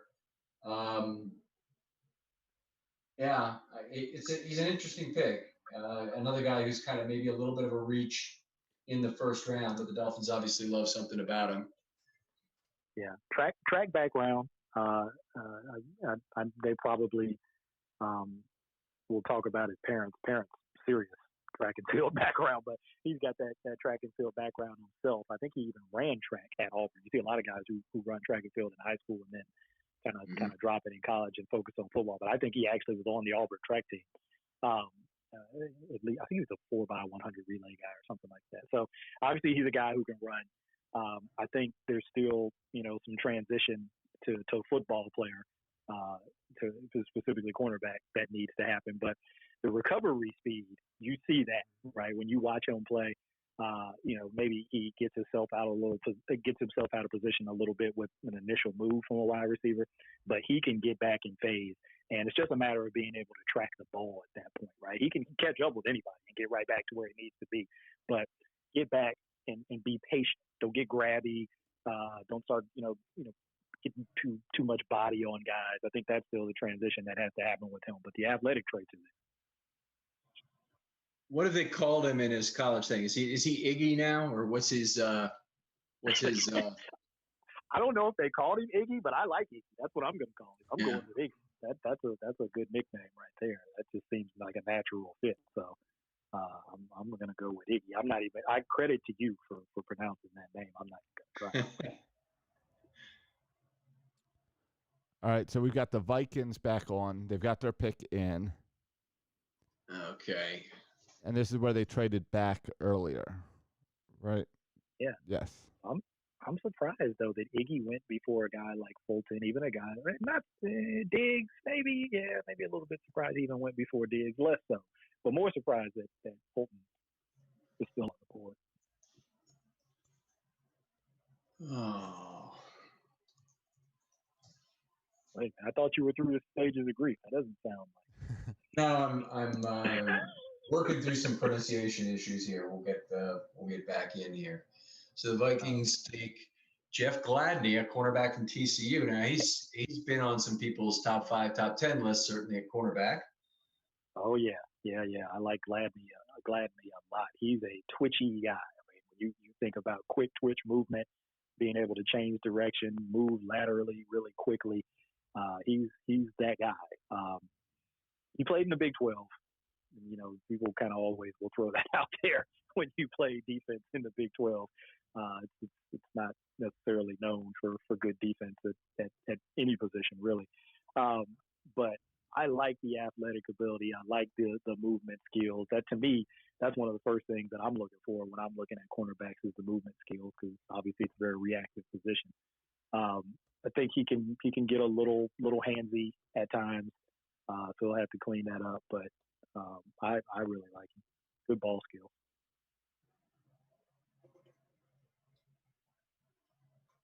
Now it looks like he high points the ball very well. Of course, from his highlights, he does A and B and C well is always a mistake, but yeah. When the games that I watched him play in, he does a good job of being able to see through the wide receiver to the quarterback. So he's able to keep vision on his man, right? Because you take your eyes off of the receiver even for an instant, and they can separate. But he's able to kind of use that peripheral vision through the wide receiver to the quarterback, so it allows him to still stay in touch with his man, but also see the ball coming out, which obviously gives him a jump on being able to make plays on the ball. So That's something he did that I really liked. All right. Is there anything that these Super Bowl champs need? As the Chiefs are now on the clock. I think they need a new quarterback. I don't know about this. I don't know if he's going to make it. We haven't That's lost a good question. That's a good question, Josh. What do they need? Would they reach up into the first round for another linebacker here? Is there a guy, because Queen is a guy who might have gone to Kansas City potentially after the Ravens. So is there a guy that they might like? And Jordan Brooks is off the table. So Malik Harrison, maybe? I mean, that comes to mind as a guy who, they would really. Willie Gay is another guy. Yeah. I mean, Gay, more athletic guy. But Harrison, it seems like a pretty substantial reach in round one to me. For Gay also, for that matter. Yeah, I mean, I mean, when you're at this last pick, it's tough because I mean, you're right on the cusp of round two. So yeah, I mean, it probably is a bit of a reach for those guys. But if linebacker is a spot, and I'm looking now, actually, that might not be a bad call. I don't think they're great at linebacker. Anthony Hitchens is a good player, but Damian Wilson, Dorian O'Daniel, names like that, they're probably not ringing a bell for anybody. I don't know that they, are in such a state at linebacker that they don't need to take one. But like you said, the question is, would it be a reach here? Too much of a reach here to do it. I think it's a question of value. I Reggie Ragland, they had last. Maybe. I'm sorry, say again. Oh no, I interrupt. Go ahead. Reggie Ragland is somebody they had last year who was a free agent, and he was somebody I wanted the Ravens to pick up as a potential 2-down run stuffer to fit their needs there. But since they don't have him, they probably need another run-stopping inside linebacker or another inside linebacker, period. I guess it wouldn't shock me if they moved up and got Harrison, but they could probably get him at the end of the second round too. Or move up less to get him. It'd be a reach to take him at 32. It's just that simple. Yeah, they, a lot of mocks had them projected to take a running back. A lot of people had them taking DeAndre Swift here. I don't know. Damian Williams, obviously, was very useful, very productive in their offense. I don't know that, he's the guy that you feel like, we don't need to take another running back because we have Damian Williams. So, maybe they look at addressing the running back position that way. But yeah, I could see linebacker. I could see corner. They got Bashaud Breeland, used to play for Washington. But I could see them maybe looking at a corner. Any trade as we're sitting here waiting and they're just letting the clock tick? They're looking at other options? They're just delaying happy hour here for a moment. They've made the pick now. So 32nd pick is done. The first round is done. And they got it in a little after midnight. Yeah, this is much longer than recent drafts. And we expected a short night. This has been almost 5 hours. But I appreciate you. I had a lot of fun here, Michael, going through this with you. You too, Josh. And appreciate everybody taking the time on this. Yeah, I had a great time. I appreciate you guys having me on. Apologize for all the technical issues on my end, but probably should have just started out with the phone from the very beginning. Do you have power back in your house now? I do have power back. All right, great. Power's been back on for a little while now, but I figured, this phone thing was working out. So yeah, sure. Let's stay with that. But fortunately, almost everybody had gone to bed before the power went out, so there was not like a lot of upheaval because the power went out. Right. That's still a bit of an issue around here. We still have like established bedtimes for the kids for quote unquote school. They're like, well, we don't have to get up at a certain time, so why do we got to go to bed? Yeah. Oh, our schools have like 9 a.m. Zoom classes a couple times a week.